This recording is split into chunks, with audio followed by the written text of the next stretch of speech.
Chapter 538. Carlos was very excited. Although the battle was short, they had suffered a lot of casualties. He had no time to regret it. He had to send the news back as soon as possible. His brothers had suffered a lot of casualties, and they needed a lot of money as compensation. The battle just now had caused quite a commotion. It was very likely that other adventurers would notice them. Whoever completed the quest first would get all the rewards. If they were late, they might not even get a single copper coin. We need to hurry. We can't let others get ahead of us, Carlos said as he rubbed his head.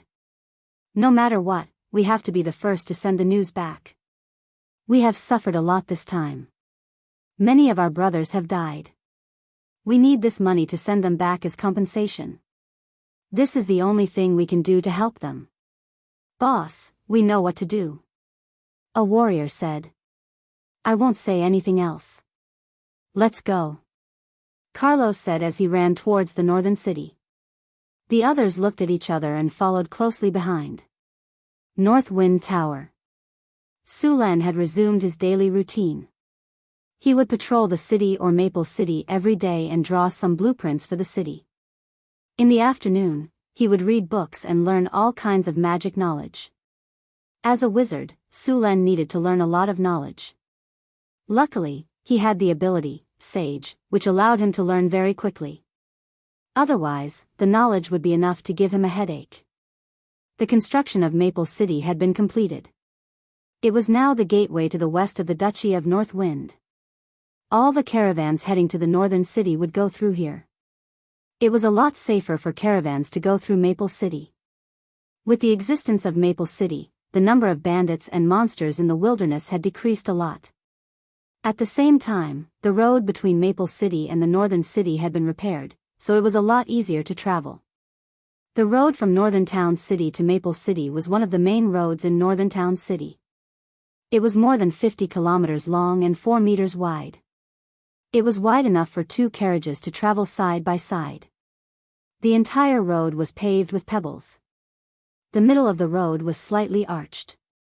Camel beasts pulled stone rollers back and forth to grind the pebbles. Even on a rainy day, there would be no puddles or mud on the road. This road was already better than 99% of the roads in other countries. In order to repair this official road, Sulan had used more than 50,000 slaves of all kinds and spent half a year to complete it. This kind of official road was better than other countries in this era. Compared to his previous life, not to mention the main roads in the city, even the roads in the countryside could not compare. In addition to these, Sulan continued to accumulate all kinds of construction materials, preparing to send these things to Deepwater City. At the same time, the port in North Town City was being expanded. If the trade channel was opened, the small port in North Town City would not be enough. Sulan had people expand the port by 10 times and added several docks for loading and unloading goods. At the same time, the road leading to the port was being widened and repaired. Sulan attached great importance to this new city. It was likely to be another important source of income for North Town City. In addition to the docks at the port, the shipyard in North Town City also needed to be expanded. Sulan had moved part of the shipyard to Deepwater City, but there also needed to be a shipyard in North Town City. The shipyard in Deepwater City built seagoing ships. The requirements for the ships were very high, and the keel had to be strong. The shipyard in North Town City mainly built inland ships. There was a big difference between inland ships and seagoing ships. The most important thing was that inland ships had flat bottoms, while seagoing ships had V-shaped bottoms. Inland ships could carry more goods because of the flat bottoms, but they were less stable and could easily capsize in big waves. Of course, it was impossible for ships to encounter big waves like the ones in the sea. Seagoing ships had to sail in the sea, and the waves in the sea were completely incomparable to those in inland rivers. The mountain-like waves could easily overturn and smash inland ships. Therefore, in order to stabilize the ship, seagoing ships had to use V-shaped bottoms. At the same time, the ship had to be very strong. Otherwise, it would fall apart when the waves came. Under normal circumstances, seagoing ships would not enter inland rivers. Seagoing ships were too deep in the water, and inland rivers were too shallow. They could easily hit rocks if they were not careful. North Town City had been recruiting workers from Florence during this time, and they had a lot of craftsmen. Although a group was sent to Deepwater City, it was not difficult for the rest to build a shipyard. In addition to these things in North Town City, Sulen also needed to deal with things in the Secret Plane. Now, the Secret Plane had the Obsidian Factory, the Golem Factory, the Ecological Park, the Plantation Area, the Crystal Beast Breeding Area, the Central Square, under repair, the Residential Area, the Botanical Garden, with natural oaks, and so on. It would definitely need to be built in the future, and the location of the Secret Plane had to be planned. At the same time, Sulen also needed to think about how to move the Secret Plane to the floating city in the future and open up a half-plane. Milky Way. Check the structure of the energy transmission network of the Secret Plane. See if it meets the requirements and if there are any areas that can be optimized. Sulen put down the pen in his hand and looked at the dense underground energy transmission network in front of him. He fell into deep thought. The energy source of the Secret Plane was in the central area. There was a large elemental pool here, so there must be a perfect energy transmission pipeline to supply energy to other places. Efficiency must be considered in this design. If the energy transmission was too wasteful, it would put a burden on the elemental pool. As for the other elemental pool, it was responsible for supplying energy to the Golem Factory. Start calculating. A series of data streams appeared, and Milky Way started calculating the current energy transmission network of the Secret Plane. She also marked the location of the central crystal and made modifications to it. Knock, knock, knock. At this time, there was a rush of knocking on the door.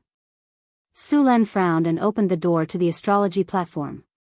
Alex's excited voice came through. Sulen, news from the city hall. They found the ruins. A group of adventurers found the ruins you are looking for.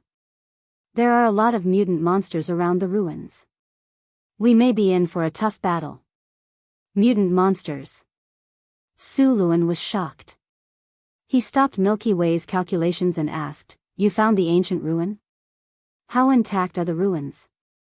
"The adventurers haven't gone in yet. There are mutant monsters guarding outside the ruins. There is also a layer of magic outside the ruins that hasn't lost its effect. Only a small part of it has appeared outside. Tell the adventurers that the ruins they found are very damaged." Chapter 539. There's also magic protection. No wonder it hasn't been discovered for so long. It seems that there's still something in this ancient ruin. Sulen's eyes lit up when he heard that there was magic protection. If there was magic protection, it meant that no one had entered the ruin for thousands of years. It was likely that there were many things left behind by the ancient arcanists. If they could find some precious information, it would be a big gain. I don't need to tell you how valuable an undamaged ruin is. Let's go, Alex said impatiently. We still have to be careful. There's a powerful monster in there. Sulen waved his hand. He wasn't impulsive. Besides, many things in the unexcavated ancient ruins could be traced back to the era of the Arcane Empire. Hathaway was the one who had the deepest understanding of the Arcane Empire in Northtown City. It was necessary to take Hathaway with him. Okay. That's right, I also met 2 warrior monks this time. Alex suddenly recalled. Monks? Sulen was slightly stunned. What are monks doing in the city hall? They came with the adventurers who found the ruin. They said they wanted to see you, Alex said with a shrug. Sulen was also curious about the monks' arrival. When he heard that the monks came with the adventurers who found the ruin, he seemed to understand something. Monks were a very special profession. In the beginning, this profession was only found in the eastern continent. Later, after the sea route was opened, many people traveled to the eastern continent. This profession gradually spread to the western continent. Martial monks had mastered a type of transcendent power called qi. Although this power was not as powerful as magic, it had a deep impact on other professions. For example, the advanced professions of warriors, weapon masters, and sword masters were all influenced by monks. Among them, the sword master's signature move, Chi Chop, was a special application of Qi. Wizards were very interested in the meditation methods of the monks. After combining them with the meditation methods of the monks, the wizards' meditation methods had undergone a huge change. Druids were very interested in the monks' philosophy of the unity of man and nature, so they derived a kind of nature's heart. However, this was not the reason why Su Len paid special attention to monks. It was because they often suppressed powerful evil creatures. Monks had a special kind of power. Their spirit power was very strong. Usually, they would suppress ancient monsters in the monastery. Ancient evil creatures were very difficult to kill. Many of them were sealed, and martial monks were responsible for suppressing these monsters. It was said that if all of the ancient evil creatures suppressed by the monk were released, their power could possibly destroy the entire continent. Of course, the monks who could suppress these monsters couldn't be just anyone. They had to be legendary level monks. Part of a monk's power came from cultivation, while the other part came from receiving precepts. The more precepts a monk received, the more powerful they would be. These precepts were very strict, and the strength of a monk was directly related to the number of precepts they received. Under normal circumstances, ordinary monks would receive 2 major precepts and 4 or 5 minor precepts. Only ascetic monks would receive more precepts, and ascetics who were at a higher level than ascetic monks were even more powerful. Every year, many monks would participate in the ascetic test, but in the end, only a few passed. As for becoming an ascetic, it was even more pitiful. Many people couldn't stand the precepts of ascetics and broke them. In the end, they could only become ordinary monks. Let them in. Su Len agreed to meet these monks. Soon, 2 monks arrived at the astrology platform. The 2 monks wore shabby hemp clothes. The clothes were a little white, and their faces were solemn.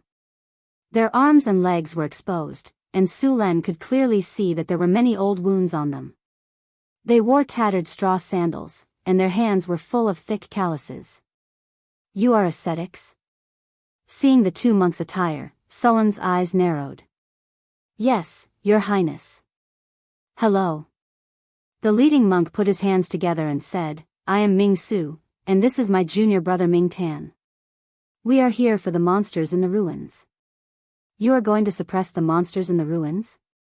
Su Len asked. "Yes, your highness," Ming Su said. "Sorry, but I want to kill that monster." Su Len shook his head and said, "Kill that monster?"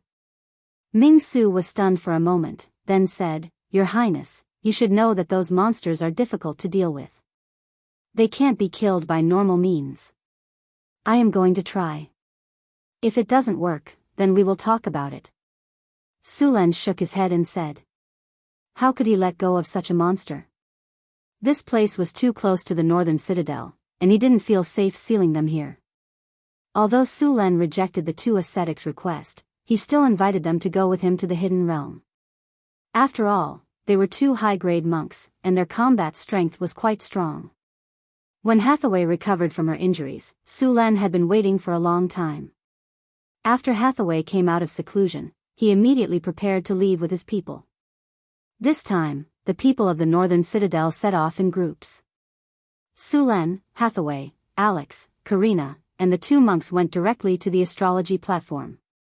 With a flash of light, everyone came to a wasteland very close to the ruins. After coming here, Su Len clearly felt that something was different. Not far ahead, there was an area that was somewhat different from the real world. Although it looked similar, in his perception, it was like a layer of illusion. According to the external factors and the interference of the distorted energy, this should be a magic barrier. What he saw now should be the camouflage of a magic barrier. In Sullen's eyes, this camouflage was about 80% similar to the real world. Basically, many buildings were projected here. This barrier simulated the terrain and environment closest to the real world, which was more than 95% similar. There was also a layer of fog in the surroundings. With this layer of fog, this area looked even more real.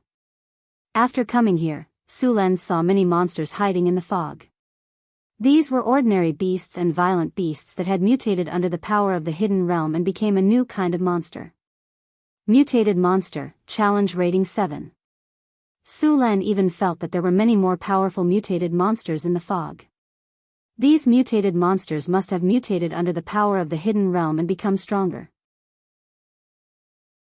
Chapter 540. Mutated monsters were normal beasts and ferocious beasts that had mutated under the radiation of the secret realm. To be honest, Su Lan could kill a monster of this level with one hand. However, it was still very dangerous for normal people. Moreover, there were too many of these monsters. Hathaway looked at the fog around them and frowned slightly. Then, she waved the magic staff in her hand and a ray of light flashed across her body. Dispel the fog. Powerful mana fluctuations instantly swept over, and the dense fog that had originally shrouded the surroundings quickly dissipated like snow. It only took a few breaths of time for the fog to completely dissipate. As the fog dissipated, the mutated monsters that were hiding in it were immediately exposed. Wild wind blade dance. Alex flapped her wings twice and a gust of wind elemental energy flew out from her body. This wind elemental energy turned into a gust of wind in the blink of an eye. In the next second, dozens of wind blades spun and flew towards the mutated monsters. As the wind blades swept across the area, corpses were everywhere. All of the mutated monsters were cut into countless pieces. None of them could last more than 3 seconds. In just a few breaths, the mutated monsters around them were all wiped out. It's done. Let's go directly. Alex waved her hand and the wind blades that were wreaking havoc began to slowly dissipate. Soon, they turned into a gust of wind and blew away. Only the large number of corpses on the ground and the smell of blood in the air reminded everyone that this place was not safe. Su Lan looked at the ruins not far away. There was a strange magic energy surrounding the ruins. It was the ancient ruins that they were looking for. Spatial ripples detected. Spatial ripples detected. The system notification rang in Sullen's ears. This is the power of the mystery lock. Hathaway's eyes flashed with a hint of surprise. This secret realm is protected by a layer of mystery lock. You said this is a mystery lock? Then our mission this time? Su Lan asked in surprise. As a part-time wizard, he naturally knew how powerful a mystery lock was. If this mystery lock was to stop them, they would have to spend a lot of time. Even dealing with the monsters here would be unpredictable. Hathaway, can you decipher this mystery lock? Su Lan asked. Hathaway did not speak. Her eyes were fixed in front of her. Her eyes kept flashing with light. It was obvious that she was casting a spell to observe the mystery lock. Phew. After about half an hour, Hathaway let out a long sigh. The light on her body also slowly dissipated at this moment. How are you feeling? Do you want to have a rest? Surin stepped forward to support Hathaway. Hathaway shook her head slightly, excitement flashing in her eyes. No need. This is my first time seeing a mystery lock, I'm excited. I can't help but Su Lan smiled. This is Northern Battlefront City. Since we found it, it's ours. You can do whatever you want with it. There's no need to rush. Hathaway shook her head and said, we won't be able to figure out anything about a legendary rune like the Enigma lock in a short time. Let's get rid of the monsters in this ruin first, then we can study it. Whether or not we can install the Enigma lock on our wizard tower depends on this Enigma lock. Speaking of which, we're in luck. Hathaway smiled. This mystery lock in front of us is not an offensive type. I just observed it briefly and found that it's used to suppress the things inside. This mystery lock is good for us. You're saying that this mystery lock is for the sealed monster in the mystery realm? Sullen's eyes flashed with a hint of surprise. At the same time, he raised the danger level of the sealed monster to another level. A monster that made the ancient arcanists so cautious must be very powerful. Yes, the monster we're going to face this time might be something from the legends, Hathaway said seriously. You know, the ancient arcanists even dared to study the gods. I wouldn't be surprised if there's a demon lord sealed in here. A demon lord? That's even better. It's been sealed for thousands of years, and most of its strength must have been wiped out. With the suppression of the plane, it won't be too difficult to kill it completely. By then, the divinity on it will definitely satisfy us. Sulen smiled. I'm just giving an example. In fact, the probability of it being a demon lord is very small. If it's a demon lord's power radiation, it won't be this kind of mutated monster. It should have the characteristics of a demon, Hathaway explained. However, even if it's not a demon lord sealed in here, I still have to be extra careful. Don't worry. Sulen nodded and said in a deep voice. I won't joke with my life. Hathaway continued, the area covered by the mystery of this ancient ruin is not small. On the surface, it looks like it only covers the area in front of us. In fact, this place uses the same technology as the mysterious realm, spatial folding. I estimate that it's at least 30 square kilometers in size, or even bigger. The energy waves of this mystery are weak now. Maybe it doesn't have enough energy. Otherwise, it wouldn't be easy to find this place. This ruin is probably exposed because the mystery doesn't have enough energy and can't cover it completely. But that's still necessary. If it has enough energy, it won't be easy for us to get in, Hathaway said as they came to the ruins. I've observed it carefully just now. This mystery doesn't have any super long-range attack ability, nor does it have the ability to fight in the air. Its main ability is to suppress the sealed monster, and its secondary ability is to protect, as well as some spatial folding and camouflage. Now that this mystery doesn't have enough energy, even its defense and camouflage effects are about to disappear.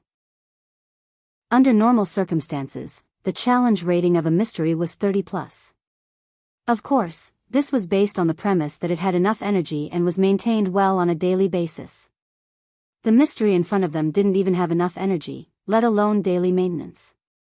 However, the mystery still had a terminal defense system. As long as the mystery was still in operation, there would be a mechanical body as the final defense. Thankfully, the main function of this puzzle lock was to deal with the sealed monster. According to the priority order on the puzzle lock, when they appeared together with the sealed monster, the puzzle lock had to prioritize attacking that monster. Only after the sealed monster was dealt with would it attack them. This way, as long as they were careful, the mystery could be of help to them. Of course, considering the current state of the mystery, the help it could provide was limited. Where do we go in? Sulen asked. Wait a minute, I'm looking for the weakest point of the mystery, Hathaway said. Chapter 541. Hathaway took out her wand and chanted a spell. A powerful magic energy slowly appeared. Sulen, Alex, and Karina stood not far away and waited quietly.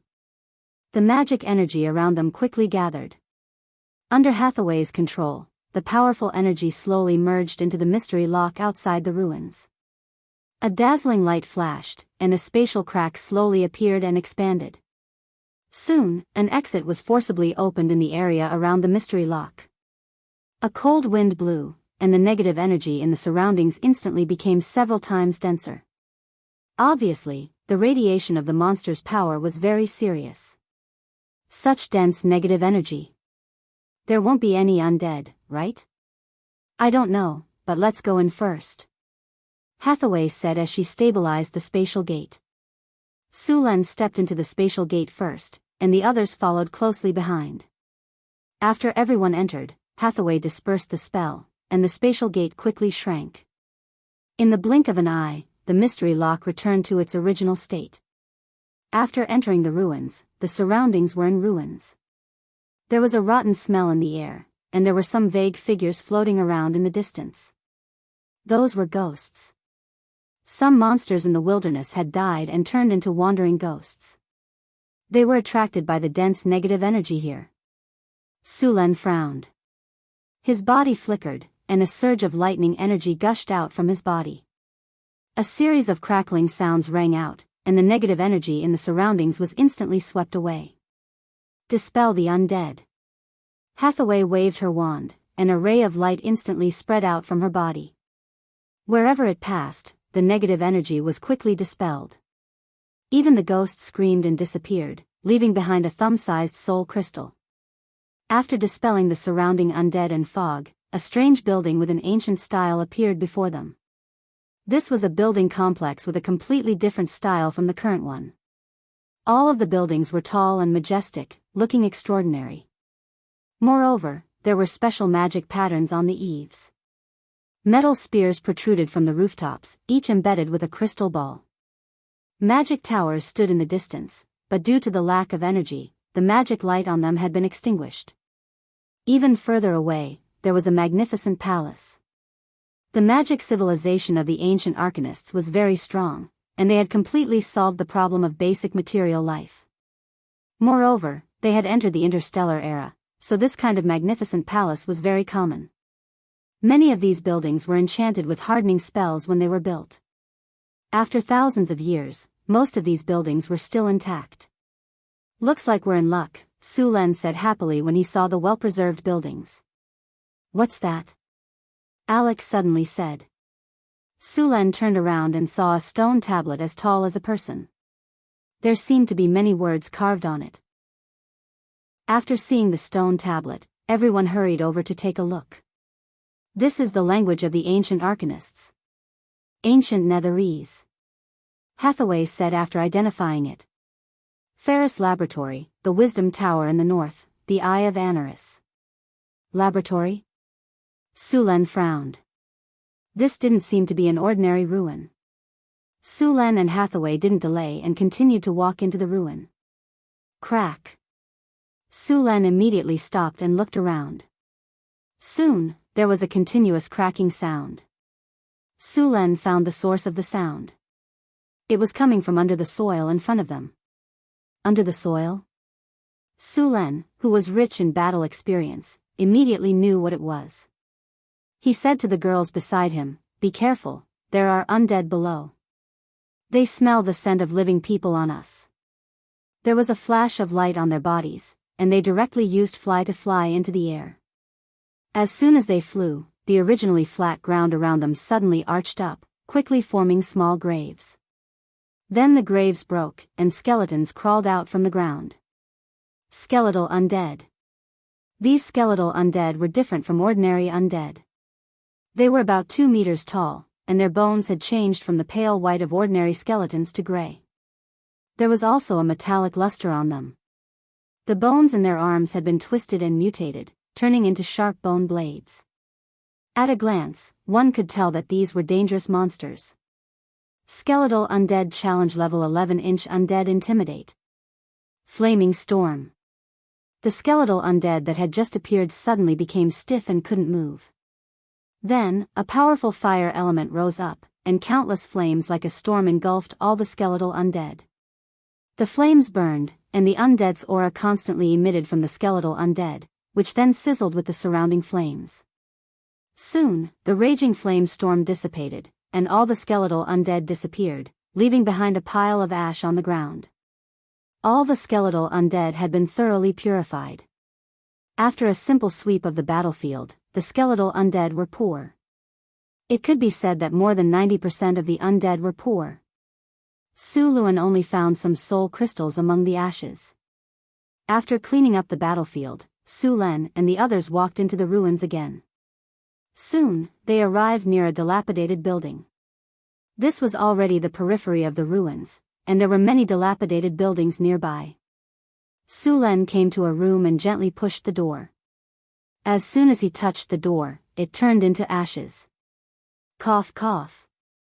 Sullen's body flashed, and a protective shield rose, blocking all the dust. When the dust dissipated, he entered the room, but he was soon disappointed. This was not an important place.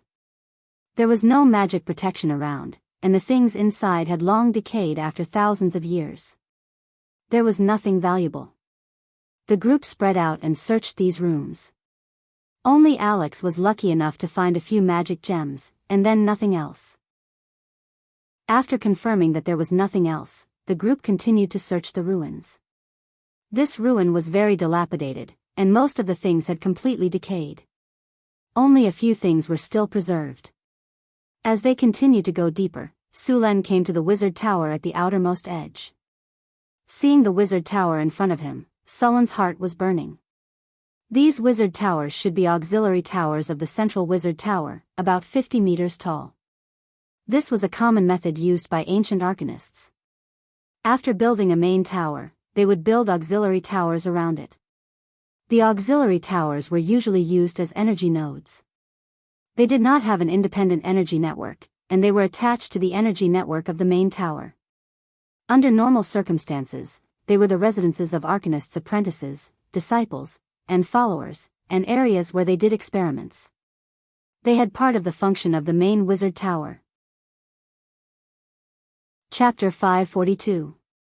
There's no energy here, Hathaway said as she looked at the wizard tower in front of her. That is to say, more than 90% of the defense facilities inside, including the runic array, have stopped working.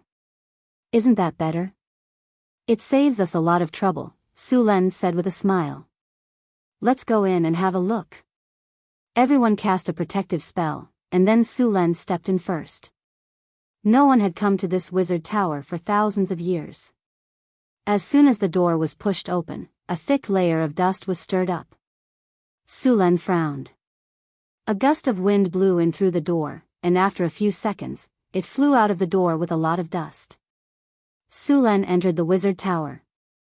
Because there was no energy, the wizard tower was dark. Su Len snapped his fingers, and a soft ball of light appeared, illuminating the whole space. The hall of the wizard tower looked dilapidated, but from the dim decorations and rotten furniture, one could still see how luxurious it used to be. The crystal chandelier in the hall had been smashed to the ground, and the carpet under their feet had decayed into a black mass. Many glassware had been broken, and the inlaid gold foil had lost its luster. It seemed to have no value at all. Su Len didn't stay here for long. There was basically nothing to be gained in the hall. He simply identified the direction and walked upstairs. The second floor of the wizard tower was a rest area. Several people searched different rooms, but they didn't find anything valuable except decayed things. The wizards who originally lived here seemed to have left in a hurry. The room looked very messy, but the valuable items had been taken away. Several people searched, but except for some arcane gold coins and a few magic props that had lost their magic power, there was nothing else. Su Len continued to search the upper floor of the wizard tower, and soon the group came to the top of the wizard tower. As soon as they arrived, Sullen's body slightly stagnated, and then he recovered. The scene in front of him surprised him. At the top of the wizard tower was a laboratory. Although thousands of years had passed, it could still be seen that this was a high-end alchemy laboratory. There was a wide test bench and a dazzling array of glassware. Although there was a thick layer of dust, it could still be seen that they were well preserved. In the middle of the laboratory, there was a round cover. The cover looked like a glass cover. It was covered with dust, but they could still see what was inside. In the middle of the glass cover was a table that looked like an operating table. On this table was a tall skeleton. The skeleton's limbs and neck were all locked by metal shackles. This skeleton was not human. It had sharp fangs, thick bones, and horns on its head like a cow's, but much bigger than a cow's horns. Its two arms looked like a pair of scorpion's pincers, and there were two human-like arms on its chest. Its legs were thick and powerful, similar to the joints of cows and horses. There were 3 sharp toes on each foot, and there was a pair of bone wings on both sides of the spine. Su Len recognized the type of skeleton in front of him at a glance. Not long ago, he had seen many in the abyss. The skeleton in front of him was a demon, and it was a high-grade demon. Judging from the characteristics of its body, it was likely to be a Glabrizu. It was a type of high demon with a challenge rating of level 16 and above. It was a beguiler. It had violet eyes and dark brown and black skin. This type of demon was about 18 feet tall and weighed about 5,500 pounds. Although this type of demon was powerful, it preferred to deceive rather than fight head-on. Of course, once the deceit failed or was exposed, this kind of demon would fly into a rage out of humiliation and directly launch a fierce attack. This kind of demon could perform a wish spell for a mortal once, so they often used this ability to fulfill any wish of a mortal. However, the price was often extremely high, and of course, the result of this wish would not be too good. Compared to other demons, Glabrezu were experts in deception and lying. They would use illusion to hide their true appearance and use all kinds of lies and tricks to trick people. This demon was like a bailer, and it was often used as a commander in the demon army. The master of this wizard tower is not simple. A gust of wind element flew by, and the dust on the glass cover was blown away. The situation inside was completely exposed. A Glabrezu. This may be the only Glabrezu I've seen that was starved to death. Sulan looked at the skeleton in front of him and said with a smile. It may also be the longest-lived Glabrezu. Hathaway joked. Although demons usually had a lifespan of thousands of years, so far, there was no demon in the multiverse that died of old age. This should be a demon that was caught or summoned by the master of the wizard tower, and then forcibly imprisoned here for research. Hathaway stepped forward and looked at the demon in the glass cover. It is said that in the era of the Arcane Empire, the Arcanists even occupied a few layers of the abyss and turned them into their colonies. Maybe this demon was caught and sold here. But no matter what, this shows that the ruins we are in now are very dangerous. Hathaway, can you open this glass cover? Sulan reached out and knocked on the glass cover twice. The glass cover made a knocking sound. The quality of the cover was very good, and it was used by the Arcanists to imprison demons. One could imagine how strong this cover was. Let me look for it. Hathaway looked around for a while and finally found an open button on the experiment table, but after pressing it, the glass cover did not open. Looks like it's not this button. After waiting for a while and nothing happened, Alex shrugged and said, No, the energy here has long been exhausted, so even if there is an open button, the cover will not open. Sulan observed in front of the glass cover for a while and then a flash of light flashed on his body. He reached out and slightly exerted force on the glass cover, and a squeaking mechanical sound was heard. This sound was like the sound of a door shaft that had not been lubricated for decades. It was hoarse and unpleasant. Sulan slowly lifted the glass cover and the squeaking sound. With a click, the glass cover was completely opened. Sulan came to the operation table and picked up a demon skeleton to check. It's useless. After a while, Sulan threw away the demon skeleton in his hand with disappointment. It's been too long. The magic on these bones has completely dissipated, and they have become ordinary bones. There is no use at all. Chapter 543. The body of a high-grade demon was a precious magic material. Although it was a pity that the materials in front of them had lost their effect, there was still one thing that was not damaged, which was the operation table and the glass cover that trapped the demon. These two things could suppress a high-grade demon like the Glabrezu until it starved to death. One could imagine how sturdy and powerful it was. It was great for imprisoning enemies or something similar. This thing is not bad. Let's take it back. Sulan knocked on the metal table and said. Next, everyone turned the entire laboratory upside down. Other than a well-preserved experiment record, the only things left were the experimental equipment. The experiment record was a relatively important thing. The paper used was processed parchment. This kind of parchment was expensive and could be stored for a long time. It was a very good recording material. A research report was recorded on it. Research report on the body structure, resistance, and bloodline of the Glabrezu. It recorded detailed information about the Glabrezu, as well as their weaknesses, preferences, body structure diagram, blood, and so on. Looking at the research report, Sulan looked at the demon that had turned into a skeleton with pity. What a good comrade. He used his life to provide us with such detailed experiment data. You are like a candle, lighting yourself up to illuminate others, paving the way for the research of spells. After spending some time carefully removing the binding table and the glass cover, Sulan and the others continued to leave the wizard tower. Sulan, look over there. As soon as they left the wizard tower, Karina suddenly pointed at a patch of plants in the darkness not far away and said, Those plants look a bit strange. Plants? Sullen's heart skipped a beat. He turned around and looked. The plants that grew in this place were usually magical plants. It was very likely that the ancient arcanists had left behind a herb field. The light spell dispelled the darkness, and the plants gradually became visible. They looked a bit familiar. They looked like piranha flowers, but unlike piranha flowers, they looked like they had been pruned. These magical plants grew in fixed areas, giving Sulen the feeling that they were in the back garden of a villa. After approaching, Sullen's eyes lit up. There were still many fruits hanging on these magical plants. It was obvious that they had ripened and no one had picked them yet. Since he had encountered them, Sulen was naturally not going to let them go. Sensing the approach of a living creature, the man-eating flowers awoke from their slumber. However, Hathaway immediately cast hypnosis on them, causing them to fall asleep once more. The fruits of the man-eating flowers could be used to concoct life potions. The fruits before her were enough to concoct a dozen or so bottles. Ancient arcanists liked to plant carnivorous plants such as flesh thorns, man-eating flowers, and magic willows at the borders of their manors or wizard towers. They would kill any animals or humans that trespassed here.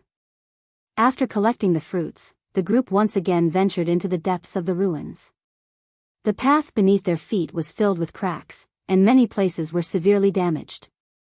However, they could vaguely see that these paths were more than 10 meters wide. The buildings on both sides of the road were not spared either. All the well-preserved buildings were cleaned up. Although they didn't find anything too precious, the harvest was still good. Soon, the group arrived in front of the tall wizard tower in the center of the secret realm. The wizard tower in front of them was more than 150 meters high, and its whole body was black and brown. The entire wizard tower was built entirely with obsidian, and it was also blessed with hardening magic. Such a wizard tower was completely designed according to the standards of a floating space tower. Seeing this wizard tower, everyone's eyes were burning with passion. Under normal circumstances, this was the most important and easiest place to obtain precious information or items in the entire ruins. However, in the face of the treasure trove in front of him, Sulen did not act rashly. This was because this was the only wizard tower in the entire secret realm that could still function normally. At the same time, the core of the layer of mystery outside the ruins was also here. Can Hathaway crack it? Sulen asked in a low voice. Hathaway's eyes were fixed on the wizard tower in front of her. If there is enough energy here, it's basically impossible to break it by force. In this situation, it's naturally not a problem for me. Just wait a moment. Soon, Hathaway's body flashed, and a ray of light was instantly stimulated from her body, instantly hitting the layer of energy barrier outside the wizard tower. The originally dim energy barrier flickered quickly a few times, and a hole was quickly broken. Advanced Dispel Magic. At the moment when the energy barrier was broken, Sulen immediately flew in. At the same time, at the top of the wizard tower, a purple magic crystal flickered slightly, and then a window on the wizard tower suddenly opened, and then a magic energy construct was activated. The red light in its eyes lit up, and this was obviously a special magic energy construct at the legendary level, and it was quickly activated. This golem puppet's appearance was bright silver, and there were many beautiful runes on it.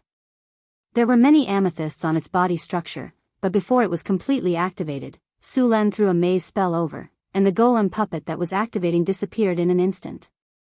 The maze spell was very effective in trapping people.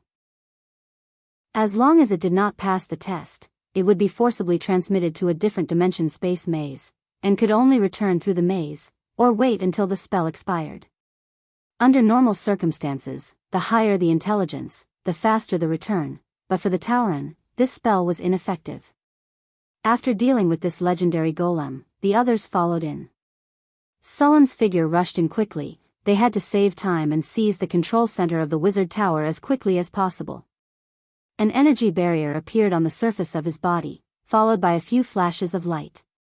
Sulen did not slow down, and quickly rushed toward the wizard. Intruder detected. Activate the mystery protection. Activate the defense form. Activate the golem puppet. A mechanical sound rang out, followed by a series of energy beams filled with the aura of death quickly flew towards Su Len, and then 3 golem puppets walked out of the door. Lightning spear. Three lightning bolts instantly appeared in midair, and in the next second, these lightning bolts turned into 3 spears completely composed of lightning energy. The lightning flashed and instantly hit the golem puppets. These 3 golem puppets that had been sealed for a long time trembled violently, and then suddenly stopped. Good luck, there is really no energy here, these golem puppets can't even repair themselves. This ruin had been sealed for thousands of years, and it lacked energy to maintain it. It was a miracle that these golem puppets could still move, and there was no hope for them to perform better. Chapter 544. Once Su Len entered the main wizard tower, he needed to race against time. Due to the lack of energy in other parts of the ruins, all kinds of protective spells and golems had been shut down. However, as the most important wizard tower in the ruins, all the energy would be supplied here first. Sullen's actions would make the wizard tower's spirit think that the wizard tower was invaded. The wizard tower's combat mode would be activated, and the golems in the wizard tower would be awakened. This was not good news for Su Len. How many golems were there in a wizard tower? This was directly proportional to the wealth of the wizard tower's owner. Just like the wizard tower in the ruins, the entire ruins belonged to him. With such a large secret realm, it was obvious that the owner of this wizard tower was very rich. Su Len would not be surprised if there was an entire golem legion sealed in his wizard tower. Many wizards were otakus. They would accumulate all kinds of resources like hamsters and then make all kinds of items. The number of golems would also increase over time. If you were fighting with others, having a golem legion would be very comfortable. However, if you were facing a golem legion, trust me, run away as soon as possible. After Su Len rushed in, the wizard tower's defense system had been activated. Although there were only a few golems now, as long as they were given a little time, the golems sealed in the wizard tower would soon rush over in large numbers. At that time, they would have to face hundreds of golems of all kinds. With so many golems attacking together, even a legendary master would have to flee. Fortunately, the space in the wizard tower was limited, and to save energy, most of the golems in the wizard tower were in a state of hibernation. As long as Su Len was fast enough, he could shut down the control center in the wizard tower or take control by force before those golems were all activated. Lightning spears flew out from Sullen's hands and instantly hit those golems that had just been activated. The situation was slightly better than Su Len had imagined. Due to the lack of energy, the golems in the wizard tower were in a state of hibernation. This state could minimize energy consumption. However, the lack of energy maintenance also caused the structure of these golems to age. Thousands of years had passed, and apart from some precious magic materials, the rest of the magic materials would more or less have some problems. When these golems were struck by the lightning spears, the already fragile components of the golems were easily destroyed by the powerful lightning power. Hathaway, Alex, and Karina followed closely behind Su Len. They weren't idle either. Sometimes, when Su Len couldn't deal with a new golem in time, they would immediately attack it with spells. One after another, the steel golems were awakened and then quickly destroyed by the spells. Su Len and the others were very fast. As high-grade wizards, they had all mastered combat spellcasting. They could cast spells while moving quickly without worrying about being interrupted. Even the weaker ones, Alex and Karina, were sorcerers. Alright, ladies, don't completely destroy these golems. Su Len couldn't help but exclaim as he watched them cast disintegration and turn the steel golems into piles of scrap metal. These are our spoils of war. After we occupy this place, these golems can still be used after some repairs. After using disintegration, these things will become scrap metal. Alex, you wastrel. Seeing another steel golem being hit by a ray of light and turned into a pile of scrap metal, Su Len reached out and knocked Alex's head. Sorry, Su Len, I'm used to it. Alex laughed. Alright, be careful next time.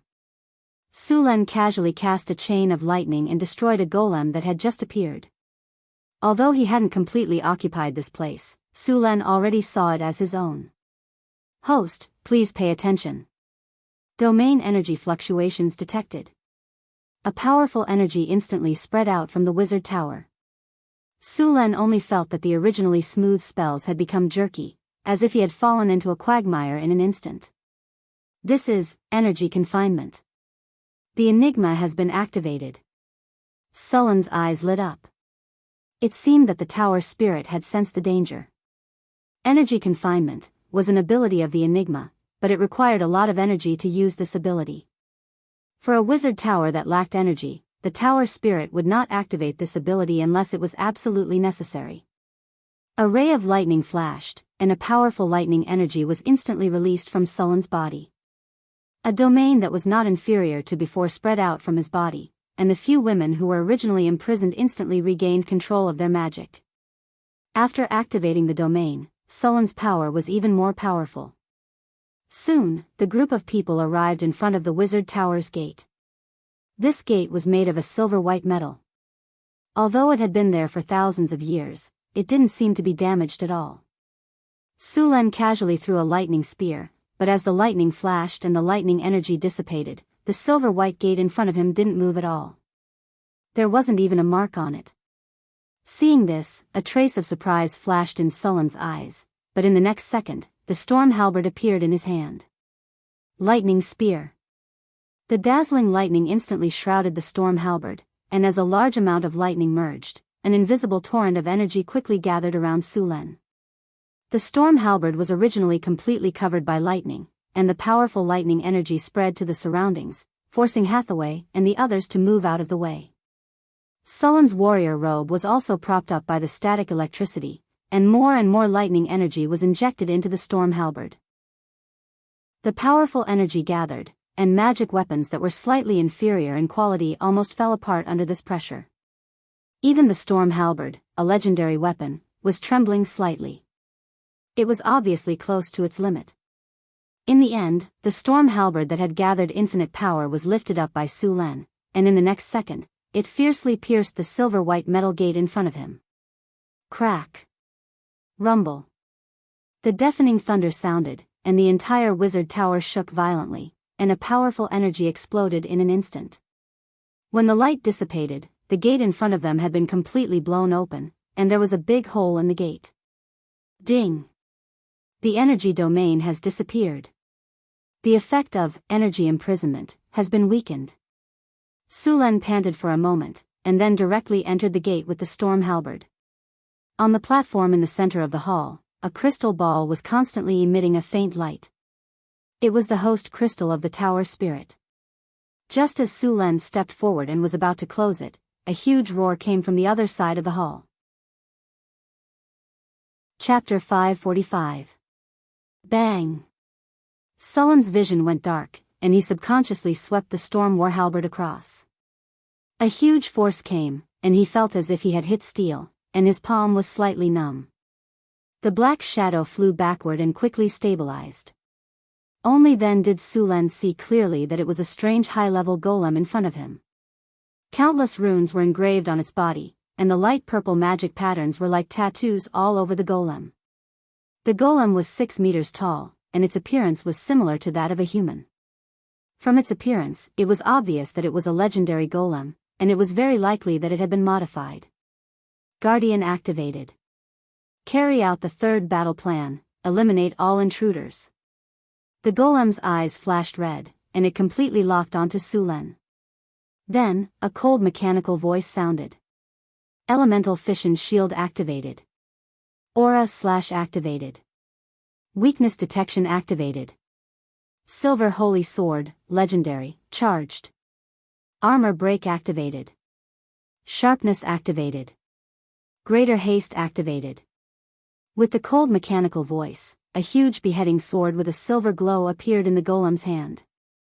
Under Surin's dumbfounded expression, the legendary construct in front of him instantly entered the complete state. Don't interfere. I'll deal with it. Su Len immediately said when he saw the golem. This thing was obviously a high-level legendary golem, a killing machine specially used to guard the core of the wizard tower. Apart from Su Len, no one else could withstand this thing's combat power. Greater haste, maximum spell. Greater displacement force field, maximum spell. Greater bear's toughness, maximum spell. Greater bull's strength, maximum spell. Greater fox's cunning, maximum spell. Legendary mage's armor, maximum spell. Weakness detection. A series of spells rose from Sullen's body. Hathaway, Karina, and Alex quickly cast all kinds of spells on Sulen. A bright sword light illuminated Sullen's eyes, and the 6-meter-tall guardian statue in the tower instantly appeared in front of Sulen. The silver sword instantly chopped towards Sullen's neck. Sulen had several energy barriers in front of him, but they were shattered by the guardian golem's sword beam. Finally, they were blocked by the storm battle halberd. The guardian's speed was very fast, and his tall body was unexpectedly agile. The speed of his sword was so fast that it left behind a series of afterimages, slashing towards Sullen's vital parts. Sulen didn't show any weakness. He kept waving the storm halberd in his hand, and his figure moved quickly like a ghost. Bang bang bang. The storm battle halberd and the silver sacred sword kept colliding, and a series of sparks kept appearing. In a short period of time, Sulen and the guardian golem had exchanged dozens of blows. Powerful energy surged in the surroundings. The energy barriers on Sullen's body were all shattered, and even the legendary mage's armor was damaged. The guardian golem wasn't any better. The energy barriers on the surface of its body had dimmed, and scars from the storm battle halberd appeared on its silver body. Thunder slash. Dazzling lightning instantly erupted from Sullen's body, and the storm battle halberd slashed towards the guardian golem with the power of endless lightning. The dazzling lightning completely enveloped the guardian golem's tall body, and a deafening thunder rumbled. In the next second, the guardian golem's tall figure was sent flying. The elemental fission shield that originally covered its body was completely shattered, and the storm battle halberd left a deep mark on the guardian golem's body. Sullen's figure flashed, and in the next second, he appeared beside the guardian golem.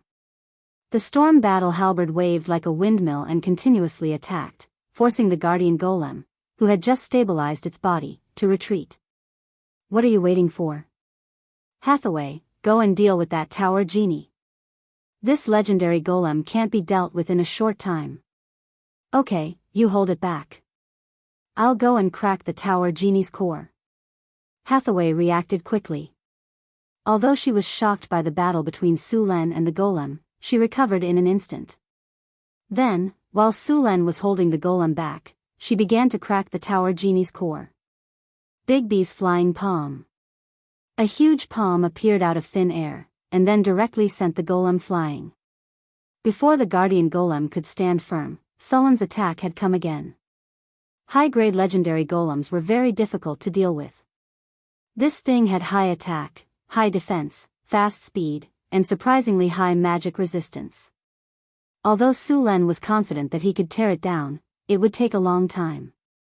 This kind of legendary construct golem could be said to have almost no weaknesses. Sulen didn't want to tear this thing down.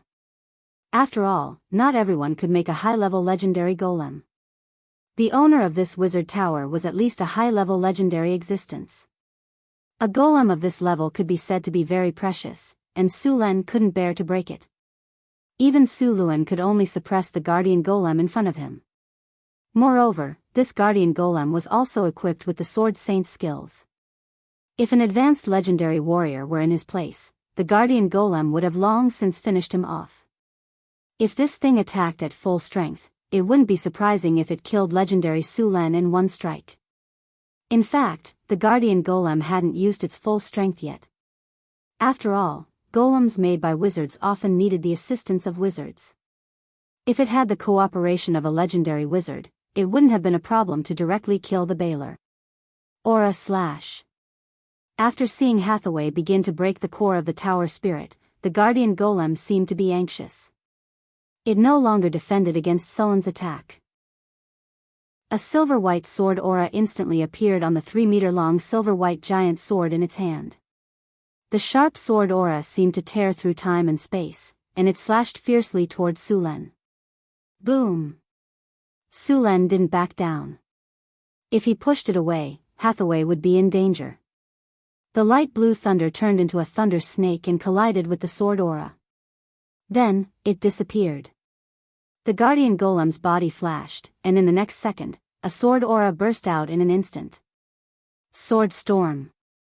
The sword aura was activated, and the tall guardian golem quickly waved the silver sword aura. At this moment, the entire golem turned into a monster that was cutting at high speed. Sullen's face changed, and he subconsciously wanted to leave. However, just as his body was about to move, he immediately reacted.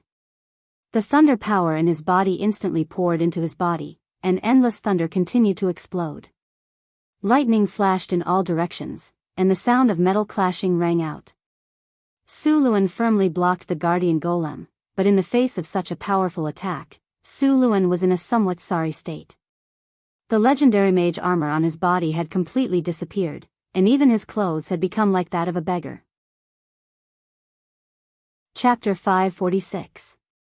The golems immediately stopped attacking. The guardian golem that was attacking suddenly stopped, and the red light in its two crystal eyes disappeared. Su Luan also breathed a sigh of relief. Hathaway, ask the tower genie where the core of the puzzle is located, Su Len said in a deep voice. Tower genie, where is the core of the puzzle? The core of the puzzle is at the top of the wizard tower, the tower genie said in a cold mechanical voice. Hathaway was a little confused. Isn't this the top of the wizard tower? Master, this is the second floor of the wizard tower. There is another floor above it, the tower genie continued. This place was built with a spatial folding magic circle. I see.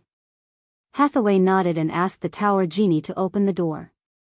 They walked directly to the top of the wizard tower. The top of the wizard tower covered a large area. As soon as they arrived, they saw an enlarged puzzle magic circle. Purple arcane crystals floated quietly in the air. There were countless runes engraved on these crystals. A few silver light beams passed through each arcane crystal. These light beams crisscrossed back and forth like a fishing net, and those arcane crystals were the nodes of the net. Countless runes were engraved on the ground. These runes corresponded to the arcane crystals in the air. The top of the room was also engraved with a large number of runes. Purple gems were embedded in the ceiling, looking like twinkling stars in the night sky.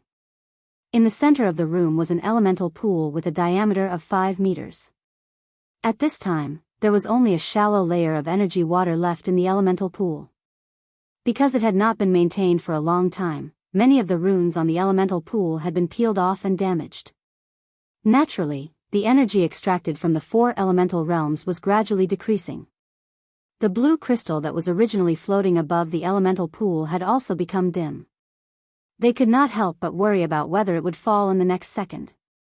The arcane crystals in the air were like a fishing net. In the end, all the silver light beams were connected to the crystal in front of them. This crystal was the core of the puzzle. Apart from Hathaway, Su Luan, Alex, and Karina were all confused about the riddle. They had no idea how to solve the riddle in front of them. Although Hathaway had mastered the puzzle lock technology, it was her first time seeing a puzzle lock. Fortunately, this puzzle lock had been in operation for thousands of years. No one maintained it. At the same time, its energy had been depleted. Otherwise, it would not be easy to gain control of this puzzle lock. Hathaway stepped forward and a silver glow appeared in her eyes. She tapped the blue crystal gently and a faint ripple spread out from the crystal. Then, a silver glow rose from Hathaway's body. This silver radiance was the embodiment of Hathaway's soul power. Sullen's soul power was now pale gold because he had fused with a large amount of divinity. At this time, whether it was Hathaway or Su Len, their souls actually already had some immortal characteristics. The lifespan of a legendary wizard was several times longer than that of a legendary warrior. Apart from the fact that wizards could make potions to increase their lifespan, the biggest reason was their soul power. If one only looked at the body of a legendary warrior, they were obviously healthier and more energetic than a wizard. However, the aging of their soul would cause their body to gradually age. On the other hand, wizards were the exact opposite. Hathaway's soul power entered a special space. This space was a huge magic network made up of countless magic nodes. This magic network completely covered the entire ruins. As Hathaway's soul power continued to crack the magic network, one by one, the magic nodes on the magic network were broken and controlled by Hathaway. A huge amount of soul power extended along the entire network. After an unknown amount of time, all the magic nodes were under her control. Hathaway slowly opened her eyes, and a feeling of weakness gushed out of her body. She staggered and was about to fall to the ground. Su Luan's eyes were sharp, and his hands were quick, and he caught her. "How are you? Are you hurt?" Su Len asked a little anxiously. Hathaway struggled to smile at Su Len. A touch of exhaustion appeared on her face. "I'm fine. It's just that my soul power has been overused. I'll be fine after some rest. Don't worry. This puzzle is seriously low on energy. Use an energy bottle to replenish it." "Okay." Su Luan nodded and handed Hathaway over to Karina and Alex to take care of. He then took out a palm-sized, beautiful crystal bottle from his storage space and walked to the elemental pool. He opened the cap of the crystal bottle and poured it into the elemental pool. A light blue elemental water slowly flowed out of the bottle. The concentration of elemental water in the room suddenly increased by more than 2 times. The light blue elemental water quickly fell. Soon, a thin layer of elemental water gathered in the almost dry elemental pool. The crystal bottle in Sullen's hand continued to pour the elemental water into the pool. This crystal bottle was an energy bottle made by Hathaway. It could collect the elemental water that overflowed from the elemental pool every day. Since many of the facilities in the Northwind Tower were not complete, the amount of elemental water produced every day far exceeded the Wizard Tower's daily consumption. To avoid wastage, Hathaway specially made some energy bottles. Although the energy bottle in front of Abel was only the size of a palm, it was made with a special spatial technique. The amount of elemental water stored in the bottle could fill up the entire elemental pool. Usually, a portion of the elemental water collected by these energy bottles would be used as energy reserves, while the other portion would be stored as experimental materials. Soon, as more and more elemental water was poured out of the bottle, the elemental pool began to rise at a speed visible to the naked eye. After about half an hour, the elemental pool was completely filled. Chapter 547. Tower Genie, restore the Enigma state and cancel the energy-saving mode, Hathaway ordered after seeing that the elemental pool was full of energy. Then a ray of spiritual light slowly lit up, and the originally dim purple crystal shone brightly at this moment. The spiritual light quickly spread to the surroundings along with the silver light beams. In a flash, the arcane crystals in the air were lit up one by one. The magic gems on the ceiling also lit up slightly, flashing a little bit of starlight. A strange force quickly spread out from here and shrouded the entire ruins in an instant. Outside the ruins that were originally filled with fog suddenly dissipated slowly, and a strange energy swept across. The layer of crumbling camouflage outside the ruins instantly solidified, and at the same time, a spatial force quickly spread out. If one were to look at it from a distance, one would find that the space suddenly looked like a stone thrown into a pool, with countless ripples. If one were to stare at it closely, one would find that with the ripples, the space began to slowly fold, and for a moment, there were countless phantoms, which made one dizzy, but then the phantoms were quickly smoothed out, and finally returned to its original state. Although it seemed that there was no change, in fact, the secret realm had been completely hidden. It's done. If we don't use the power of the Enigma now, the elemental water in the elemental pool can last for a month. Hathaway was not as tired as before after a short rest. The elemental pool here needs to be repaired as soon as possible, and there are other energy channels and rune inscription problems. The things in the ruins also need to be sorted out and repaired as soon as possible. I think we'll face the consequences of being understaffed for a long time. Why wouldn't you want a wizard tower from the Arcane Empire era? Su Len teased and winked at Hathaway, and it could be a floating space tower. By the way, this wizard tower is indeed built according to the floating space tower. Hathaway's eyes lit up, and she directly asked the Tower Genie, "Tower Genie, this wizard tower can fly, activate the flight mode." Master, the floating space tower has insufficient energy, the flight mode cannot be activated, the tower genie's cold mechanical voice sounded. Are the floating space ring and other facilities damaged? Hearing the tower genie's words, Hathaway's eyes lit up, and she instantly became energetic. She quickly sat up straight on Alex's body, and there was no trace of her previous weak appearance. The Wizard Tower is the core area of the entire secret realm. The floating space ring is well preserved, and other overall facilities' damage rate is less than 70%. It needs to be repaired before it can fly, the tower genie said coldly. The virtual library of the Sorcerer Tower has the blueprints and information for the construction of the Sorcerer Tower. There is a perfectly preserved floating ring here, Hathaway said in pleasant surprise. The floating space ring was the core component of the floating space tower that could fly. If the floating space city was compared to an airplane, the elemental pool was the fuel tank that provided sufficient energy, and the floating space ring was the engine that provided energy for the airplane. The floating space ring was a glorious achievement of the Arcane Empire era. It could lift the floating space tower, which weighed hundreds of tons, into the sky and fly freely. It could be said to be a very powerful legendary rune. It contained a lot of mathematical Olympiad knowledge. Hathaway only had some incomplete knowledge. Now there was a preserved floating space ring and information, which was good news for Hathaway. Master, you'd better not activate the flight mode, the tower genie suddenly reminded her. Why? Hathaway asked with some surprise. The core command left by the previous master was to suppress the things sealed under the Wizard Tower. Once the Wizard Tower takes off, the Enigma won't be able to suppress the seal, and the monster will soon break the seal. Sulen and Hathaway looked at each other, and immediately thought of the future she saw not long ago using astrology. What's sealed here? Sulen asked. The tower genie did not respond to Sulen's question. Seeing that the tower genie ignored him, Sulen was a little embarrassed. Tower genie, adjust Sulen's authority to the highest. Hathaway was like a little fox who had stolen a chicken, and her beautiful big eyes curved into a crescent moon. Yes, master. Recording soul fluctuations, backing up information, recording complete. Tower genie, what's sealed under the Wizard Tower? Sulen asked again.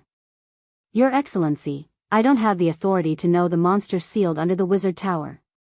According to the 70th resolution of the Supreme Arcane Parliament, this arcane realm is sealed, and the previous master was also imprisoned by the Arcane Parliament. For specific information, you can check the information left by the previous master. Sulen and Hathaway's faces became serious. It was obvious that the monster sealed below was a taboo, and they learned from the tower genie that the previous master was actually imprisoned by the Supreme Arcane Parliament. What did this predecessor do? He actually made the Supreme Arcane Parliament intervene directly. The Supreme Arcane Parliament was the highest ruling core of the Arcane Empire. Although the Arcane Empire was called an empire, it was actually a floating space city that was autonomous. The supreme leader of each floating space city was basically a Grand Arcanist, and each floating space city had a seat in the Supreme Arcane Parliament. Usually, everyone did their own thing and did not interfere with each other. Only when a major event occurred, all the floating space city would convene a meeting of the Supreme Arcane Parliament to discuss and make decisions. Although this parliament had great power in name, in reality, it did not care much. The previous master of this Wizard Tower actually made the Supreme Arcane Parliament take action personally. Sulen was curious about what he did at that time. Soon, Sulen asked the tower genie to pull out a set of experimental data and began to check it with Hathaway. Arcane Calendar, year 3953, spring. Some of the items in the laboratory have been exhausted. Last month, I traded with the dimensional merchant and spent a lot of money and resources. Suddenly, I found that the money left was not enough to buy materials this month. Forget it, I'll go to the astral world to collect it myself. Year 3958 of the Arcane Calendar, spring. My luck is really good. I found an area rich in materials in the astral plane. It only took me 3 days to collect enough materials to last me 2 months. I'm going to finish collecting here before going back. Arcane Calendar, year 3958, spring. praise the goddess of luck. Today is my lucky day. I swear, today is more exciting than when I was promoted to legendary. I actually found the body of an ancient god in the astral world. I dare say that this is definitely the greatest discovery in the astral world in the last few hundred years. Divinity, artifact, I'm going to become a grand arcanist. Chapter 548. Arcane Calendar Year 3958, Summer. The laboratory I prepared for the ancient god's corpse is finally completed. Next, I can study this corpse without any worries. I can't wait. Arcane Calendar Year 3958, Summer. The first experiment was a success. I'm a genius. I successfully extracted a bit of divinity from the corpse. This pure golden power looks really charming. Next, I'll try to go into seclusion and completely integrate this divinity into my body. Arcane Calendar Year 3958, Summer. Damn it, the consciousness left by the ancient god is too powerful. It took me half a month to successfully integrate this divinity into my body. Although the process was a bit tortuous, the result was great. After integrating this divinity, I clearly felt a crack in the previous bottleneck. It seems that my idea was right. Autumn, year 3958 of the arcane calendar. Something was not right. There was a different kind of energy in this god's corpse. This energy was entangled with the god's corpse, and they seemed to be showing signs of revival. What the hell? Could it be that this god's corpse, which had been dead for thousands of years, could be revived? Arcane Calendar Year 3958, Winter. Incredible. The power of divinity is really amazing. It has the power to turn something rotten into something magical.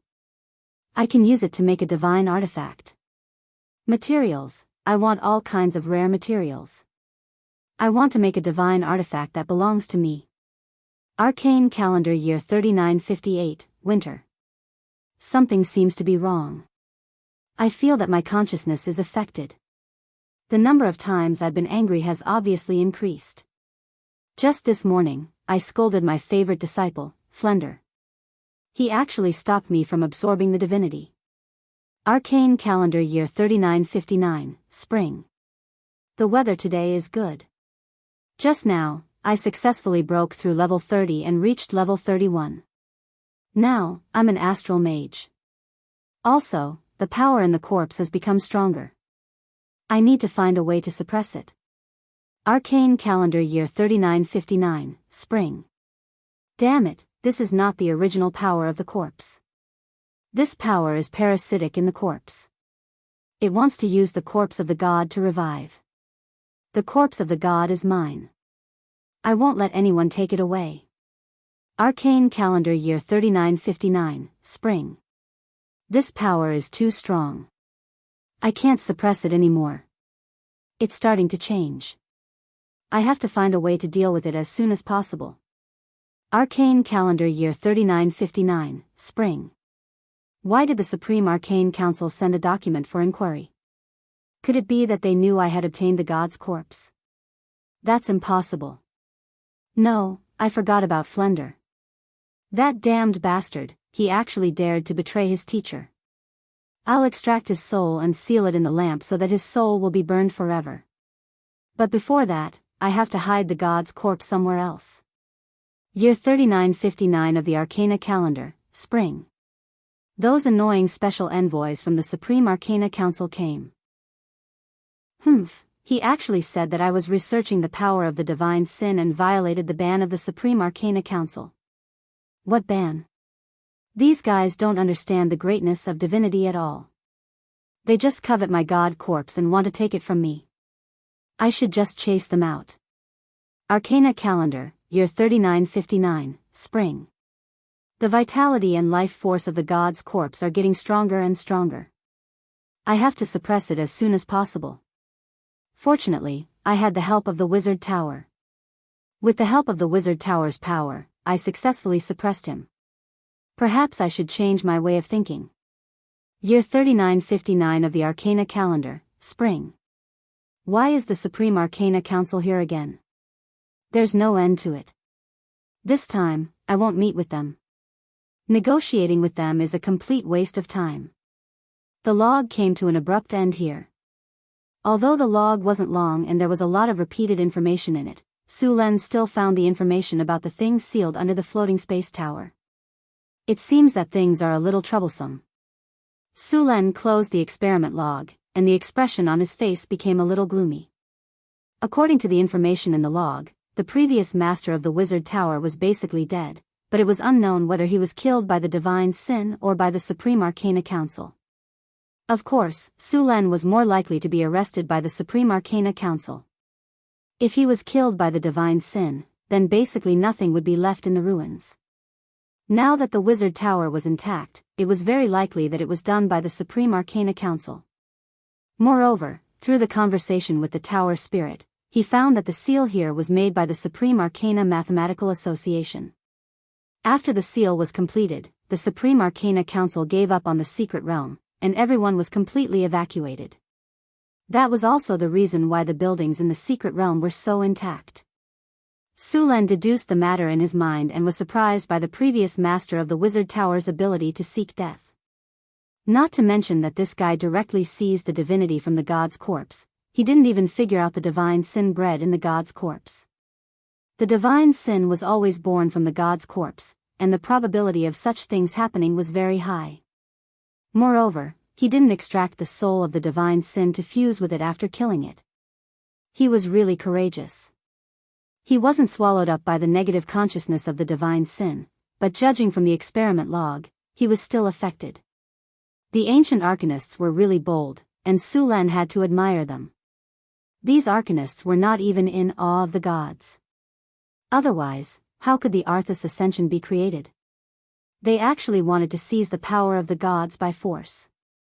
The ancient arcanists conducted too many dangerous experiments, such as bloodline experiments. Although Su Len didn't conduct in-depth research, the experiment was finally mature after hundreds and thousands of human experiments. In essence, the wizards of today were not much different from the ancient arcanists. They also liked to seek death. The only difference was that after being beaten up, the wizards of today were very cautious and knew how to respect the gods. It was not a big problem for the wizards to have enough curiosity.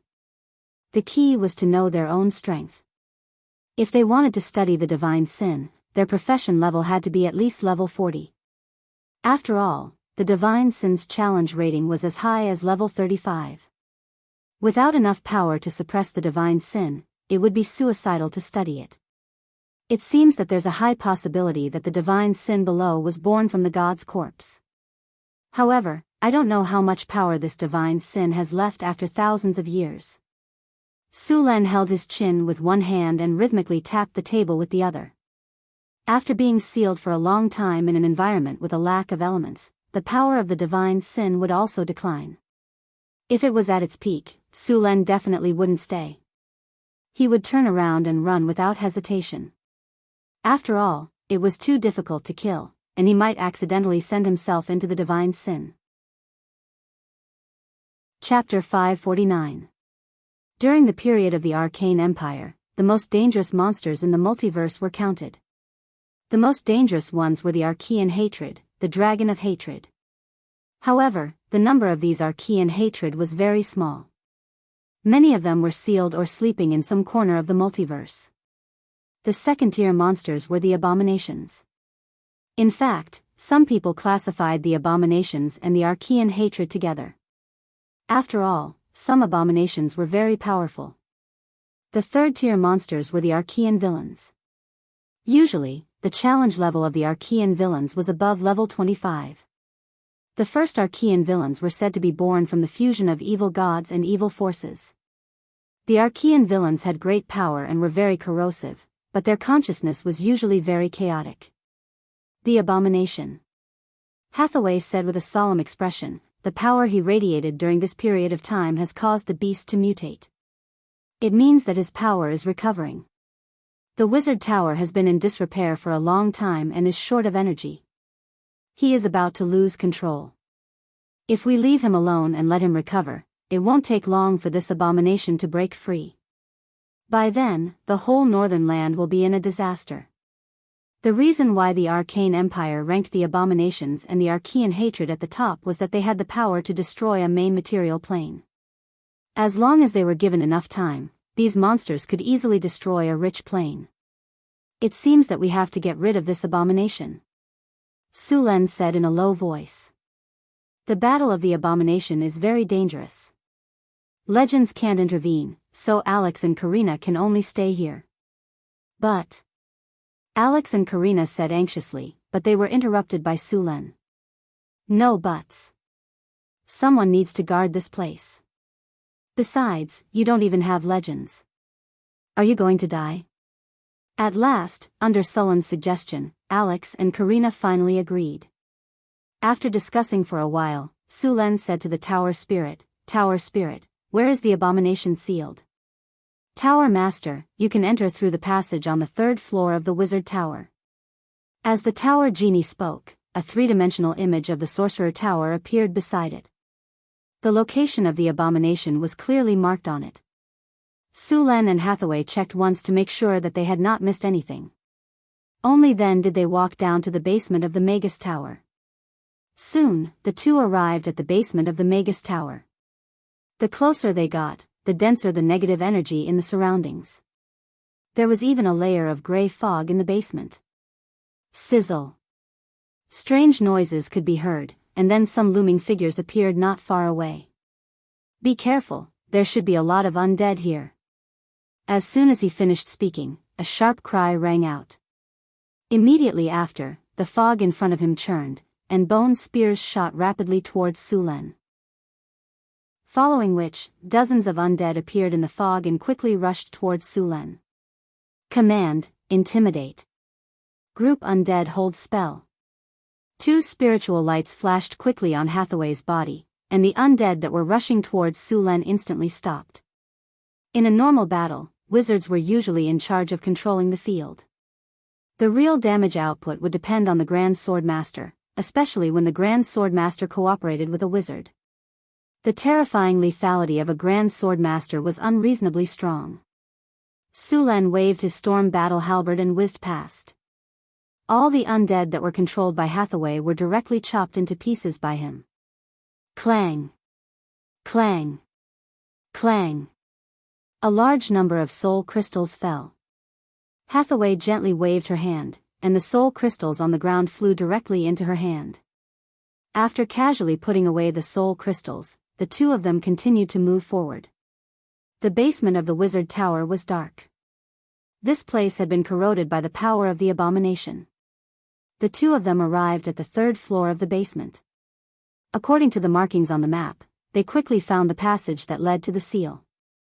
At this moment, the two of them suddenly heard a strange crying sound. Su Len stopped in his tracks.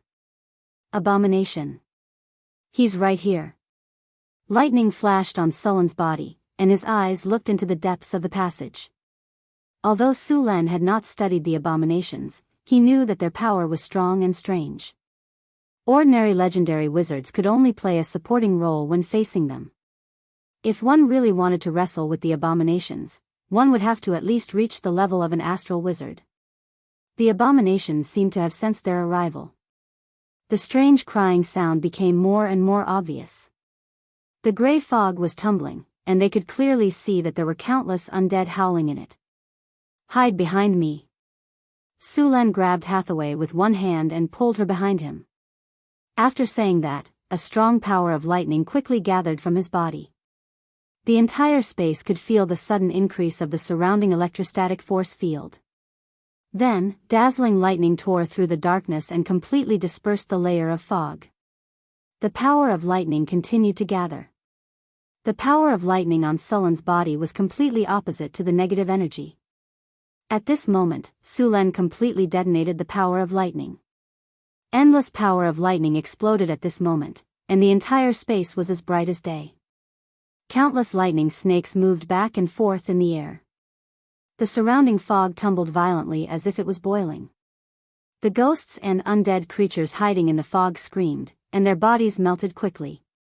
Suddenly, a large number of soul crystals fell to the ground. The surrounding fog dissipated completely. At this moment, they could clearly feel a hexagram rune array. Silver chains entangled back and forth, firmly locking the center of the altar. At this moment, Su Len finally saw the monster in the seal clearly. Be careful, Su Len. It was born from the corpse of an ancient god.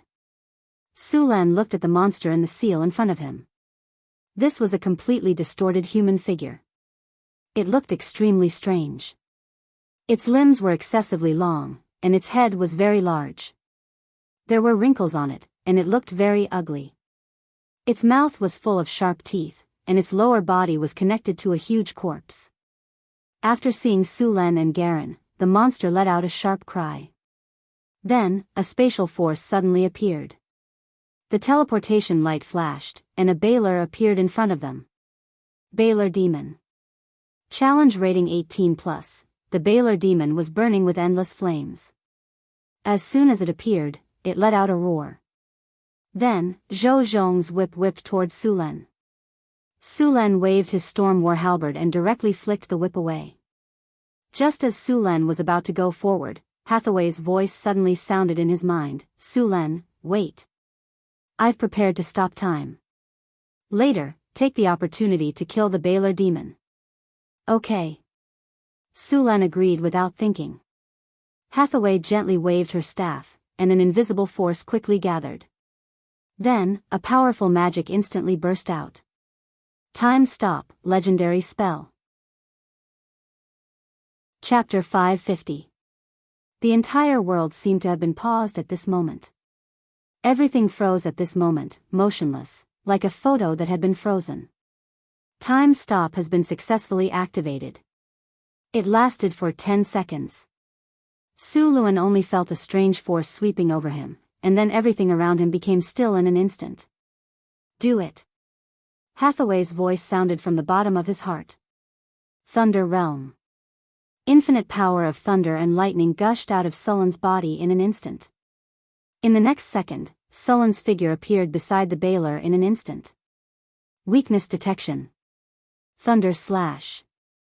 The light blue power of thunder and lightning flashed through the air. The Baylor that had just been summoned to the material plane was motionless. It was like a statue within the range of the Time Stop spell. The storm battle halberd carried light blue thunder and swept across in an instant, directly splitting the Baylor into two. However, the effect of the Time Stop spell did not appear. At the same time, after casting the Time Stop spell, Hathaway quickly cast the next spell with the power of the Mystery Lock. Summon Elemental Legion, Dimensional Summoning Gate plus Summon Fire Elemental Elder, maximum spell. A space gate opened, and scorching flames rushed out of the dimensional gate. The temperature of the entire basement soared by dozens of degrees in an instant. This was a teleportation gate leading to the fire elemental plane. After the teleportation gate opened, an angry roar was heard, followed by a flash of fire. A group of tall fire elementals walked out of the space gate. Summon Elemental Legion was a legendary spell. After casting, it could summon an elemental elder and several or more giant fire elementals. Casting 2 legendary spells in a row was also a great burden for Hathaway. Fortunately, after mastering the Mystery Lock, Su Len had re-injected enough energy into the Mystery Lock. With the power of the Mystery Lock, Hathaway could cast the spell easily. Time Stop did not really stop time. In fact, this spell changed the flow of time in an area, making the surrounding time flow extremely slow. It looked like it had stopped, but Hathaway and Su Len were not affected. Of course, although the effect of this spell was powerful, it also had its own flaw, which was that it was ineffective against gods. Therefore, those who wanted to rely on Time Stop to kill gods would die miserably. A breeze blew, and the effect of Time Stop disappeared. A thin blood mark appeared on the body of the Baylor in an instant. The blood mark continued to expand and finally split into 2. The Baylor's eyes flashed with a trace of surprise, and then it lost control of its body. Burning explosion. A dazzling flame suddenly rose from the Baylor's corpse, which had been cut in 2. The next second, a powerful explosion sounded. In the midst of this explosion, a pale gray soul let out an angry roar and was about to teleport back to the abyss. However, before the teleportation could be activated, a dimensional anchor instantly struck the soul, and the teleportation light was instantly interrupted. Immediately after, another light flew by.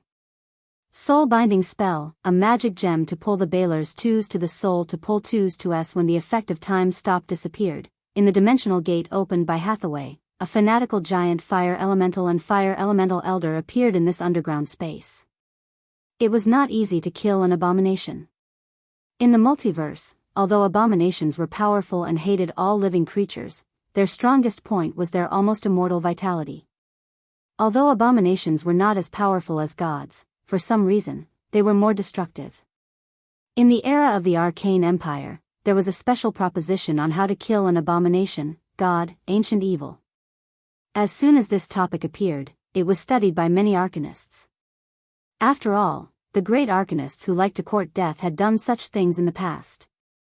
In theory, the easiest way to kill an abomination was to use the power of the god of death. The power of the god of death represented the end of all living creatures. For others, abominations might be difficult to kill, but the god of death was an exception. Unfortunately, the power of the god of death was not something that anyone could master. If one mastered the divinity of death or had the artifact of the god of death, one could also kill an abomination. However, these two things could not be obtained. Without these two things, it would be very difficult to kill an abomination. Like gods, abominations had divine shields. Although they were not as powerful as gods, they were still able to withstand several legendary spells at once. Moreover, as long as the divine shields were not broken once, the divine shields would always be repaired. Therefore, after a lot of calculations, the arcanists came to a conclusion. That was, they had to use saturation attacks in a very short time to let the divine shields reach the critical point and break them. In order to meet this requirement, Hathaway deliberately summoned the elemental army and wanted to use this method to kill the abomination. A world without flames is too sad. Burn, let the flames ignite the whole world. After the fire elemental elder arrived, it was immediately full of dissatisfaction with the surrounding environment. All fire elemental were arsonists. For them, flames were beauty, flames were everything, and they would ignite everything they saw. With the help of the summoning contract, Hathaway directly ordered the fire elemental to attack the abomination with her powerful mental strength. At the same time, Su Len, who had activated the thunder domain, also rushed forward. Because of the seal, the abomination had been sealed there and could not move at all. Moreover, under the seal for thousands of years, its strength had dropped to the bottom. Now was the best time to kill it. Endless flames continued to explode. The fire elemental elders were forcibly suppressed by Hathaway and could only vent their anger on the abomination. As a legendary creature and an elemental life form, the fire elemental elder had all kinds of fire abilities. In addition, there was a group of giant fire elemental elders that were one level lower than him. The destructive power of these arsonists was very shocking. At the same time, Su Len did not hold back either. The powerful power of thunder and lightning kept flashing, and the storm halberd in Sullen's hand was swung like a windmill, constantly attacking. Ripples kept appearing on the divine shields like water waves. The abomination screamed, and a shock wave instantly rushed towards Su Len. The space around Su Len was shrouded by countless thunder and lightning. Then, a big net that seemed to be made of thunder and lightning appeared, and it shone with a dazzling light. The thunder domain instantly appeared under the impact of the divine powers. The divine powers that were full of evil and destruction completely disappeared under the countless thunder and lightning. Chapter 551. Heat waves kept surging, and flames kept spreading to the surroundings. The abomination's divine power shield was also on the verge of collapsing. After all, the abomination was not a god, and it did not have the almost endless divine power of the god kingdom as a shield. Thunder slash.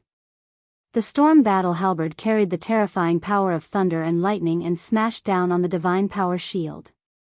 Boom! The power of thunder and lightning and the divine power surged, and countless bolts of lightning burst out in an instant. The entire underground space trembled slightly. The divine power shield, which was already close to its limit, finally could not withstand Sullen's all-out attack. The divine power shield shattered at this moment. Life. Destruction. Kill him, the abomination's chaotic consciousness kept whispering. In the face of Sullen's attack, it did not retreat at all. Its hatred for the living and its chaotic and crazy consciousness made it attack all living things in a frenzy. They longed for destruction, and the purpose of their existence was to destroy everything. The Thunder territory kept making crackling sounds. This was Sullen's territory and the abomination's territory fighting fiercely. Waves of pollution kept attacking, and as this power spread, Sulen clearly felt a chill run down his spine. His life force was slowly draining away. At this moment, a status appeared on his system panel. He was being eroded by the pollution territory, and his life force was continuously decreasing. If he did not deal with it, this speed of life force loss could quickly drain an ordinary person. Be careful. Hathaway's voice suddenly sounded. Lightning flashed, and Sullen's figure disappeared in an instant. At the same time, where Sulen had been standing, a sharp spike suddenly pierced out from the ground. Looking at the 1-meter-long spike, Sulen was terrified. If he was stabbed by this thing, his butthole would explode. A sharp claw pierced through the void. In the next second, the space behind Sulen cracked open, and the claw scratched at his back. It was as if Sulen had an eye in the back of his head. The storm halberd didn't even bother to look at it. It instantly blocked the claw, and the power of thunder and lightning erupted, completely purifying the evil power on the claw. The abomination roared in pain. Its tone was sharp, and a strange whisper rang out in Sullen's mind. This voice was filled with hatred, unwillingness, madness, and brutality. It made one feel irritable and wanted to destroy everything. This was a power that abominations were born with. These gods, who were born in death and died before they were born, were a curse to all the living.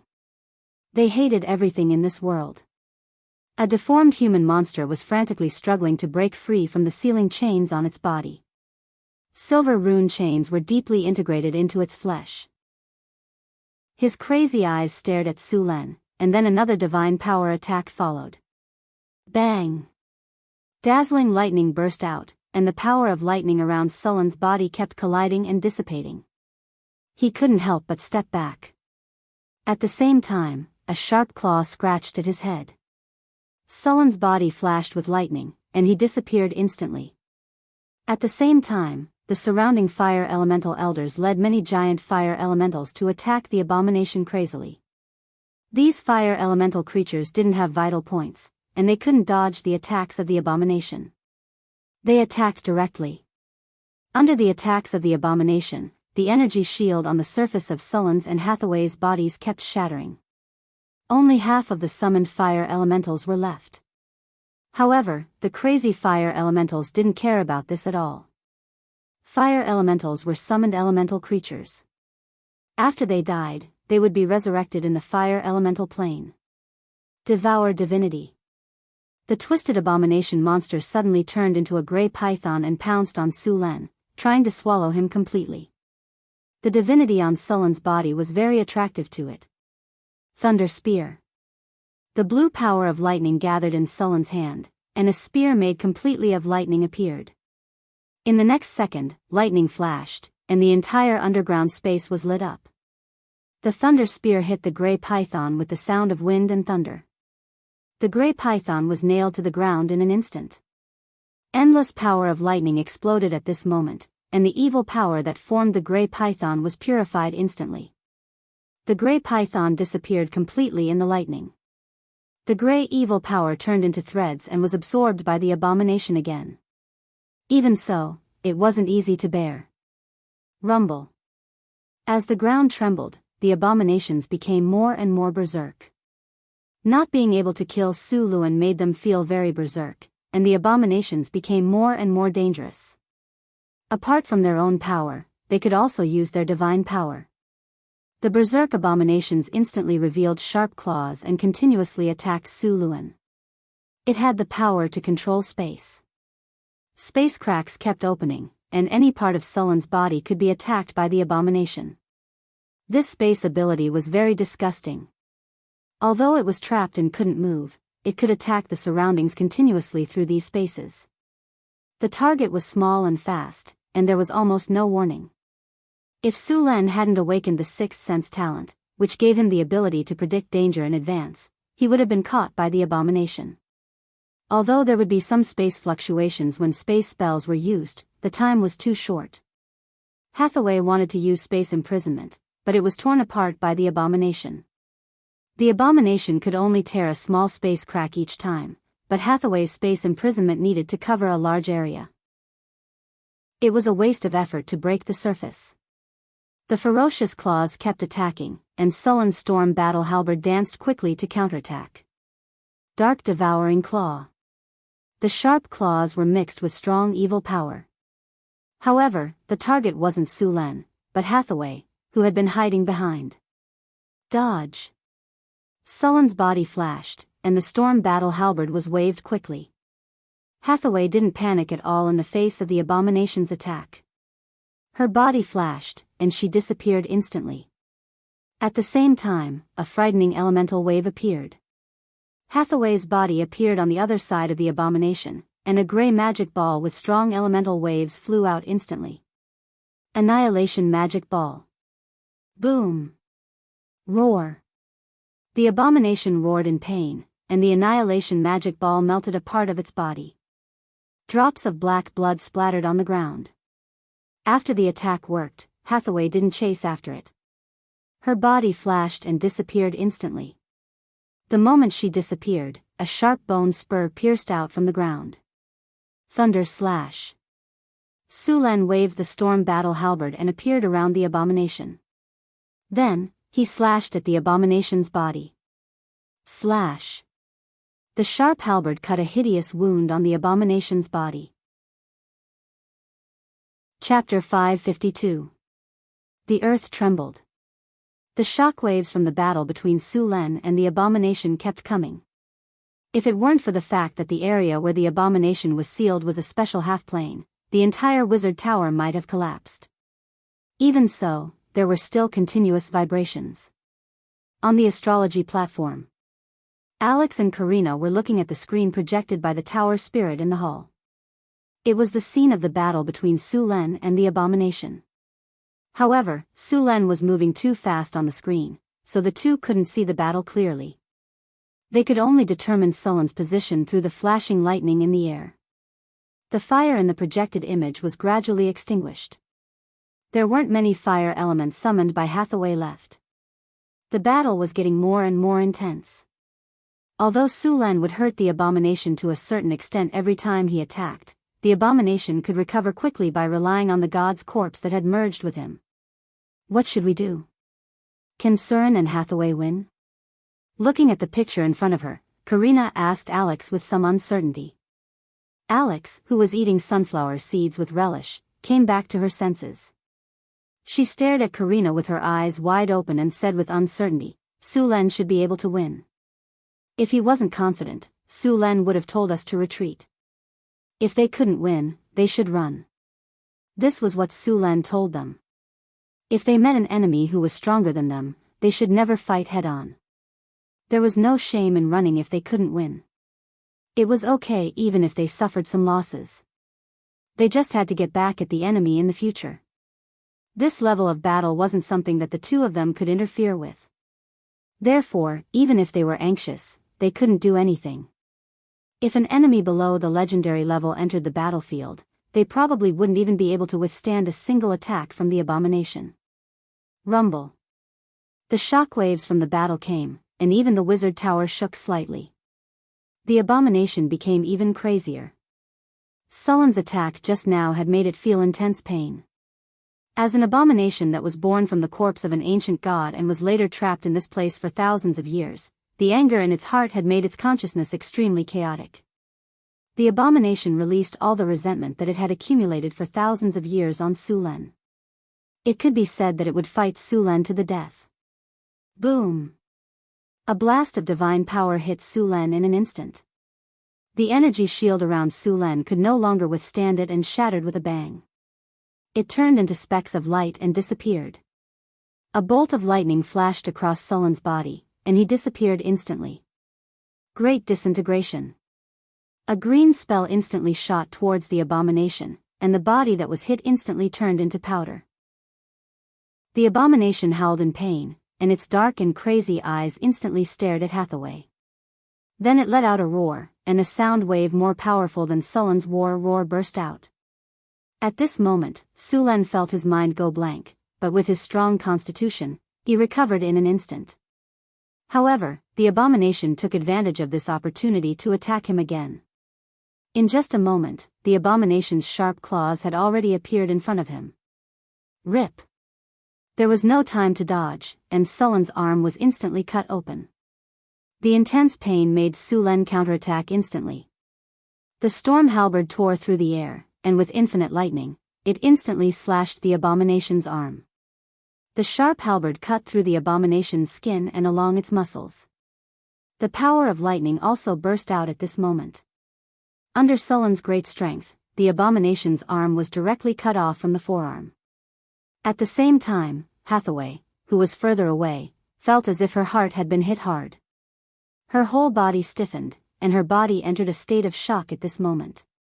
At the same time, a spatial crack suddenly appeared above her head, and the abomination's sharp claws suddenly attacked. The sudden attack made it impossible for Sulen to help. Hathaway was about to be hit. As a sorcerer, Hathaway's physical fitness was far inferior to Sullen's.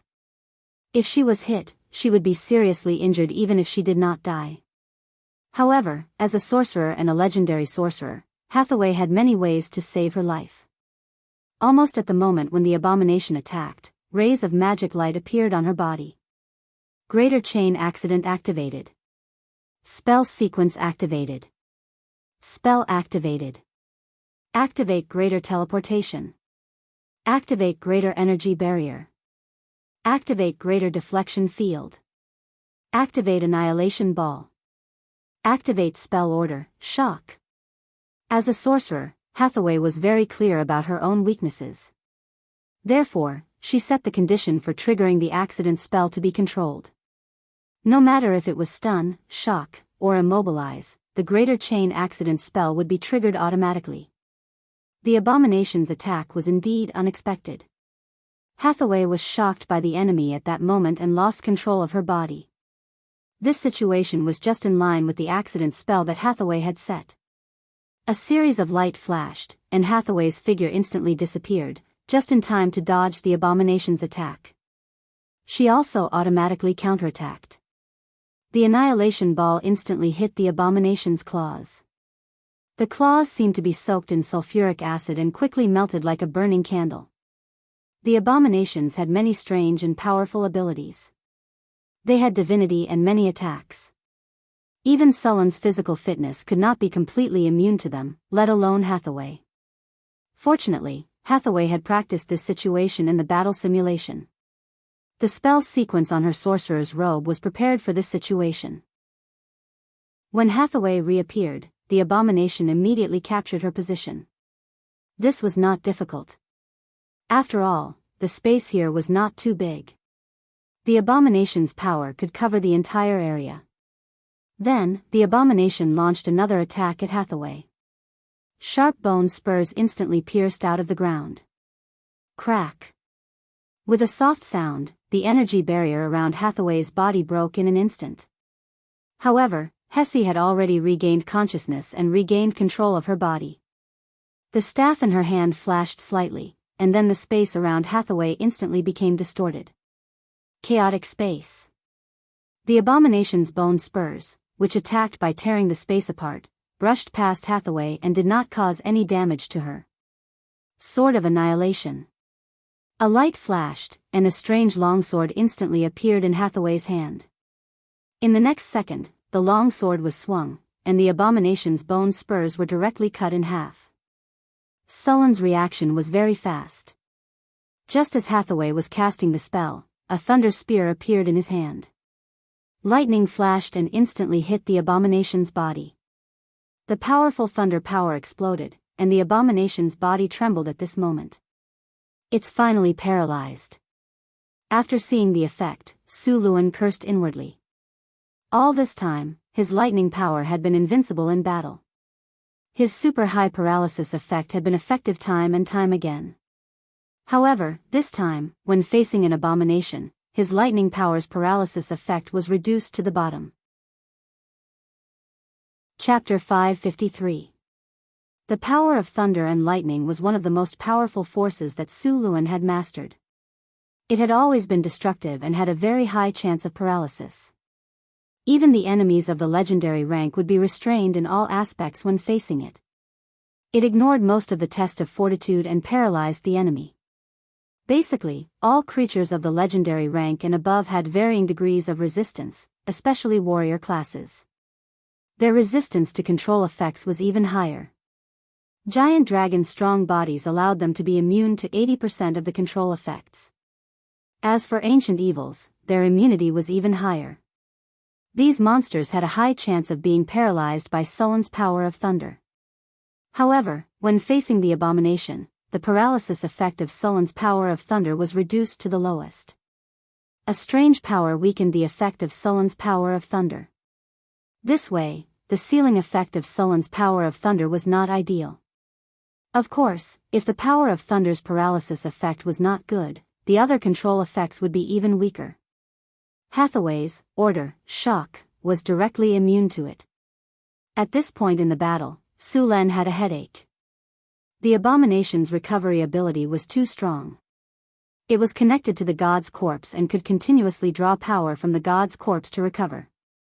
In addition to its own recovery ability, it was too difficult to kill it. If only Chris was here. As a legendary succubus, with her damage output, this abomination would not be able to withstand it. Su Len thought to himself.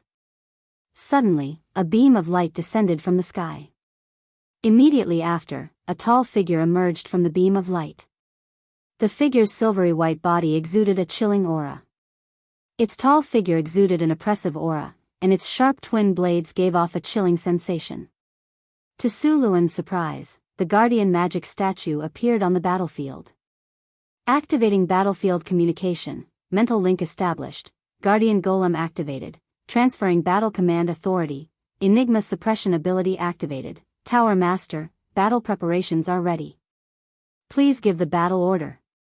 The cold mechanical voice of the tower genie sounded in Su Len and Hathaway's hearts. At the same time, Alex and Karina's voices sounded in their hearts. Su Len, do your best. We've already blessed the guardian golem with spells, so we can start the battle immediately. Yes, we must kill that monster. Don't worry, we'll definitely destroy it this time. Su Len said proudly when he saw the guardian golem in front of him. The guardian golem had fought with Su Len for a long time. Even if it was slightly weaker than Su Len, it still had the combat power of a high-level legendary mage. With the addition of the guardian golem, its combat power had completely met the requirements. Activating elemental fission shield.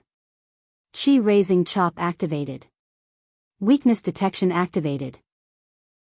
Silver sacred sword, legendary, charging. Armor break effect activated. Sharpness effect activated. Greater haste activated.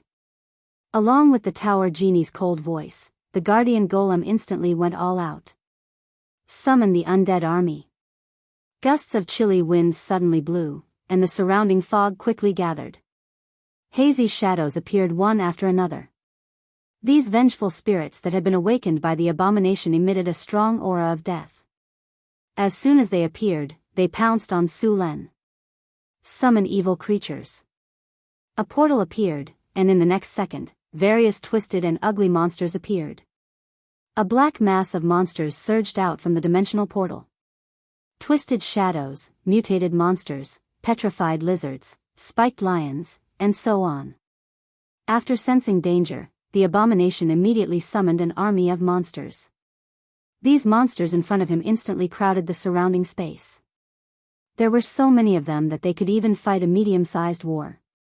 After seeing this situation, Su Len did not care at all. To be honest, although the number of monsters and undead summoned by the abomination this time was large, their quality was too poor. One must know that he used to be invincible on the battlefield. The army of monsters in front of him was completely insignificant. The guardian golem's tall figure rushed up directly, and its 2 demon slayer blades were invincible. None of the monsters were a match for it. Wherever it passed, it was like cutting chives. Su Len took out an exquisite flag, and the enormous power of thunder and lightning in his body exploded instantly.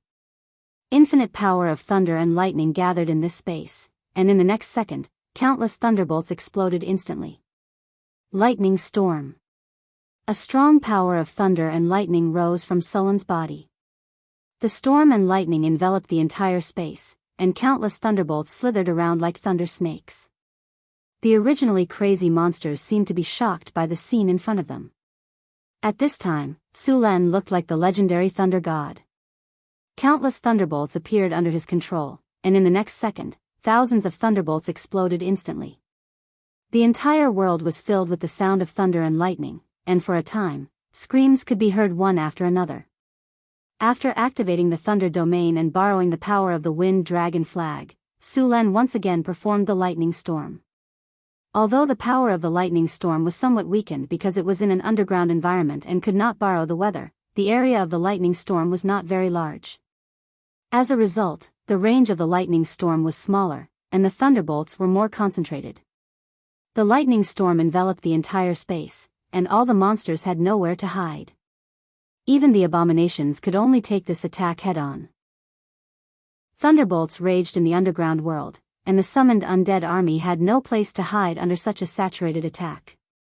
The power of thunder and lightning was more harmful to the undead creatures. In just a breath's time, a large number of undead creatures were directly purified by the thunder and lightning. After the lightning storm lasted for more than 10 seconds, all the summoned monsters were wiped out. The ground was filled with corpses that had been electrocuted into talking corpses.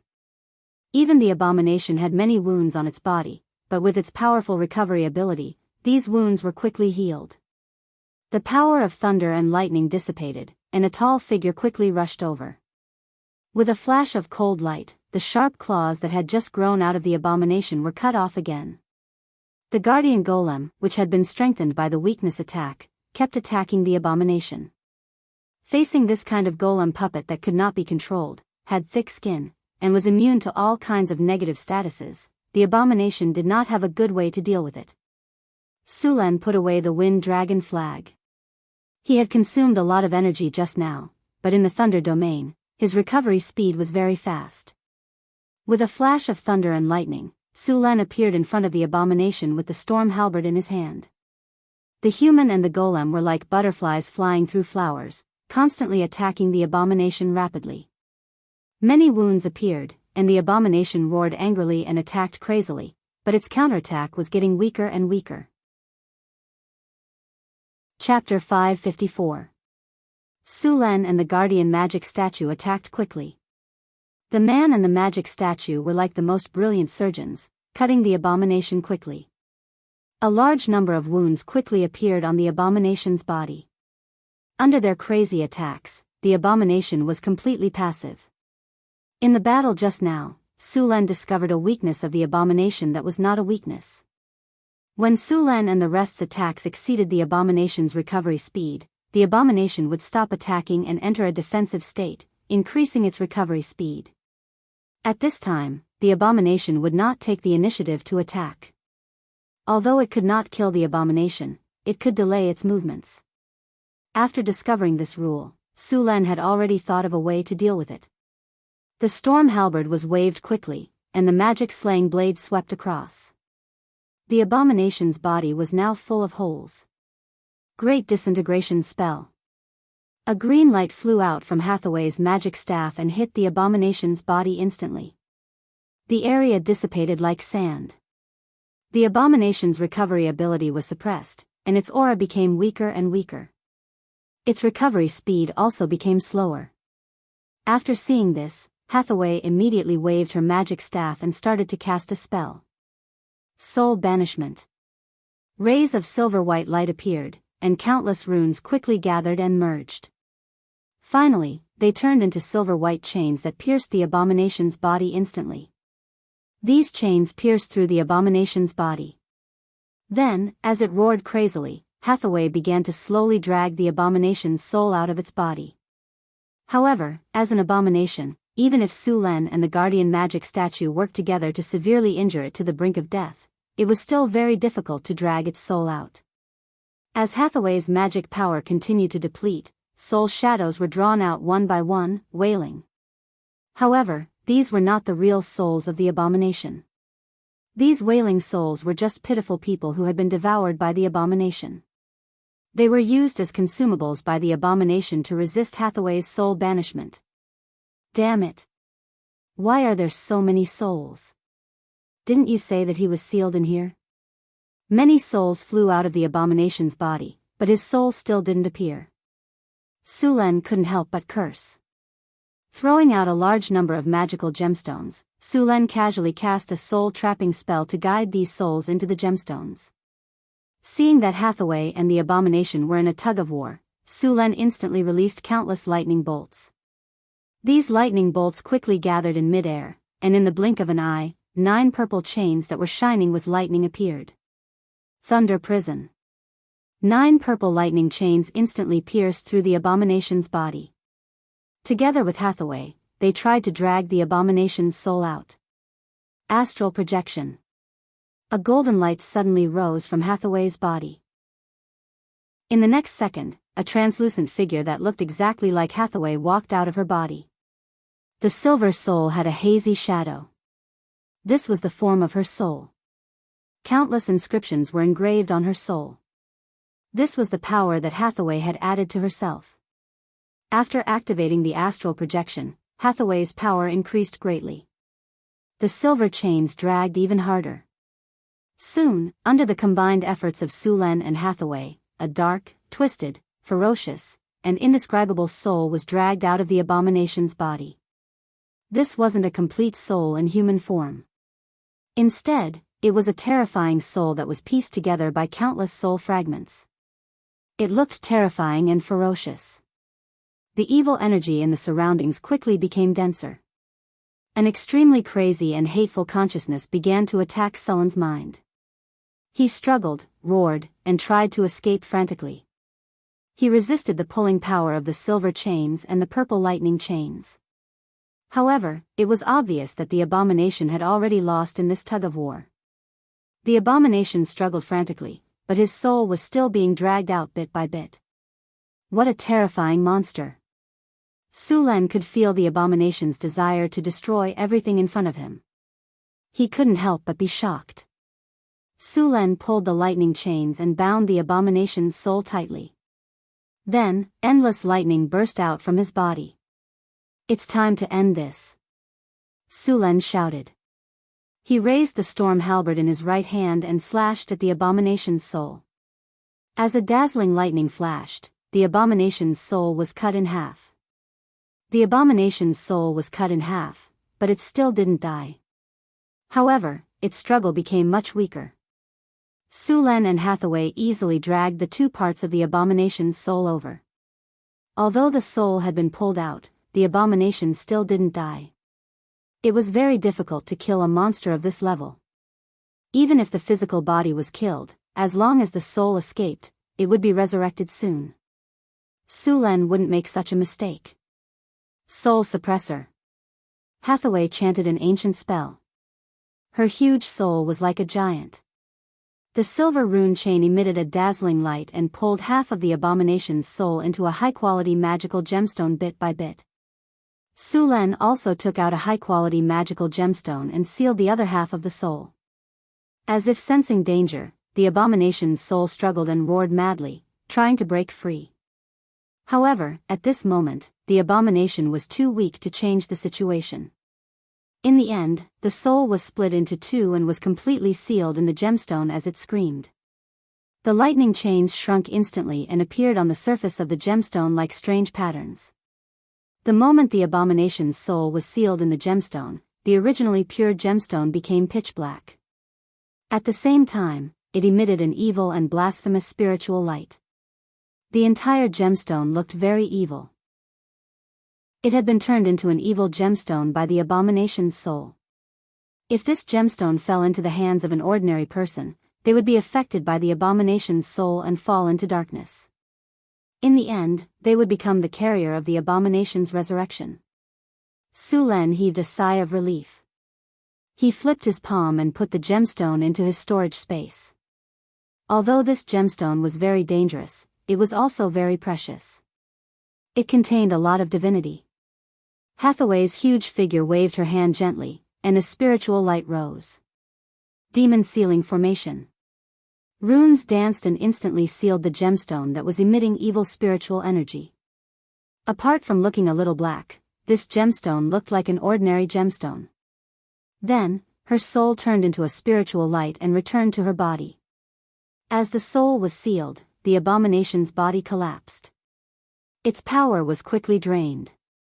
After a few breaths, the abomination's body deteriorated rapidly.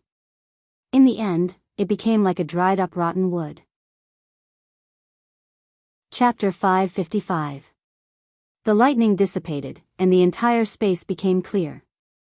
Although Su Len did not carefully check how much divinity there was in the abomination's soul, it was definitely more than the divinity crystals he had obtained before. However, it would take a long time to extract the divinity and use it. This was also the method he used to kill the abomination. Su Len did not have the power of death, so he could only rely on this method slowly. After the battle ended, Su Len let out a long sigh of relief. There were more spoils of war on the battlefield, and the most important one was the corpse of the ancient god. Although an abomination was born from this corpse, the corpse still had extraordinary benefits. The abomination did not inherit all the divinity in the corpse, so there was still a lot of divinity left in the corpse. In addition to the divinity, there were also a large number of mid-level and low-level soul crystals obtained from killing many undead, which could provide raw materials for the golem factory. The corpse of the ancient god was huge. It was dozens of meters long, lying on the ground. One could imagine how tall it had been when it was alive. Even the tallest cloud giant in the material world was only close to its knees in front of it. This was a male god, and the corpse was somewhat broken. There was a hideous wound on the head and the heart of the corpse. It was obvious that this was the fatal wound that killed this god. It would be very troublesome to transport such a huge corpse out directly. Moreover, this kind of corpse was full of divinity. Once the news leaked, it would definitely be a disaster. By then, not to mention the legendary masters in the material world, even the gods would not be able to help but send their avatars to fight for it. By then, it was likely to cause a disaster like the time of troubles. After Su Len checked that there was no problem with the corpse, he added another layer of seal. After the abomination's soul was sealed, the corpse was directly separated from the corpse. After a final inspection and cleaning, Su Len and Hathaway were relieved. After sealing the space again, Su Len and Hathaway returned to the wizard tower with the guardian golem. Alex, Karina, I'll leave the rest to you. Hathaway and I need to rest first. If there's nothing important, don't disturb me. After saying that, Su Len directly found a room on the astrology platform and walked in. After getting rid of the abomination that was a ticking time bomb, the entire sorcerer tower could finally relax. Without the threat of the abomination, the restoration of the sorcerer's tower was on the right track. The wizard tower had been sealed off for thousands of years, and many parts of it had been damaged. The repair work was tedious, but the good thing was that the core area wasn't damaged. Alex and Karina could do the job. Su Len came to a room and waved his hand casually. A gust of wind blew through the room and cleared all the dust. Then, he closed the door and began to check his harvest. After the battle, Su Len did not pay attention to the system notification. He only had time to check it now. The battle is over. Congratulations, host. You have successfully killed an abomination. You have received 573,000 experience points. You have received God's Bone X1. Congratulations, host. You have successfully killed an abomination. You have received a Diamond Treasure Chest X5. You have received 1 legendary skill point. Congratulations, host. You have received an epic victory. Battle of the Abomination, Legendary Battle, May 1689 of the Huiwa calendar.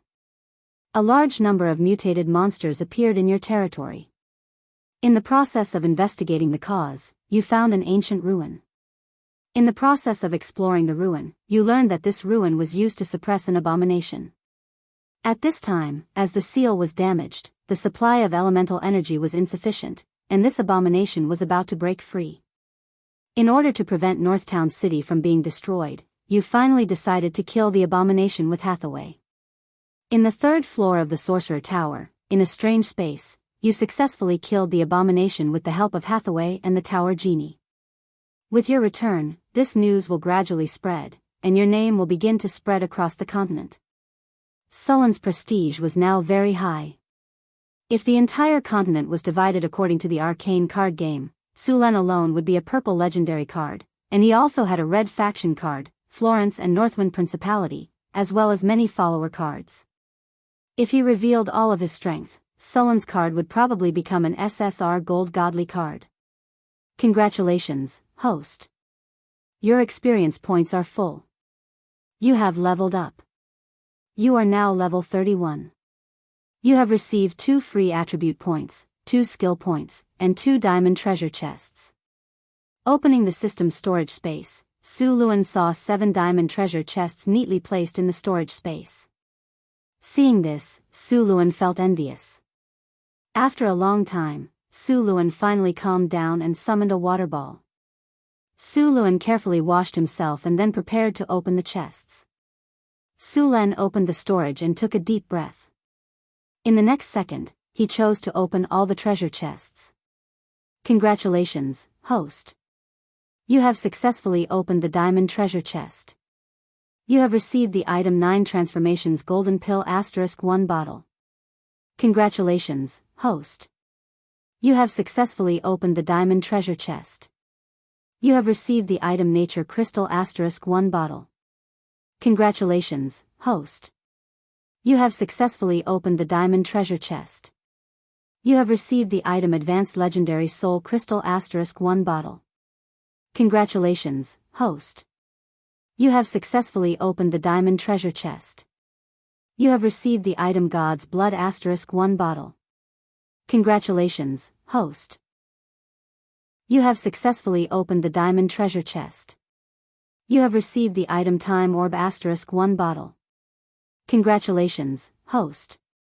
You have successfully opened the diamond treasure chest. You have received the item Hero Recruitment *1 bottle. Congratulations, host. You have successfully opened the diamond treasure chest. You have received the item Arcane Mechanics. The brilliance dissipated, and Su Len could not wait to take out the items to have a look. Su Len had already obtained 2 bottles of 9 Transformations Golden Pill. He put them away immediately. He had also obtained the Nature Crystal. It was just nice that he could give it to the Nature Oak. This was also very beneficial to Xanthi. However, Xanthi was currently unable to absorb this energy. The Advanced Legendary Soul Crystal was a good item. This was an important material for creating Advanced Tower Genie and Advanced Legendary Golems. Next, Su Len picked up a crystal bottle and examined it. This was a red bottle of viscous liquid with a golden glow. It was God's blood. As the crystal bottle shook, a faint golden glow rippled out. Su Len used appraisal to appraise it. This was a bottle of God's blood. It could be used to create magic potions or create divine artifacts. It was very precious. Su Len immediately put the crystal bottle away. The time orb was a light blue pearl. It was about the size of a lychee. Its surface was as smooth as jade. After appraisal, it was actually a treasure that contained a trace of the law of time. Its effect was to reduce the difficulty of casting spells such as Time Stop. Unfortunately, Hathaway only knew Time Stop. She could not cast spells such as Time Reversal or Time Banishment. Chapter 556. In some ancient legends and myths, there was an ancient god called the Lord of Time and Space among the first ancient gods of order. However, he had never left any information, so arcanists had always doubted whether this ancient god really existed. In the multiverse, there were very few of his believers, but it was certain that those time dragons were the believers of this lord of time and space. Wizards learned their space-time spells from the time dragons. Time dragons could be said to be masters of controlling time.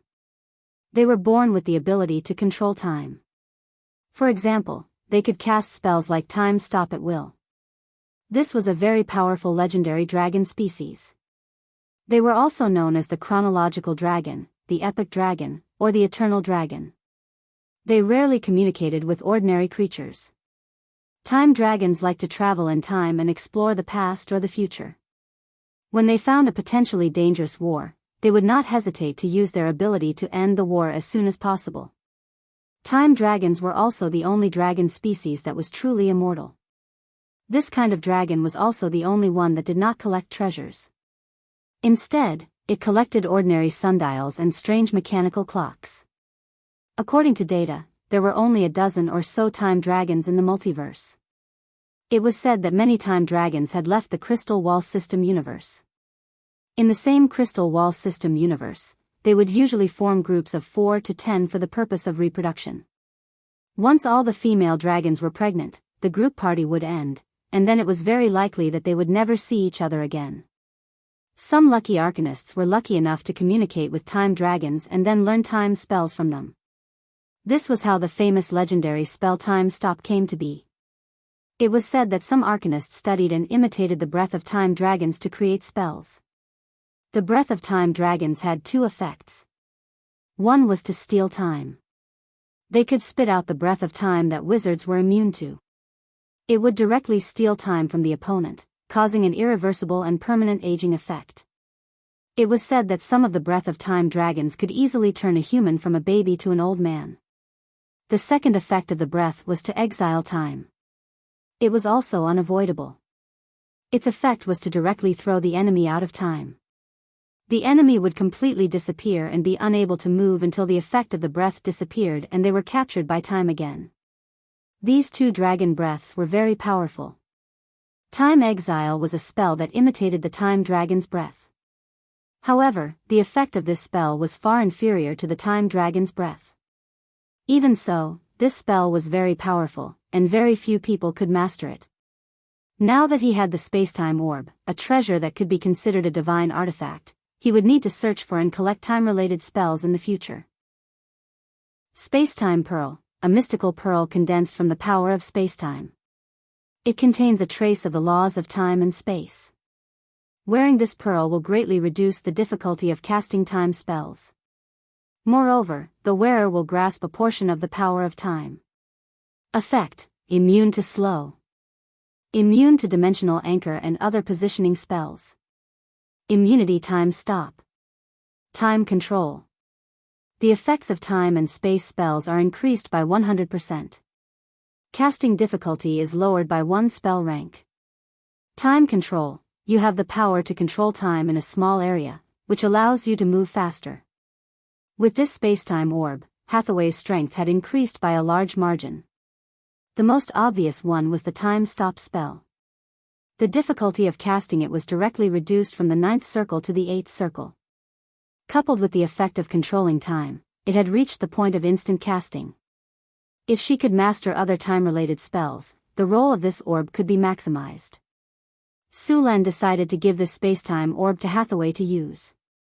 The last 2 items were left. One of them was a hero recruitment token. This thing looked very similar to the recruitment token he had obtained before, but there was an additional word, hero, on the token. After using appraisal, he found that this thing just solved his urgent need. Hero recruitment token, this is a promise from a hero. After using it, you can recruit 1 to 3 wandering heroes to join your command. Of course, you need to pay the hero's reward. Note, the user's identity will affect the quality of the recruited heroes. Su Len had decided to build Deepwater City some time ago and was ready to open up sea trade. Originally, he was worried about the lack of manpower and that there would be no one to manage Deepwater City. As for letting the nobles of the Kingdom of Florence manage it, Su Len did not trust them. Now that he had the hero recruitment token, this problem was solved. Su Len put away the hero recruitment token. He planned to use it when he returned to Northgard City. The last item was a book called Magic Mechanics.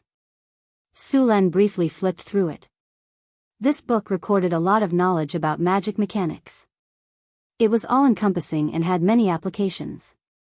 For example, it could be used to upgrade golems, the energy channel of wizard towers, the structure of buildings, and even the construction of floating space city needed a lot of knowledge.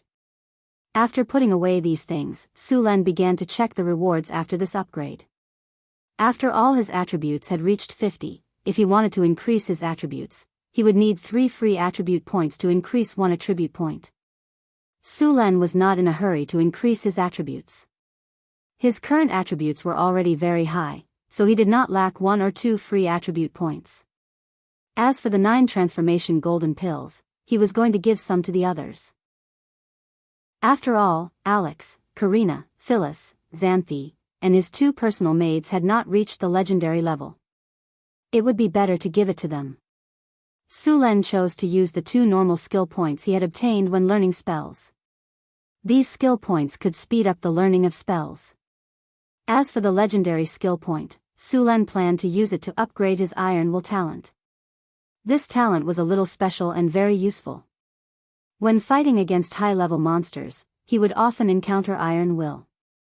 Just like a dragon, ordinary people did not even have the courage to stand beside it, let alone attack it. Iron Will might seem useless, but it was indispensable. After using the legendary skill points to upgrade, Iron Will talent was upgraded to Advanced Iron Will. If he wanted to upgrade it to Legendary, he would need to use 1 more legendary skill point. In addition to these gains, Su Len also obtained a piece of God's bone. After using Identify, he found that it was a high-grade material. God's bone looked similar to bones, but it was made of jade. There was a trace of golden light on it, and it was very hard. It could be used to make high-grade magic items. It was a very precious material. Su Len wondered if he could try to make a divine item with the God's bone and God's blood. P.S. Read a book. The world enters the Age of Lords. Read it if you like. Chapter 557. After putting these things away, Su Len checked the divinity crystals that he had just obtained. There were 2 divinity crystals this time. The one in Sullen's hand had about 8 points of divinity. The one in Hathaway's hand should be about the same as the one in his hand. It added up to 16 points of divinity. This abomination had more divinity than many demigods. This was because the great Arcanist had sealed it so that it was not completely born. There was still a part of the divinity in the god's body that had not been absorbed by it. If this abomination broke the seal and absorbed all the divinity, its divinity would probably reach the level of a weak god. Of course, with more divinity, the abomination's strength would also increase. By then, it would be Sullen's turn to be unlucky. Su Len did not mind having more divinity. Although he did not intend to walk the path of a god, it was still good to use divinity to increase his strength. In fact, if Su Len was willing to become a god, he could establish a church and preach. Of course, at this time, he could only be called a false god. The minimum requirement to become a god was to have 30 points of divinity, which was the level of a weak god. At the same time, he needed to master the power of rules and condense it into a divine personality. Su Len was still a little short of this. He could condense the divine personality of the thunder god. As for the clergy, there were many choices. If Su Len chose to become a god, it could be done in about 10 or 20 years. However, he would be trapped in this universe of the crystal wall system and could not go to other crystal wall systems. Although gods were powerful, there were many restrictions. As a god, he had to fulfill the obligations of his clergy. At the same time, he could not leave the god's kingdom at will. If it was only for 180 years, he could consider it. The key was that as long as he was a god, he had to fulfill this job. This was also the reason why the ancient gods who were tired of it gave their clergy to their descendants or other successors. After becoming a god, Su Len still needed to choose a side. With his current strength, a god with weak divine power could only be regarded as a small role among the gods. He could be regarded as a god under other gods. In the Pantheon Temple, his seat was also the last few. In order to become a big shot or a main god in a god system, one had to be at least mid-level divine power. As for those large god systems, such as the main gods of the elven god system, they must be at the level of great divine power. The most powerful gods in the Pantheon Temple were great divine powers. The ancient god of death, Jurgil, and Mother Gaia were at this level, but they had already retired. After becoming a god, he would gain allies and enemies at the same time. At that time, he would have to face other hostile gods. Moreover, compared to other gods, the god of Thunder's priesthood did not have an advantage. It would not be easy for him to develop and grow. He also needed to be careful of those hostile gods. Perhaps one day, he would be tricked by them. Sulan did not want to live such a life, so instead of becoming a god, it was better to become an astral wanderer. Collecting divinity would not only make him stronger, but it would also give him the essence of immortality. After resting in the room for a day, Sulan recovered to his best state, then he left the seclusion room. At that time, Hathaway was still in seclusion. She had gained a lot this time and needed some time to organize it. After coming to the astrology platform and eliminating the abomination, the ancient ruins had become sullen spoils of war. It could be said that it was the biggest gain besides the divinity. A well-preserved floating space tower that could fly and a secret realm. "Welcome back, Tower Master," the voice of the tower genie sounded. "Where are Alex and Karina?" Sulan looked around. There was no one on the astrology platform, and he did not know where the two of them had gone. "Ms. Alex and Ms. Karina are repairing the elemental pool," the tower genie said. As it spoke, it directly displayed a projection image. In the image, Alex and Karina were in the basement of the wizard tower. "It seems that they are not slacking off." Sulan nodded. "By the way, Tower Genie, did the former tower master leave any treasures or other magic props in this tower?" Sulan suddenly thought of something and asked. "I'm sorry, Tower Master. The previous Tower Master was arrested for violating the rules of the Supreme Arcane Parliament and conducting dangerous research. When the previous Tower Master was arrested, all his wealth and magic tools were taken away by the Supreme Arcane Parliament, so there is nothing left here," the Tower Genie said coldly. Sulan shook his head in disappointment. "Sure enough, I was greedy. A floating space tower is worth at least hundreds of millions of kinnar. What else can I ask for?" Soon, Sulan sorted out his thoughts and continued to ask the Tower Genie about the Wizard Tower and the Secret Realm. "Tower Genie, how many golems are there in the Wizard Tower now?" "There is a golem legion in the Wizard Tower, including 2 diamond golems, 2 advanced magic construct golems, 500 steel golems, 1,000 rock golems." "So many, I'm rich." After hearing the Tower Genie's words, Sulan's eyes turned into the shape of Kinnar City. A whole golem legion, how many Kinnar City would it take to produce this many golems? But before he could get excited, the Tower Genie's next words made Sulan's mood slowly sink.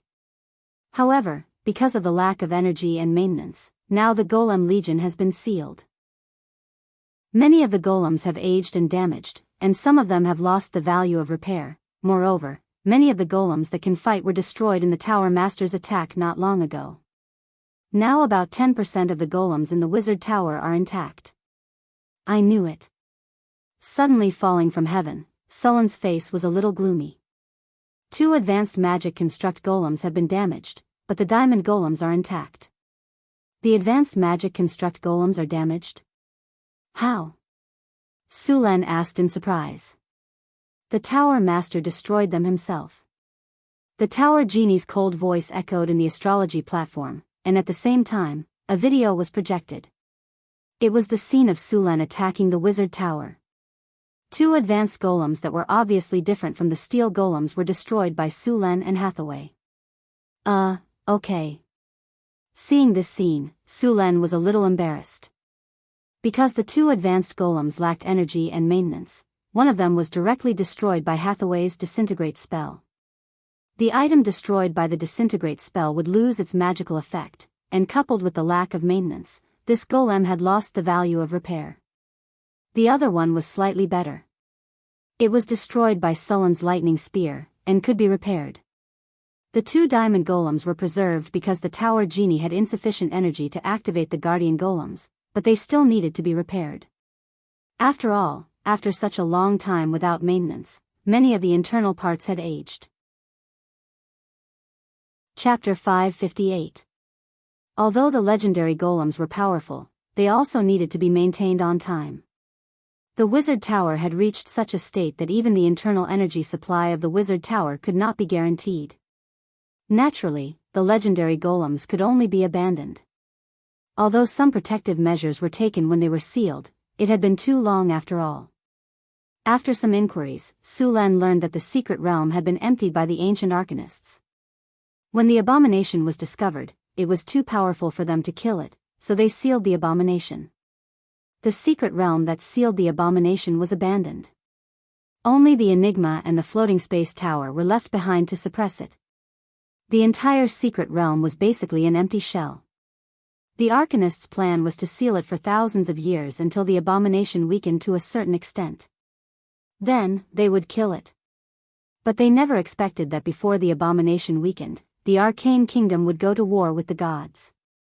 After the war, the arcane kingdom fell apart. The secret land and the abomination of the god in the secret land had long been forgotten. They couldn't even take care of themselves, so who would care about the abomination of the god? It was also because of the good quality of the seal left by the arcane kingdom that it hadn't completely collapsed after thousands of years. Otherwise, it would have caused a catastrophe.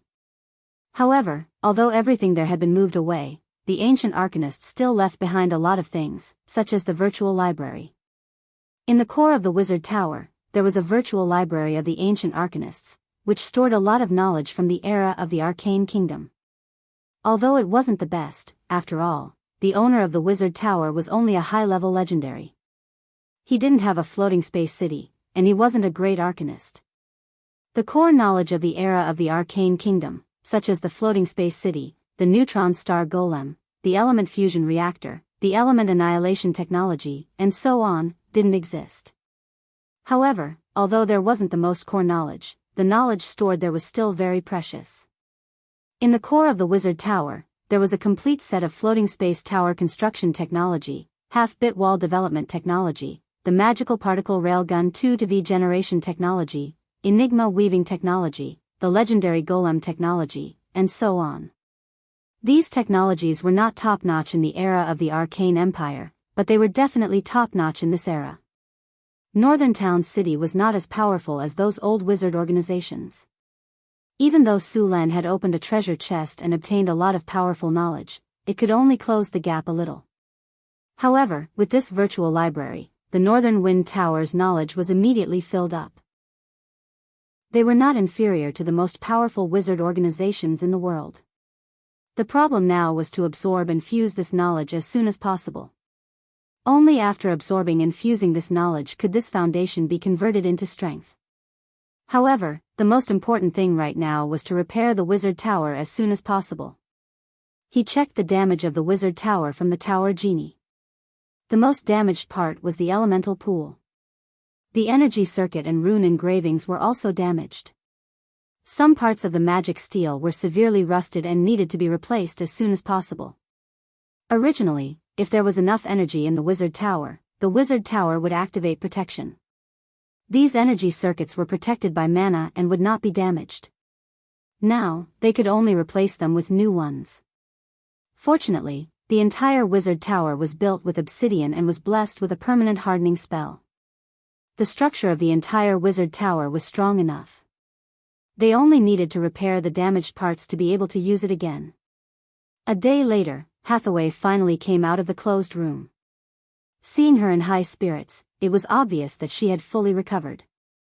"Hathaway, how do you feel?" Su Len asked with a smile. "Much better. The evil thoughts of the abomination have been cleaned up. I only knew about the power of the abomination from some records. After this encounter, I realized how terrible this monster is. Even if it has been sealed for thousands of years and its strength has fallen to the bottom, it is still so powerful. I can't imagine how powerful it is when it is in its heyday. No wonder it is called the Terminator of Civilization," Hathaway said with a look of lingering fear. Su Len smiled and said, "Powerful people leave behind many benefits.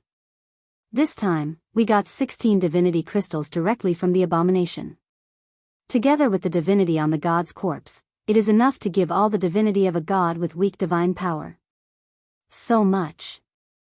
Hathaway said in surprise. "That's right. With so much divinity, we must keep it a secret. If even a little bit of information is leaked, our northern town city will not be able to resist the churches of the gods," Su Len said with a serious expression. "Understood." Hathaway was shocked. She immediately understood that although the divinity harvested this time was rich, it could be the source of chaos if they were not careful. As for giving up, neither Hathaway nor Su Len had ever considered this point. Also, these divinities are contaminated with the chaotic consciousness of the abomination, Su Len continued. These chaotic consciousnesses must be completely removed before the divinity can be integrated. Also, you must be careful when integrating the divinity. You can't be greedy, I know. Hathaway made a face at Su Len. I was the one who told you about the research on divinity. Now you are lecturing me. I am reminding you to be careful. Su Len raised his hand and knocked on her head. By the way, Alex, Karina, and I have searched the ruins for the past 2 days. It is so clean that rats can run away. Su Len pursed his lips and said, when the Arcanists evacuated, they took away everything that could be taken away. I suspect that if they did not need the floating space tower and the enigmatic lock to suppress the abomination, this wizard tower would not have been preserved. As for those golems, they were deliberately left behind by the Arcanists to guard this place from being destroyed by others. Doesn't that mean that we not only cleaned up the mess of the Arcanists, but also didn't get any benefits and came here for nothing? Hathaway couldn't help but say, these Arcanists are too stingy. Come on, the floating space tower, the secret realm, the enigmatic lock, the god's corpse in the basement, and the golems downstairs. These are not benefits. Alex couldn't help but say. These are props to seal the abomination. They had to leave them behind. How can it be considered a reward? Moreover, the things here are basically broken, and we have to repair them ourselves. Hathaway said with dissatisfaction. That was Sullen's true teaching. If the Arcanists were still alive, Su Len would definitely ask them for benefits. It's not that there are no benefits. The Tower Genie also keeps a virtual library, which contains a lot of technical information and various magic knowledge from the Arcane Empire. Is there a floating space city? Hathaway asked excitedly. What do you think? Su Len looked at her as if she wanted to eat **T. It's the end of the month. She's rolling on the ground begging for monthly votes. The kind that can't be kicked away. Chapter 559. Inside the Wizard Tower, Su Len, Hathaway, Alex, and Karina were repairing the Wizard Tower. With Hathaway's help, the speed of the repair sped up a lot. Since there were no materials here, Su Len even went back to the northern town city to retrieve some of the materials stored there. On the way back, Su Len met the 2 monks again. They had not left and kept saying that they wanted to suppress the monsters in the ruins. How could Su Len let them go to the ruins? He directly rejected them. After sending the materials to the ruins, Su Len temporarily left. With Hathaway there, he did not need to worry about the ruins. He still needed to take charge of the construction of Deepwater City. During this time, the second batch of construction workers had already gone to Deepwater City. Other than that, the caravan of the northern town city had also gone to the southern countries to recruit craftsmen and sailors to try to build ships. There was also one more thing that he needed to do. He needed to use the hero recruitment token in his hand. After returning to the palace, Su Len took out the token and chose to use it. A light flashed. The hero recruitment token instantly lost its luster. Then, it turned into dust and fell from his hand. A breeze blew past, and it disappeared without a trace. Ding! The host has used the hero recruitment token. The effect of the hero recruitment token has been activated. In the next 3 days, 1 to 3 heroes will come to join you. Please accept them. The system's cold mechanical voice sounded in his ears. After hearing the system's reminder, Su Len called for the guards and told them to inform him if anyone came to join him. If he was not there, they had to treat those people well. When he came back, he would then go to the secret border. Su Len also obtained a nature crystal from killing the abomination of God. He planned to continue using it on the nature oak.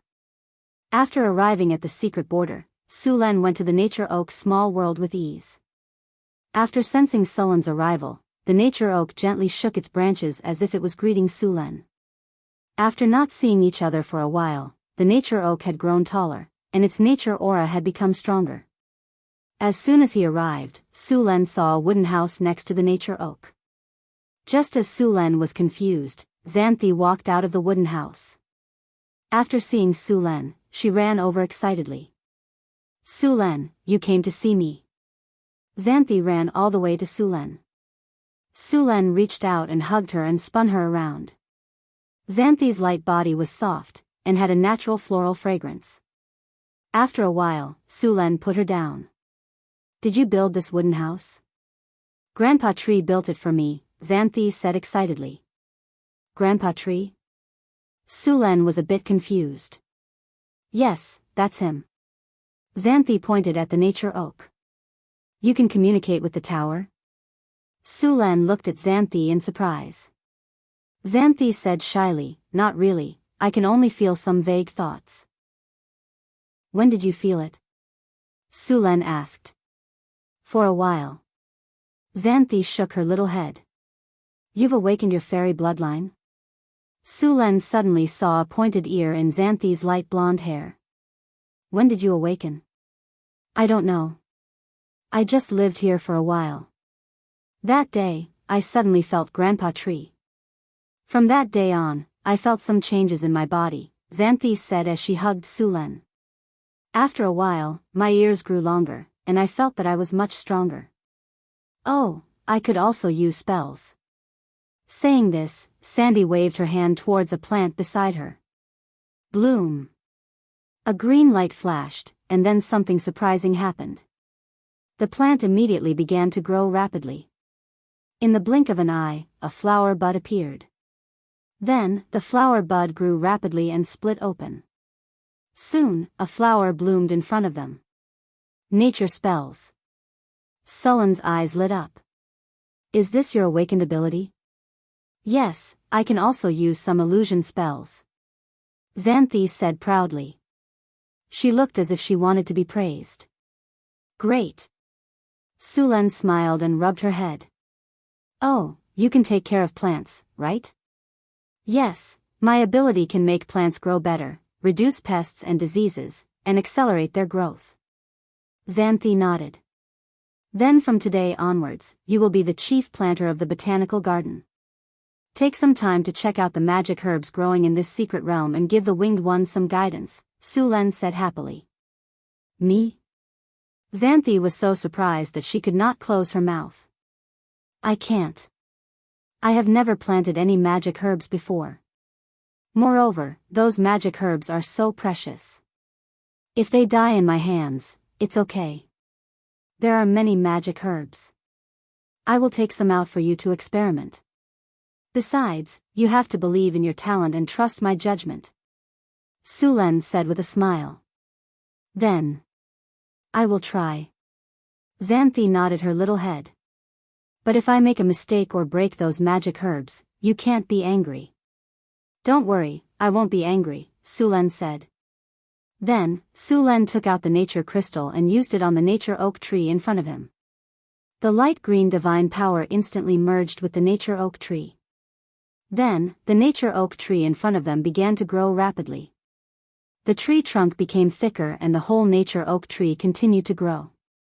In less than a minute, the nature oak tree in front of them had grown to a height of more than 60 meters. The branches and leaves were lush and the whole tree looked like a big green umbrella. The aura of nature in the surroundings became thicker and thicker. The surrounding plants grew rapidly in this aura. An aura of life surrounded this place. Did it level up? Su Len was surprised when he saw the changes in the nature oak tree in front of him. Su Len, Grandpa Big Tree asked me to tell you that he is grateful for your help. He has leveled up, Xanthi said happily. Su Len used identify on the nature oak tree in front of him. Then, a message appeared in his mind. Wisdom ancient tree, a magical plant evolved from the nature oak tree. It is a unique plant in nature. It can give others nature spells. Living here can improve one's physique, increase one's lifespan, and purify one's bloodline. Skills: enlighten, all nature, purify, nature spells, etc. Has a low chance of producing the fountain of youth. Seeing this wisdom ancient tree, Su Len was very happy. With this tree, as long as he had time, he could create a group of druids. Seeing its abilities, Su Len planned to arrange for his 2 little maids to live here for a while.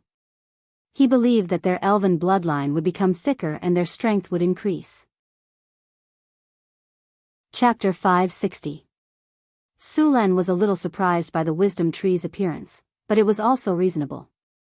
After all, it had cost him 2 nature god crystals to complete its evolution.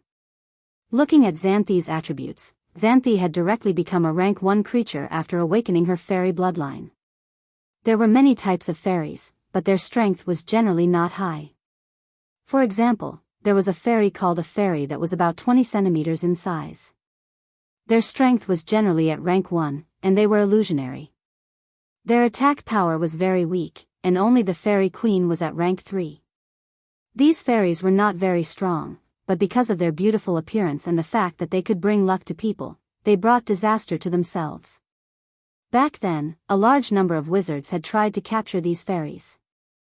As a result, the remaining little fairies had to hide in places where no one would go. Although these fairies were not very strong, they were very good at hiding. In the forest, even if someone was 2 ranks higher than them, they would not be able to find them. Xanthi had awakened a kind of natural fairy bloodline. The strength of this fairy bloodline was at the 2nd rank. Only a few fairy queens could reach the 4th rank.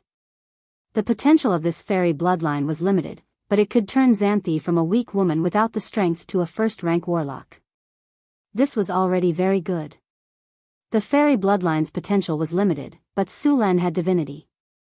If there was no other way, he could let Xanthi absorb some divinity. Divinity was the most mystical power in the multiverse. It had the effect of turning something rotten into something magical. Breaking through the limits of a species was only one of its effects. The fairy bloodline was about the middle of the bloodline among the warlocks. It could not be compared to the dragon bloodline.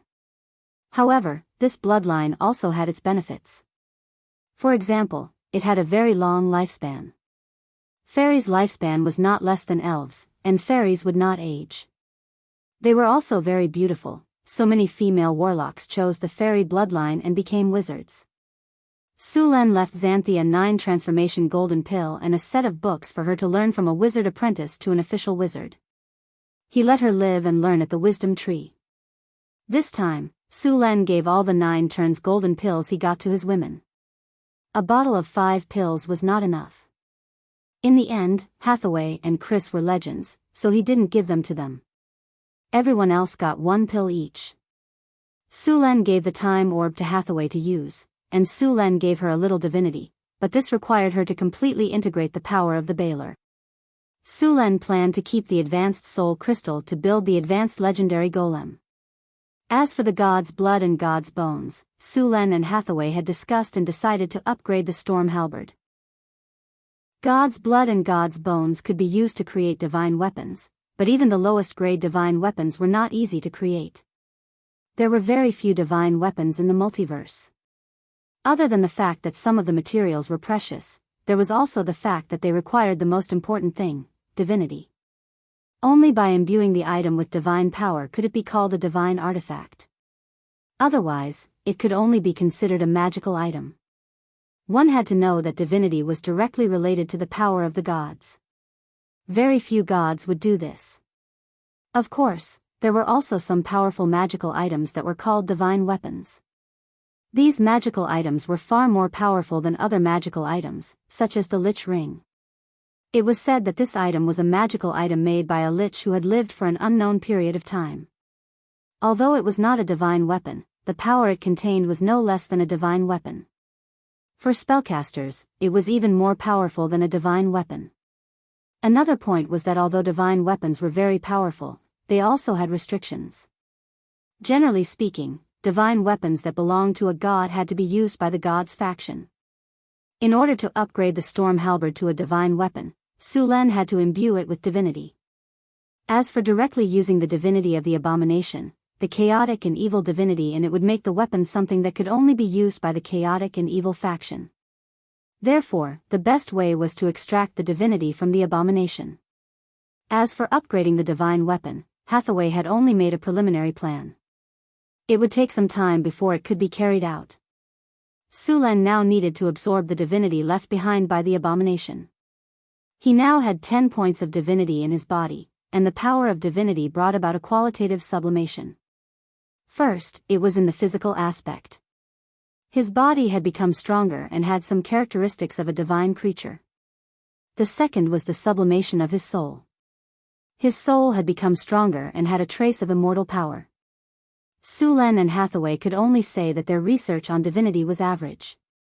According to the existing knowledge, the demigod Lich was the one who had the most in-depth research on divinity. Perhaps the ancient arcanists had a deeper understanding of divinity. After all, those arcanists had fought against the gods in the end. It was impossible for them not to study the power of the gods. Su Len planned to learn more about the power of divinity before making a divine weapon. When Su Len returned to Northern Town, a guard hurriedly came to report that 2 middle-aged men had come to join him. After hearing the guard's report, Su Len knew that these 2 men should be the heroes he had recruited with the hero recruitment token.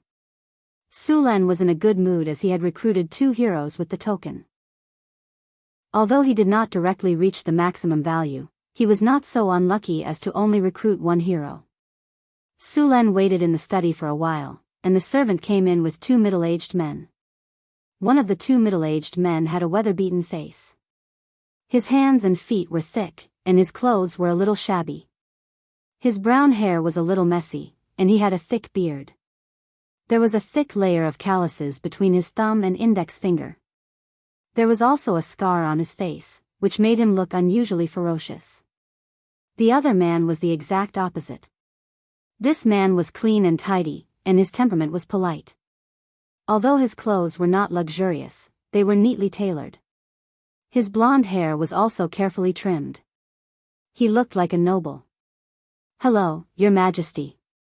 I am Barbassa. I am willing to fight for you." "Hello, Your Majesty. I, Holland, am willing to serve you." The 2 men saluted after seeing Su Len. Su Len asked them to sit down, and at the same time, he asked the servant to bring some wine and drinks. At the same time, he checked their attributes. Unexpectedly, these 2 heroes were actually Tier 4 powerhouses. It should be known that powerhouses of this level would receive preferential treatment in any organization or country on the continent. The conditions Su Len gave were much worse than the conditions of other kings. One had to admit that the system recruitment token was powerful. After a simple conversation, Su Len learned some information about the 2 men. The man named Barbassa was actually a pirate captain. Because he went ashore to rest and resupply, he was betrayed and finally came to the northern wastelands. The other man, Holland, was a fallen noble. Because the old king died of illness, and the new king took the wrong side during the ascension, he was openly and secretly suppressed. He could only leave and unknowingly came to Northern Town. Chapter 561. When he was in power, he did not show any mercy to his political enemies. Now that he had lost his power, his political enemies would naturally retaliate. And it would be 10 times or even 100 times the revenge. The Holland family was already in dire straits, and it was because of him that they were able to rise again. Now that he had lost his power, the family had fallen apart. If not for his strength, he would have escaped with his wife and children after seeing that the situation was not good. Grass would have grown on his grave. The arrival of these 2 heroes could be used to fill in the gaps in Deepwater City. The development of Deepwater City needed someone to preside over it. Holland was originally an assistant minister of the Kerbal Kingdom and was proficient in internal affairs. He was more than qualified to manage Deepwater City. Barbossa, on the other hand, could be the captain of the deepwater port.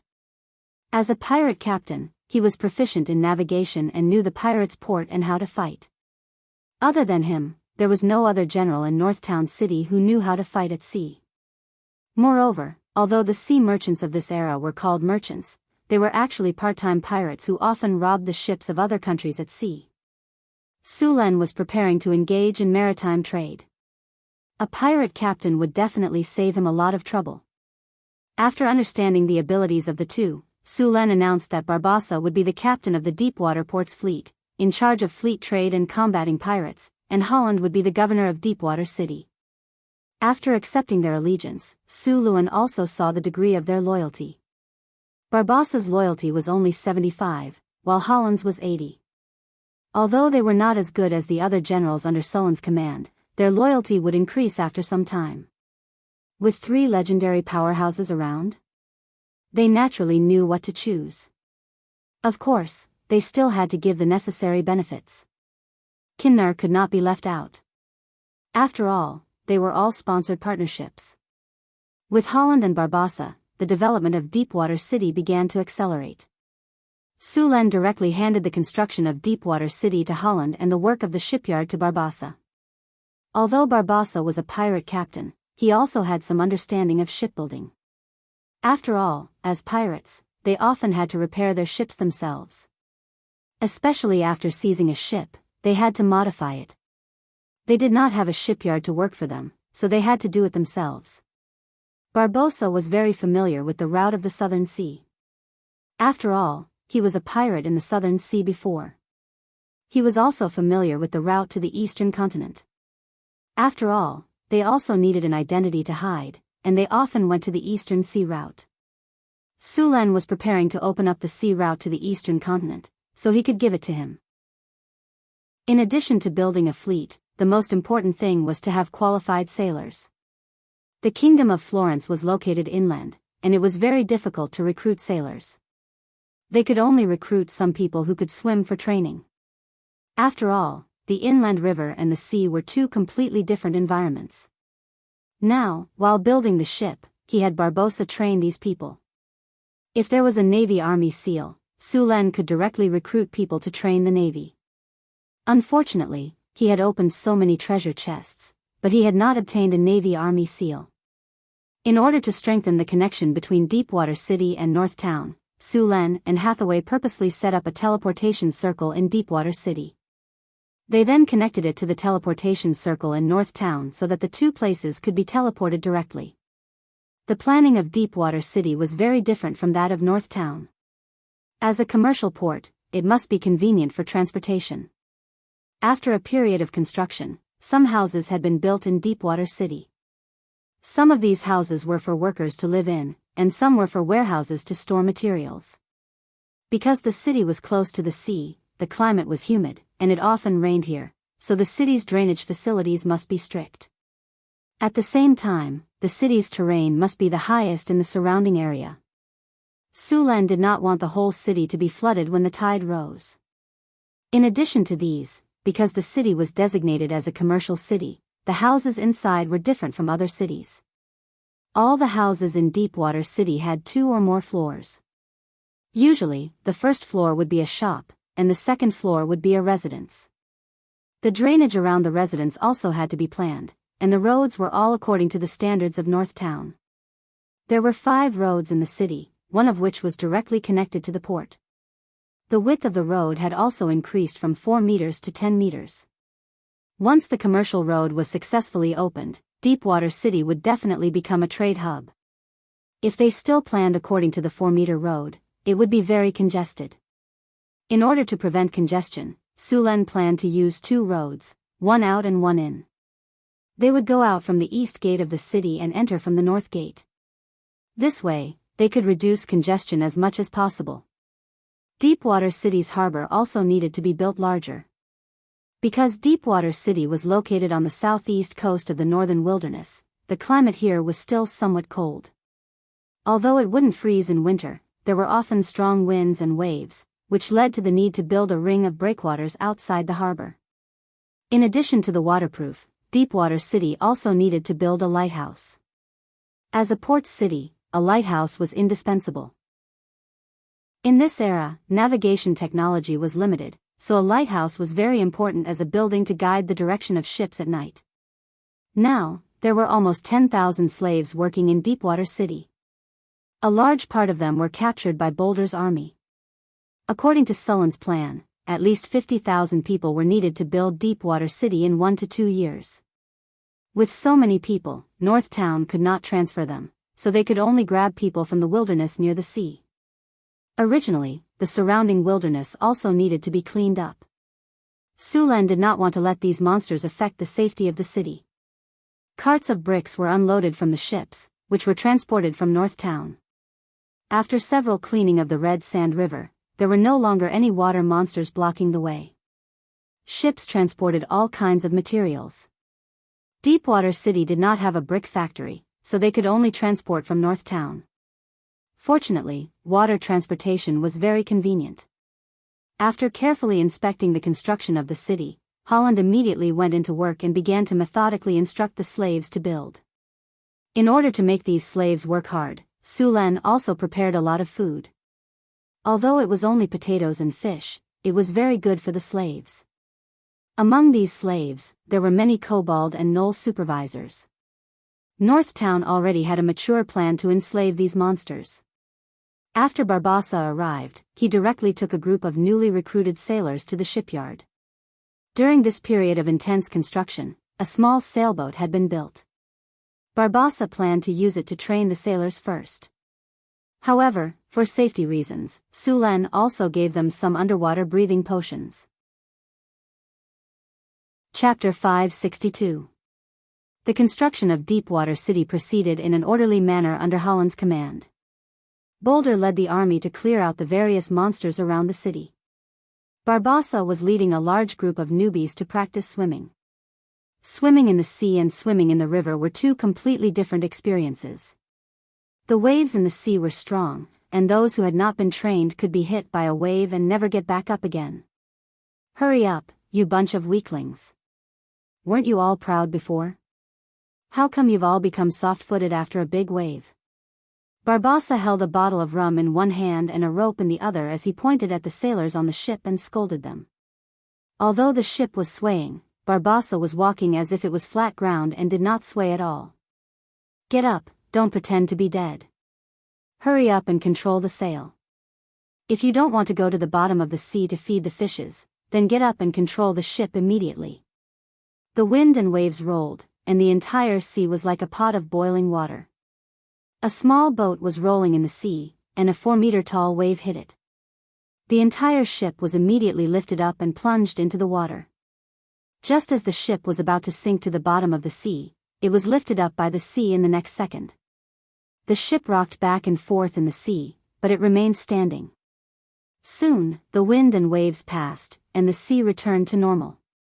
Hurry up and get up. Look at your vomiting. Hurry up and clean the deck. Barbassa said as soon as the storm passed.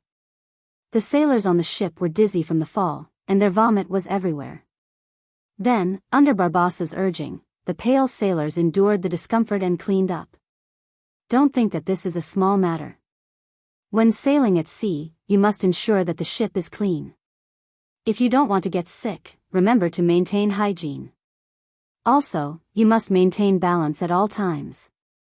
The enemy will not let you go just because you fell. Alright, rookies, this is your first lesson after boarding the ship. More cruel training awaits you in the future. Cherish the good times now. I hope that I can still see you when it's over. Northern Wasteland, Northgard City. An endless stream of merchants entered the city in an orderly fashion. Although Northtown City had only been established for a few years, it had quickly developed into a bustling metropolis due to the local specialties and the continuous influx of immigrants. The Pearl of the Northern region was very famous in the human kingdoms. Almost every merchant knew about this new trading city.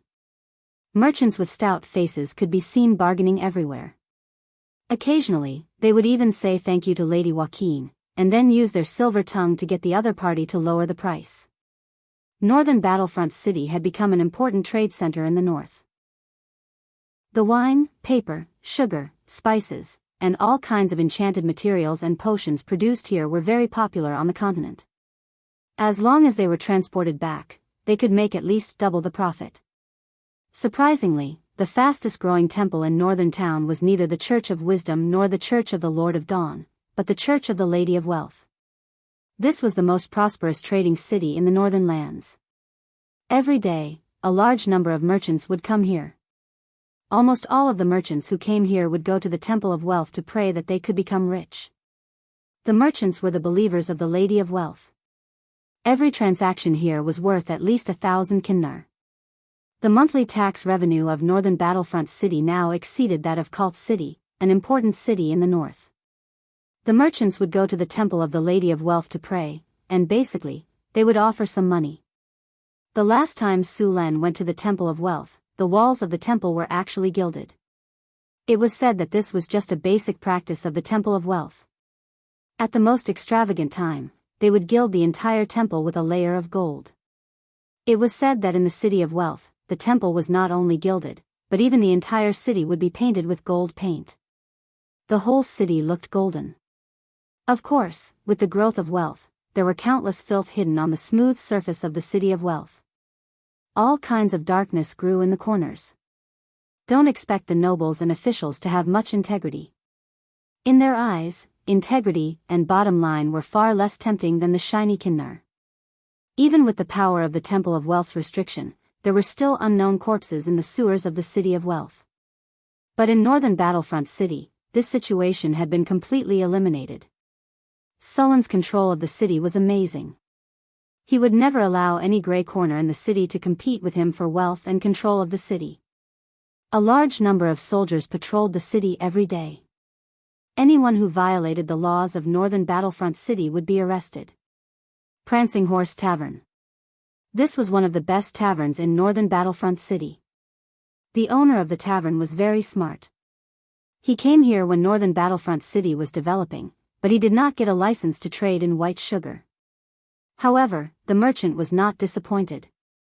Instead, he found another way to open a tavern here. He used his connections to buy a lot of beautiful female slaves from other cities to provide services for the merchants who came and went. The first time he ate crabs made him a lot of money. His Prancing Horse Tavern also became a place where many merchants lived. At this moment, a large group of drunkards, tourists, mercenaries, and adventurers were chatting and laughing loudly. On a small stage in the middle of the tavern, a few female slaves who were dressed very sparingly were posing. This was a reserved program in the tavern. The owner of the tavern was very good at doing business. Everyone liked free performances. As long as these people were aroused, they would spend money to enjoy it even if you didn't say anything. Next to them, a bard was looking at the stage with a depressed face. These LSP only cared about watching the performance. Who would order his songs? He was too careless. He originally thought that the Prancing Horse Tavern was popular and wanted to make a lot of money. In the end, no one asked him to sing. A dwarf with a loud voice was drinking a local specialty of vodka. He looked drunk, but he was still shouting that he wanted to arm wrestle with another dwarf. A halfling stood at a table not far away. Although he was dead drunk, he had just knocked down a thief who wanted to steal his wallet. This sword is 30 feet and 1 inch long. It weighs 2 pounds and 3 ounces. It was tempered into steel and quenched into a sharp edge. 3 years ago, I killed a gnoll in Neverwinter.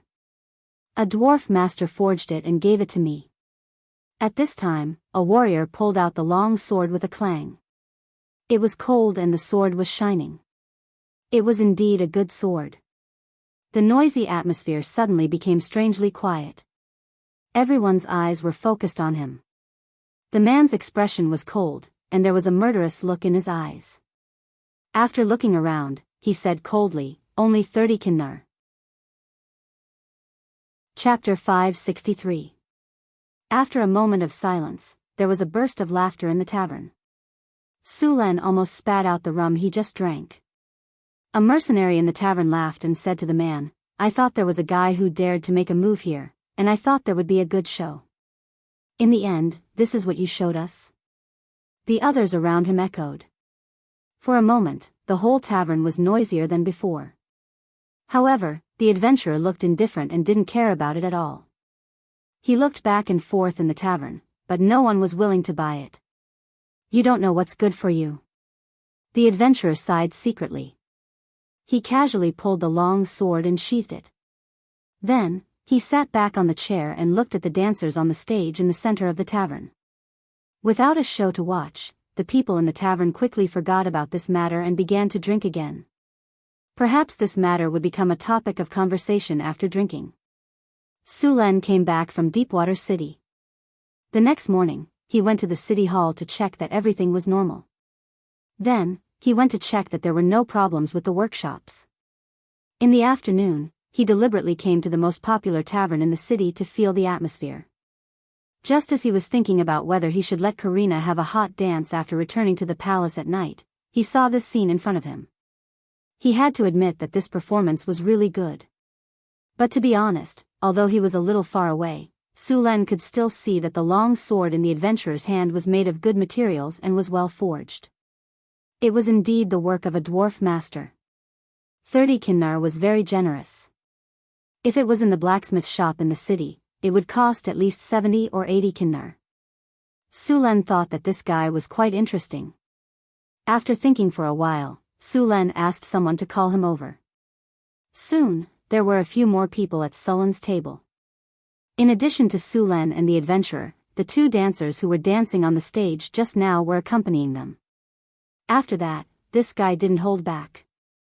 He hugged a dancer and put his hands all over her body. He even wolfed down the food and drinks on the table, completely like a reincarnated hungry ghost. Su Len quietly watched him eat and flirt. When he was almost done, he asked. That weapon isn't yours, is it? Yes. Of course it's mine. At this time, this adventurer did not have the image of an indifferent expert. His eyes were slightly narrowed, and he hugged the dancer next to him, his face like a pig. Hee hee, why would an adventurer sell his weapon? Su Len sneered. This is my weapon. If I want to sell it, I'll sell it. What can you do about it? Su Len glanced at him and said, I don't care, but where did you get this weapon? Telepathy. A light flashed in Sullen's eyes, and in the next second, the adventurer told him everything he knew. It was very simple. This adventurer was just picking up scraps. He accidentally found two adventurers fighting. In the end, one of them died, and the other was seriously injured. The one who was seriously injured was not very lucky. He died from his injuries, so in the end, all those things fell into his hands. It was just that this guy didn't turn the windfall into his assets. Instead, he indulged in debauchery every day. In less than a month, he had spent most of the money. Therefore, he wanted to sell this weapon as well. Tonight, when he saw the performance of the dancers in the tavern, his brain was filled with lust, and he did what he did just now. Did the two people leave anything else? Su Len continued to ask. There's also an iron box. I can't open it, the man said with dull eyes. Where is the iron box? At my place. Su Len looked around and waved his hand gently. The two dancers got up and left with dull eyes. Then he said to the man, Where do you live? Take me there. Yes.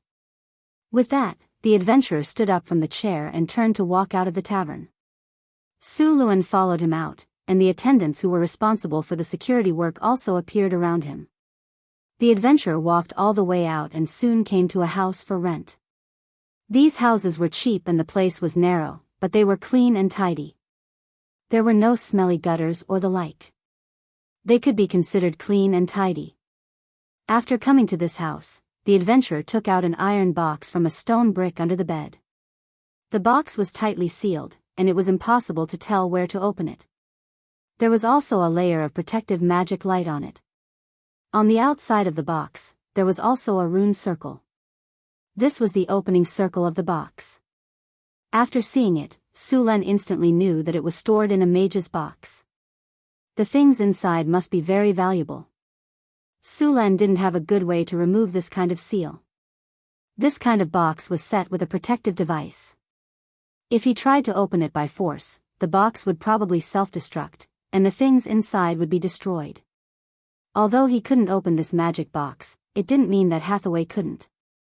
Although he was now a level 4 wizard, his knowledge was far from Hathaway's. Sulen played with the box. It was slightly heavy in his hand. There was no obvious mark on the box, only a hexagram circle. To be safe, he didn't try to open it. Instead, he brought it back to Hathaway for help. In the North Wind Tower, Sulen found Hathaway and handed the box to her. Hathaway looked at it carefully and said, "It is indeed a magic box, and it's well preserved. No one has opened it before. Can you open it?" Sulen asked. "Let me try," Hathaway said as she picked up the box. After about an hour, a light rose from the box. Then, with a soft crack, the box in front of them cracked open. Sulen opened the box. Other than a parchment scroll, there was also a letter. The parchment scroll was a map.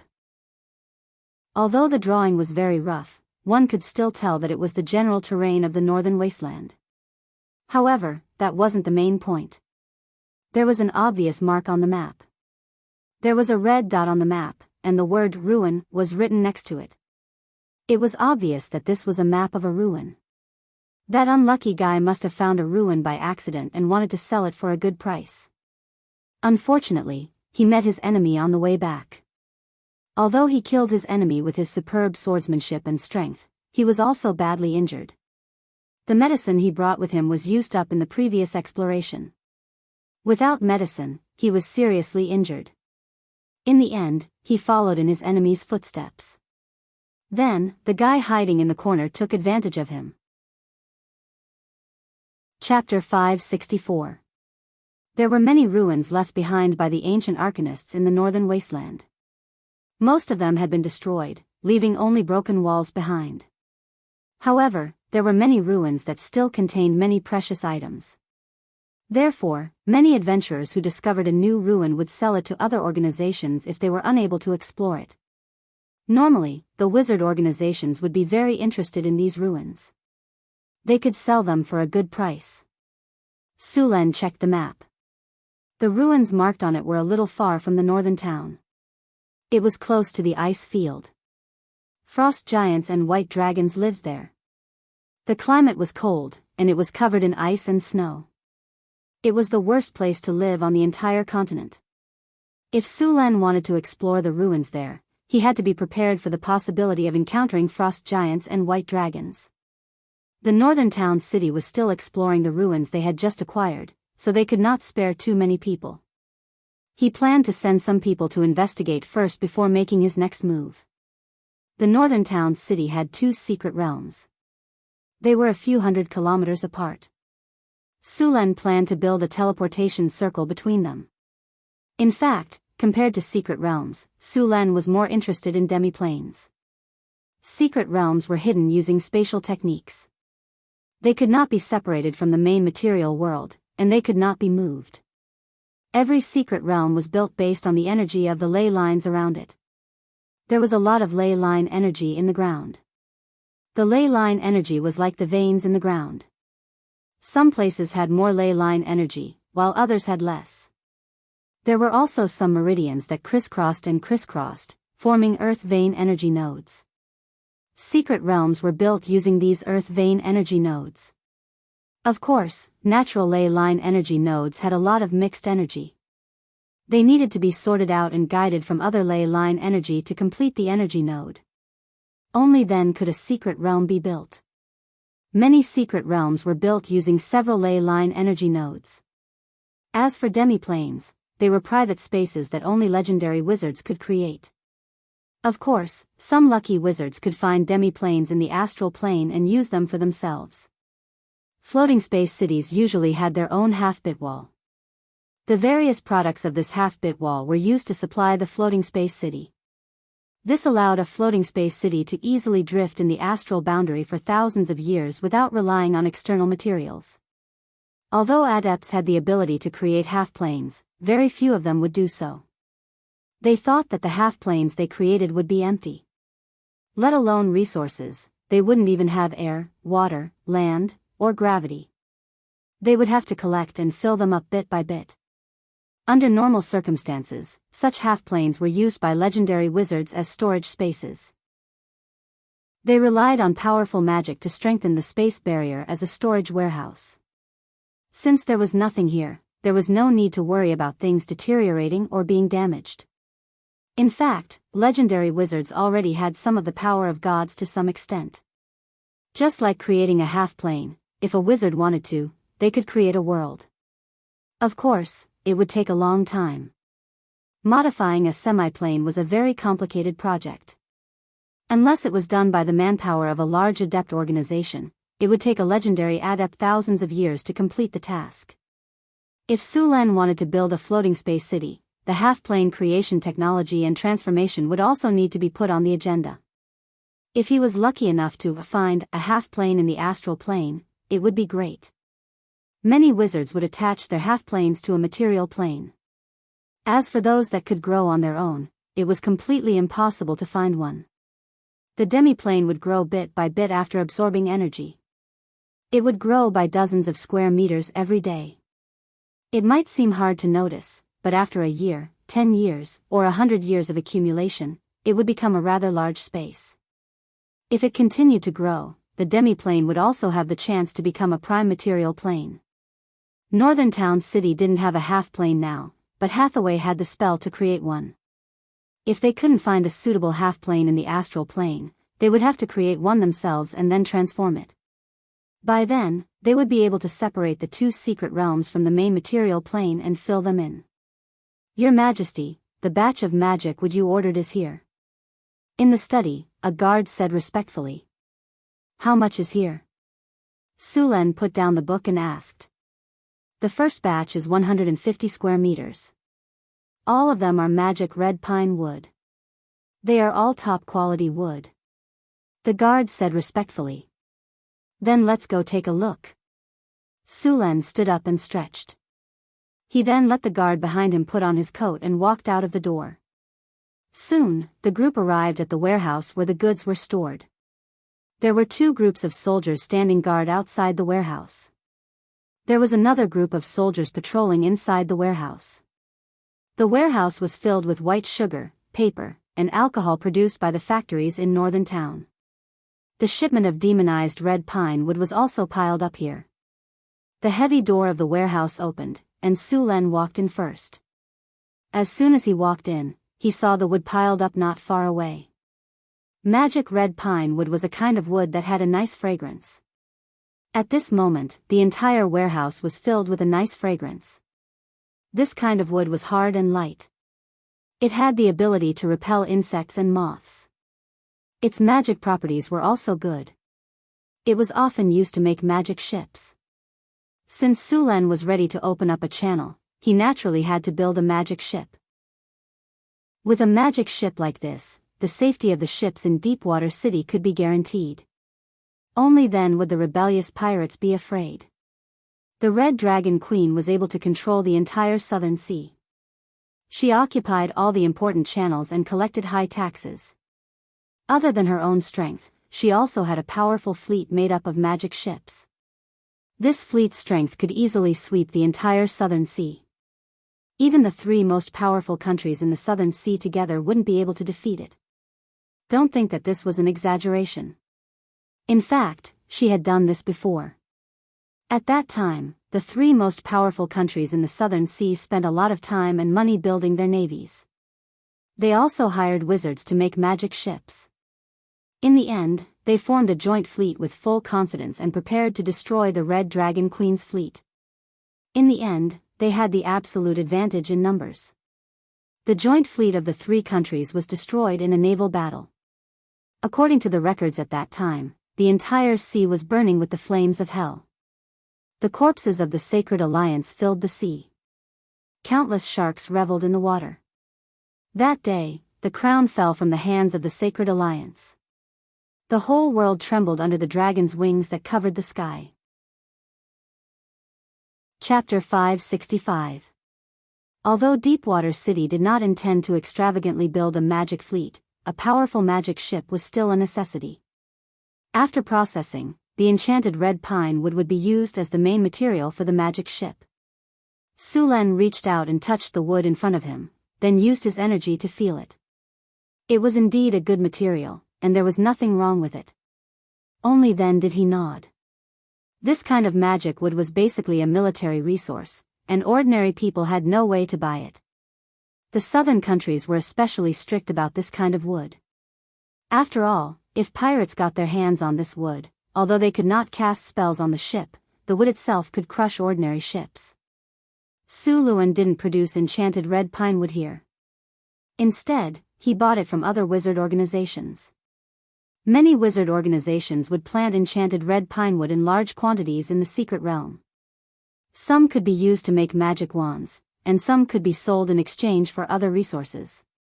The most powerful magic ship in the Southern Sea was called the Red Dragon Queen. This ship was made of dragon blood wood. The body of a giant dragon would constantly release a kind of radiation energy to the surroundings.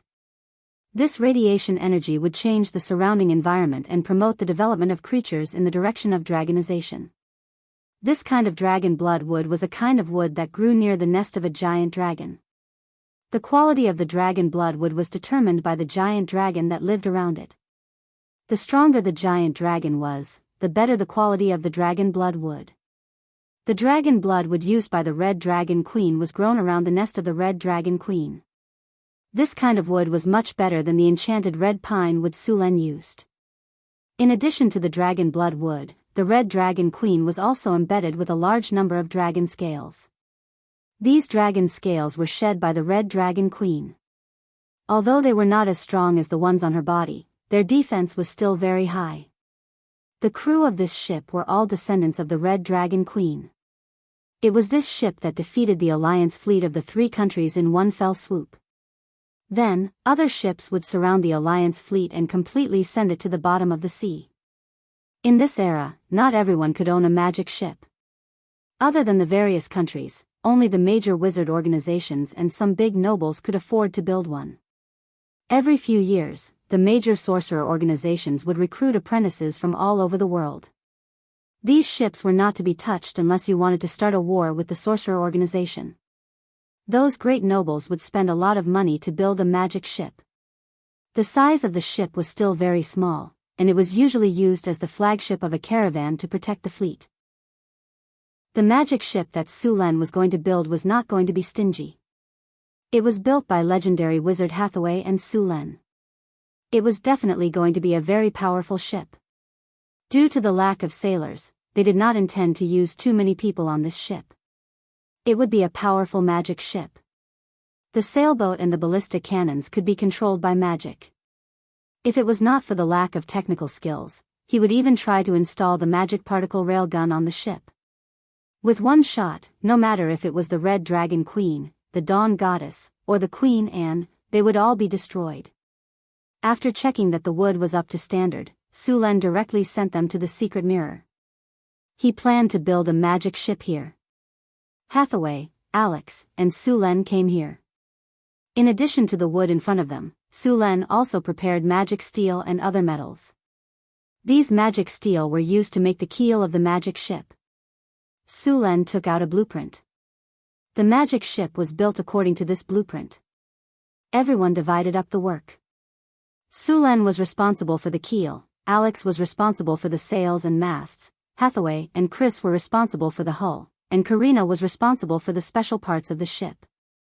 After the division of labor was decided, everyone began to work. Su Len waved his hand, and a big hand completely made of lightning energy appeared out of thin air. Then, the big hand picked up the magic steel ingots piled on the ground. Powerful electric currents flashed with dazzling light. The originally hard magic steel ingots were quickly softened by the electric arcs and melted into a pile of liquid metal. Then, the molten liquid metal quickly changed into various shapes under Sullen's control. The magic ship was 56 meters long and 32 meters wide.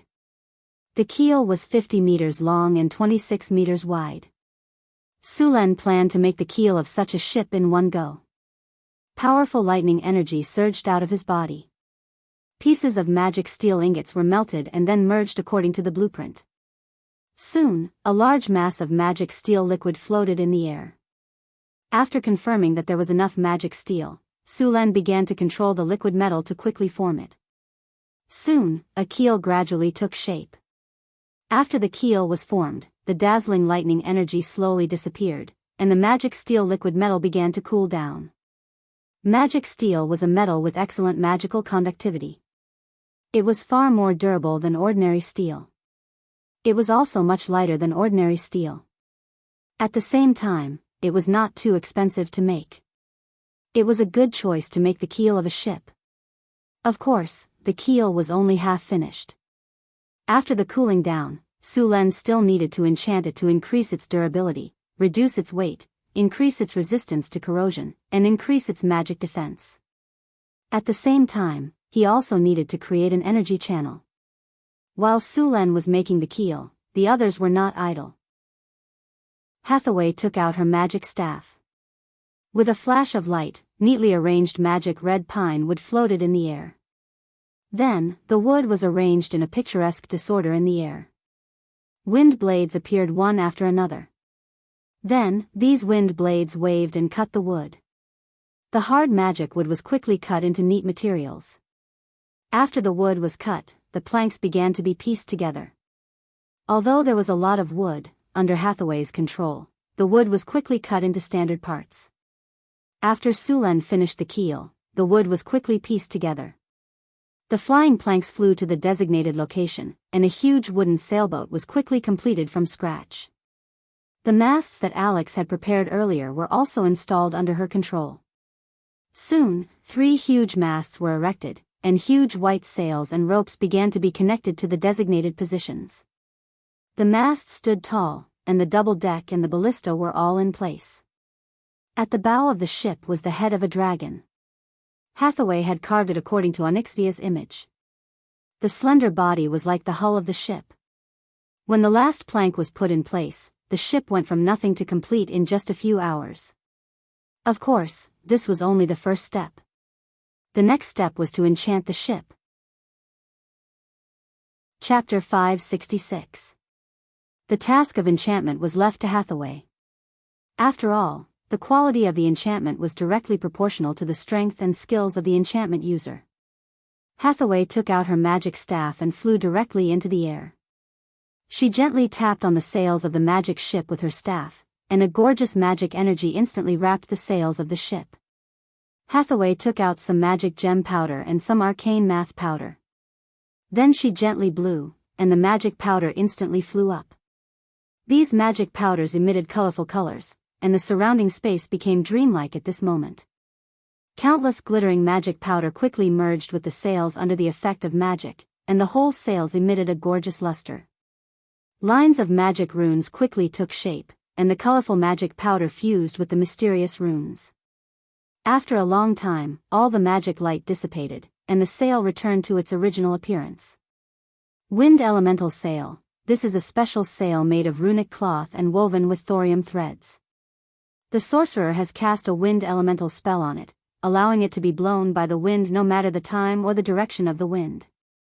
Wind from all directions plus 25, fire and water resistance plus 27, smooth sailing plus 25, never wear and tear plus 22, weight reduction plus 23, wind and waves plus 22. Skills: call the wind and summon the rain, summon fog, animated rope. After enchanted with the animated rope, these ropes seem to have a life of their own. Serious work plus 25, orderly plus 23, double efficiency plus 24, fire and water resistance plus 23, coil plus 22, toughness plus 25, stretch and stretch plus 24, sail control plus 28, regeneration plus 25, dragon roar, ram indestructible plus 28, quick strike plus 22, rampage plus 25, damage plus 24. Seeing that Hathaway had finished casting the spell, Su Len used identification on the sails and ropes of the magic ship in front of him to check their attributes. It could be said that they completely exceeded his requirements. The wind elemental sail allowed the ship to sail freely in any direction of the wind. Whether it was against the wind or not, the sails would provide enough power for the ship. In addition to the sails, the animated ropes could be used to control the sails and carry out various tasks at the same time. They could replace the sailors and even attack when the enemy was engaged in boarding combat. A large number of ropes would suddenly shoot out and wrap around the enemy like pythons before strangling them to death. After completing the enchantments for the sails and ropes, Hathaway began to enchant the ship's hull. Hathaway took out a metal ingot, then directly summoned elemental fire and melted the entire metal ingot into liquid. After the impurities were removed from the liquid metal, the magic energy on it became even stronger. Hathaway gently waved her staff, and the liquid metal quickly covered the entire ship like a layer of thin film. Soon, the entire ship was wrapped in a layer of metal protection. Afterwards, one rune after another was quickly engraved on the hull. A large number of runes appeared on the hull like decorative patterns, and multicolored magic lights quickly fluttered. After a while, Hathaway finally finished engraving the runes on the hull. At this moment, the entire magic ship was emitting a strong elemental aura. Sulen cast an identification spell on the magic ship, and a large number of data appeared in front of his eyes. Magic creation, magic ship, unnamed, item type, animated magic ship, item description. This is a powerful warship. It was built with magic red pine wood as the raw material. After a legendary wizard enchanted it, this warship became a powerful magic warship. The power of magic allows it to sail in any sea. Its speed is faster and the hull is stronger. It has become a moving castle on the sea. Indestructible plus 25, break the waves plus 27, walk on level ground plus 23, water and fire resistance plus 25, steady as Mount Tai plus 23, fast movement plus 25, agile evasion plus 24, wave suppression plus 26, energy storage, space plus 22, skills, underwater navigation, charge, accelerated navigation, aim, animated life, summon water element. Equipment, wind element sail, animated rope, dragon roar, ram. Seeing the attributes of the magic ship, Sullen's eyes flashed with a trace of surprise. This magic ship was unexpectedly powerful. Although he didn't test it on the sea, he could easily judge that this ship was the overlord of the sea. Hathaway slowly let out a sigh of relief, and her body, which had been floating in the air, slowly descended to the ground. Enchantment of the ship just now wasn't as difficult as casting a few legend spells. Although the mana consumption wasn't as high as legend spells, the amount of effort required wasn't low. Carving so many runes without any deviation wasn't an easy task. After Hathaway finished the ship's enchantment, Karina and Chrissy also finished building the other parts of the ship. Karina was responsible for the various supporting facilities of the ship, such as the rudder, operating panel, storage, compass, navigator, and so on. Chris was responsible for the ballista and other weapons. Chris gave the ballista demonic power. After hitting the enemy, the demonic power would attack the enemy like maggots corroding the bone. Ballista, a powerful weapon blessed with demonic power, can cause serious damage to the enemy. Demonic power plus 20, accuracy plus 20, quick reload plus 25, range plus 25, armor penetration plus 22, fire plus 25. Skills, rapid shooting, arrow rain, rapid shooting, increase attack speed by 100%. Lasts for 3 minutes. Arrow rain, at the cost of sacrificing the power of the ballista, fire a large number of arrows to cover an area. The arrows can be fire arrows or ordinary arrows. Red Dragon's Fury, flamethrower after activation, it can spray high-temperature flames at the enemy in front of it. Demonic power plus 22, area of effect plus 25, high-temperature burn plus 20, burn on water plus 22, poisonous smoke plus 25. Skills, Hellfire, flamethrower.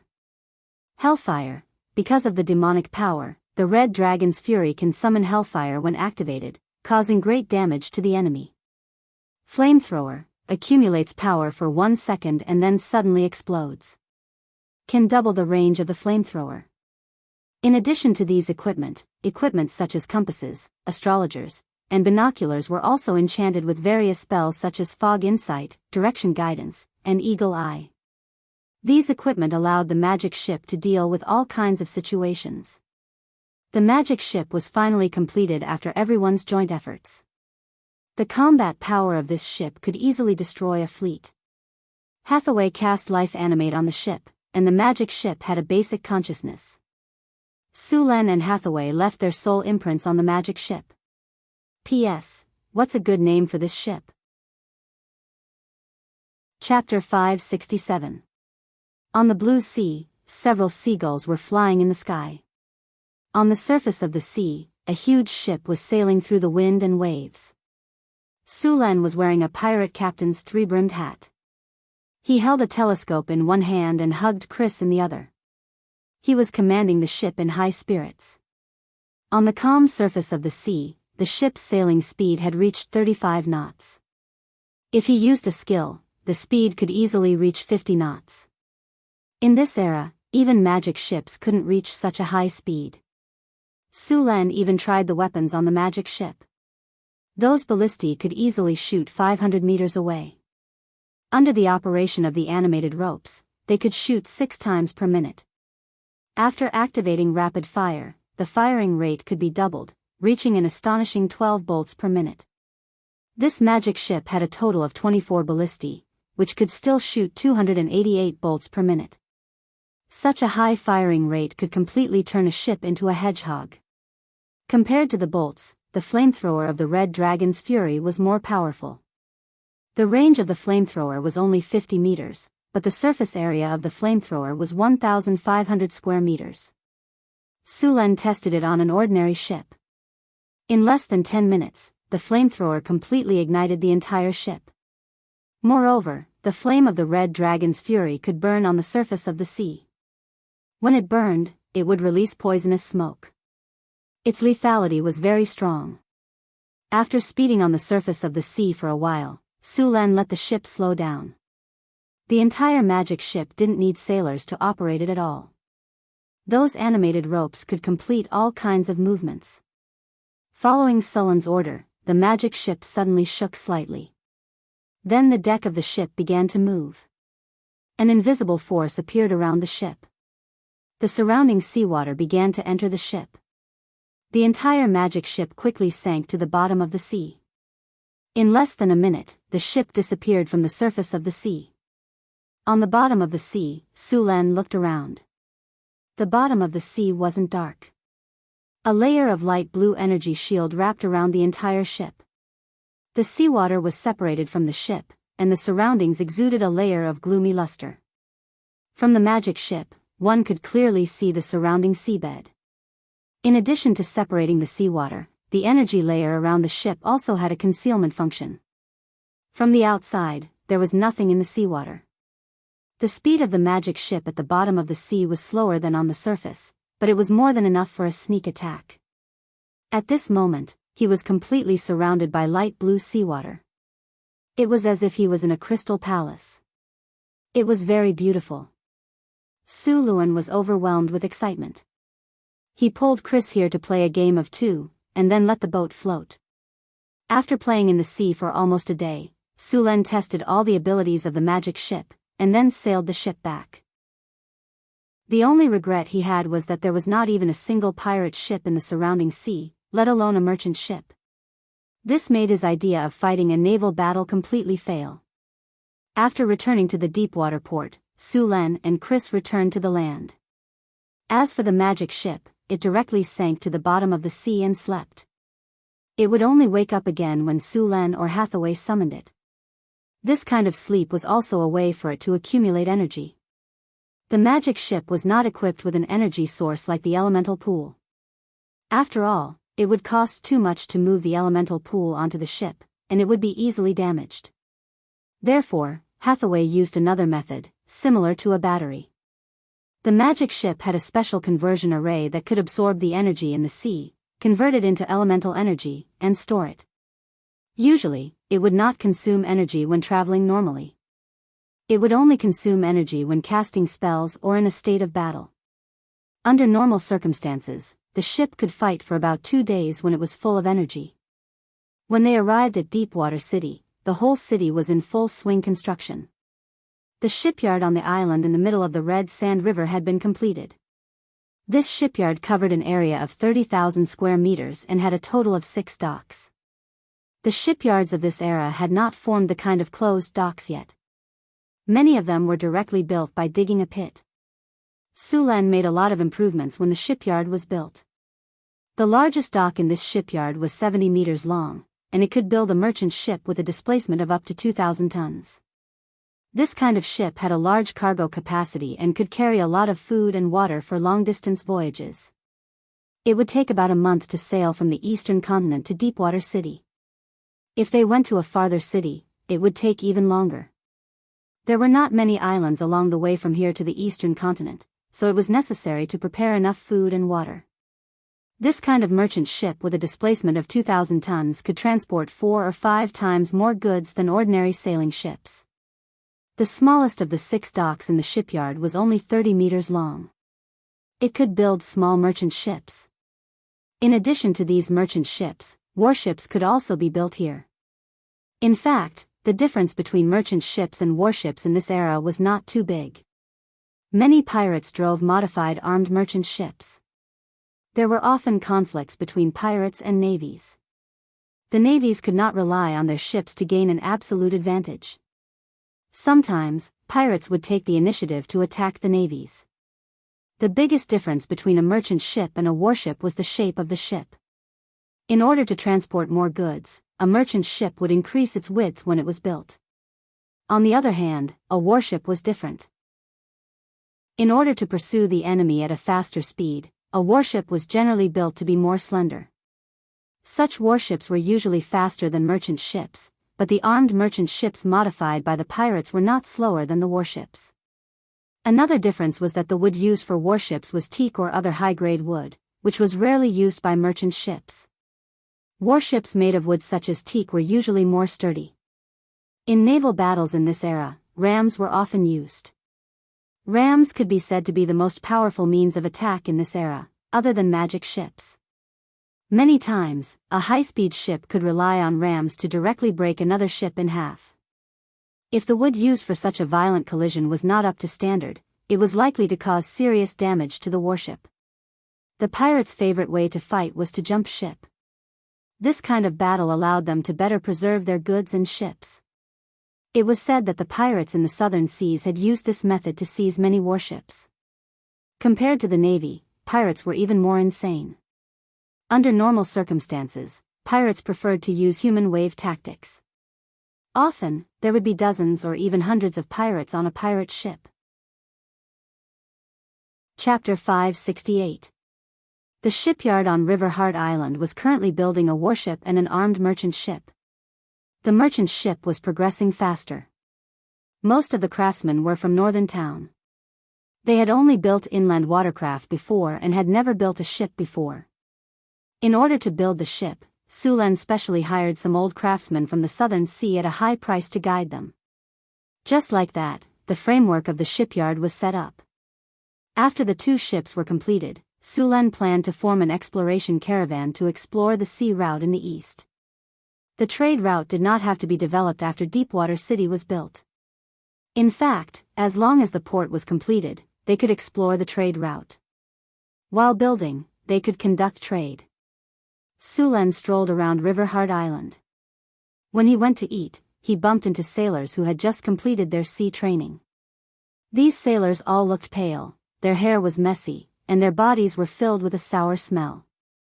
It was obvious that these sailors had been tortured by Barbossa on the sea. Sulan had no objections to this at all. After all, he did not know how to train a navy. Barbossa was the only one in the entire Northwind Dukedom who knew how to train pirates. However, the definition of a navy and a pirate in this era was not so accurate. If they wore military uniforms and raised military flags, they were a navy. If they took off their uniforms and raised other flags, they were pirates. Now, almost half of the active pirates in the Southern Sea had an official background. Although the 3 southern countries had formed an alliance, they were always dirty in private. The 3 countries had always been competing, but they could not fall out with each other. Therefore, they had obtained a privateer license. With this license, pirates could rob merchant ships legally. Of course, privateers could not rob their own country's ships. The first country to issue a privateer license was the Tudor Kingdom. Originally, the Tudor Kingdom was far behind the Liberia Kingdom and the Netherlands Kingdom in terms of maritime trade. However, with the privateer license, the kingdom's maritime power developed rapidly and was now not inferior to the other two countries. The privateer license stipulated that half of the looted wealth had to be paid to the king. This way, the Tudor Kingdom did not have to spend a single cent of military expenditure to obtain a large number of troops and large amounts of money. After seeing this situation, the Liberia Kingdom and the Netherlands Kingdom also began to issue privateer licenses. In the end, pirate activities in the Southern Sea became rampant. If Deepwater City were to engage in maritime trade and open up trade routes, it wouldn't be long before these pirates would rush over like sharks smelling blood. In order to cope with the next challenge, Deepwater City's navy must be established as soon as possible. Of course, in the early stage, in order to help the weak navy of Deepwater City, Sulan would leave the Raging Dragon here to help them fight. Northern Wastelands, Northwind Tower. The astrology platform was filled with a powerful magic power. Hathaway's body had gathered a frightening amount of energy. A decaying, destructive, and crazy energy was constantly being extracted from the divinity crystal. This powerful negative energy could easily turn a person into a demon who would not shrink from any evil. The slightest carelessness would interfere with Hathaway's mind. Only after the divinity had been purified could she absorb it without any side effects. Beside Hathaway, a torrent of elemental energy was constantly purifying this evil energy. After about half an hour, the energy extracted from the divinity crystal in front of her was finally purified and restored to its original golden brilliance. Then the surrounding elemental energy slowly dissipated. Hathaway gently waved her hand, and the golden divinity began to integrate into her body. The golden energy turned into strands of silk and rushed into Hathaway's body. Because Hathaway was not a god, she could only slowly integrate the divinity. It was said that the gods could directly integrate the divinity into their bodies, unlike humans who integrated it bit by bit. After feeling the divinity integrate into her body, Hathaway's soul became stronger. After all the divinity in front of her had integrated into her body, her soul felt full. Hathaway then slowly dispersed the magic power around her body. Although the divinity had been cleansed, Hathaway's emotions were still affected during this period. As the divinity was stripped away, the faint golden energy in this part of the abomination's soul began to decrease. Hathaway did not absorb this soul energy. Although the quality of the abomination's soul energy was very high, the negative emotions in this soul were also very strong. Absorbing this energy was not worth the loss to Hathaway. With a snap of her fingers, Hathaway sealed the remaining soul energy. After extracting the divinity, the abomination's soul energy was an advanced legendary crystal. Hathaway and Sulan were very interested in the guardian statue in the ruins of the Wizard Tower. They planned to use the abomination's soul crystal to make one. Milky Way, check the pollution index on my body and soul. After absorbing the divinity of the abomination's divinity, Hathaway felt her body and soul and then said to the tower genie. Detecting the pollution index. Detection complete. A blue energy swept across Hathaway's body. The current pollution index on the Tower Master's body is 11.5%. Please take note, Tower Master. If the pollution index is too high, it will affect your magic power control and your promotion will also be affected. The chances of you losing control of your mind will increase. Please try not to take any potions during this period. Hathaway rubbed her head. She did not have a good way to clean up the pollution index on her body. She could only purify it bit by bit. The pollution caused by the ancient arcanists was even more serious. At that time, many places in the main material plane were seriously polluted. Normal life could not survive at all. This was also one of the fuses that led to the war between the gods and the Arcane Kingdom. The ancient arcanists later also studied ways to clean up the pollution. The results were so-so. Some seriously polluted areas were still uninhabitable. In this aspect, the Druids were better at cleaning up. The wisdom tree planted in Sulan's secret realm also had a purifying effect. Hathaway was going to live with the wisdom tree for a while. The purifying ability of the wisdom tree was very important to Sulen and the others. In addition to Hathaway, Alex and Karina had also fused with divinity once. Chris had just fused with the power of the Baylor and had not fully mastered it, so she could not fuse with divinity for the time being.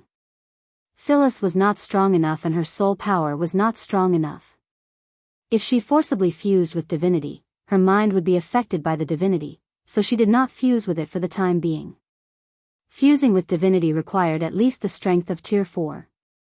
Of course, if it was divinity given by other divine creatures, there was no such threshold, but very few divine creatures would do so. Chapter 569. North Wind Tower, Astrology Platform. With a flash of a teleportation spell, Sullen's figure appeared in the tower. Soon, the little maid Angela appeared.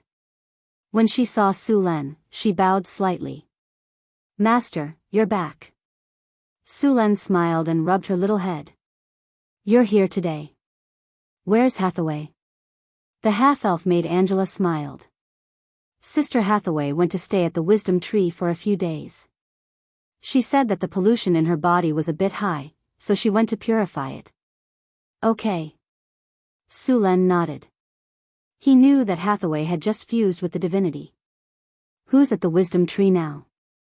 Sister Hathaway, Sister Alex, Sister Karina, and Sister Xanthi. Sister Chris doesn't like to go to the wisdom tree, so she rarely goes there, Angela said. Chris was a succubus, a type of demon. She was a legendary demon and was somewhat resistant to natural divine power. If she was a normal demon, she wouldn't even go near the wisdom tree. Go prepare lunch. I'll go take a look at the mystery realm first. After Sulen ordered, he went straight to the mystery realm. It had only been half a month since he left the mystery realm. As soon as he arrived, he could feel the natural aura around him. The entire mystery realm was full of vitality. When he arrived at the botanical garden, it had become a sea of flowers. Colorful flowers bloomed around him. Unbelievable. These flowers should bloom at different times. Why are they blooming at the same time? Sulen looked around in surprise. For example, the magic violet bloomed in May. The magic datura bloomed in August to October. The tulips bloomed in April. Now, these flowers were all blooming. Before he could figure out why, Xanthi noticed him and jogged over. Sulen, you're back. Xanthi, what's with these flowers? Sulen pointed at the sea of flowers. This is one of Grandpa Tree's abilities. Within the range of its domain, all the flowers will bloom, Xanthi explained with a smile. All of them?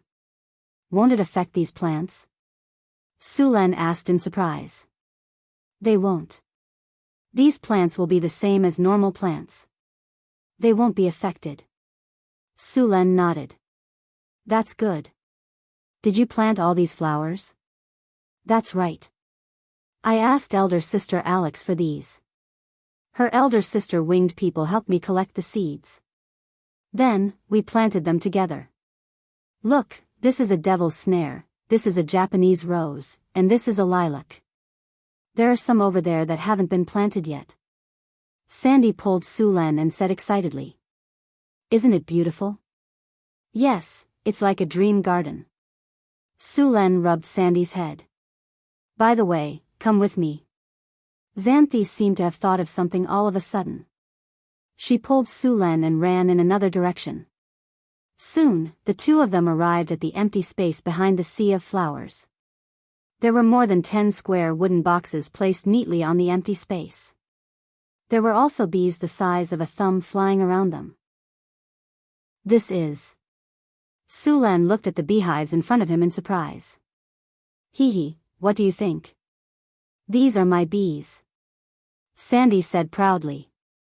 These are the amethyst bees that I asked elder sister Karina to catch for me. The amethyst bee was a very poisonous bee.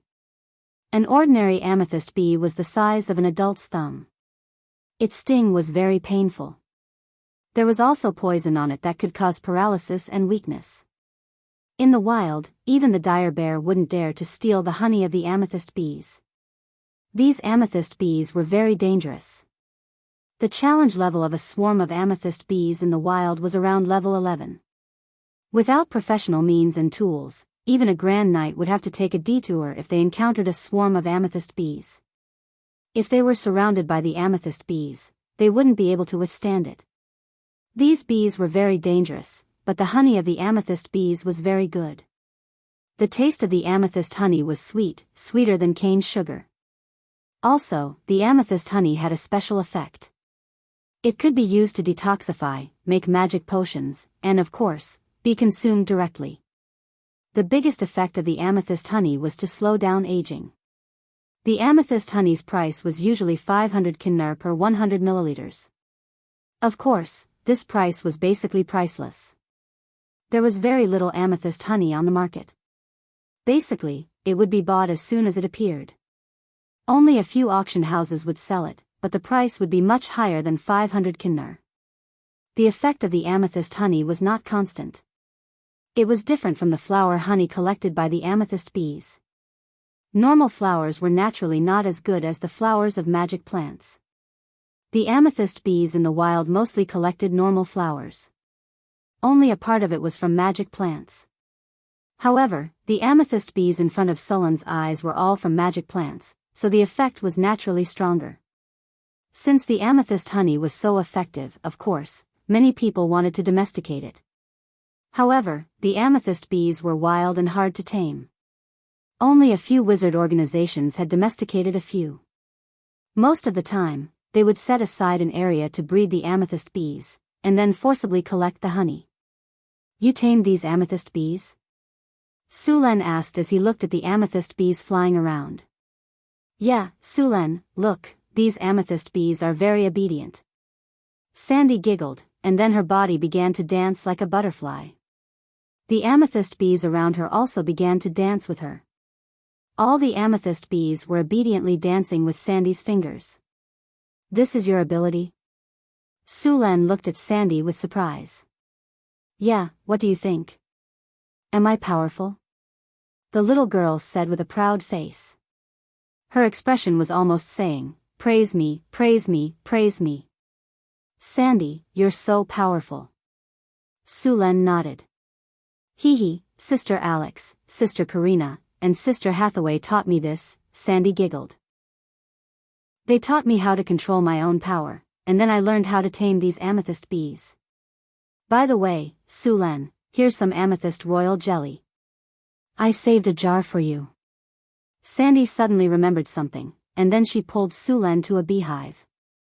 She carefully opened the beehive, and an amethyst bee the size of an adult's fist was lying in the beehive, sucking on the honey.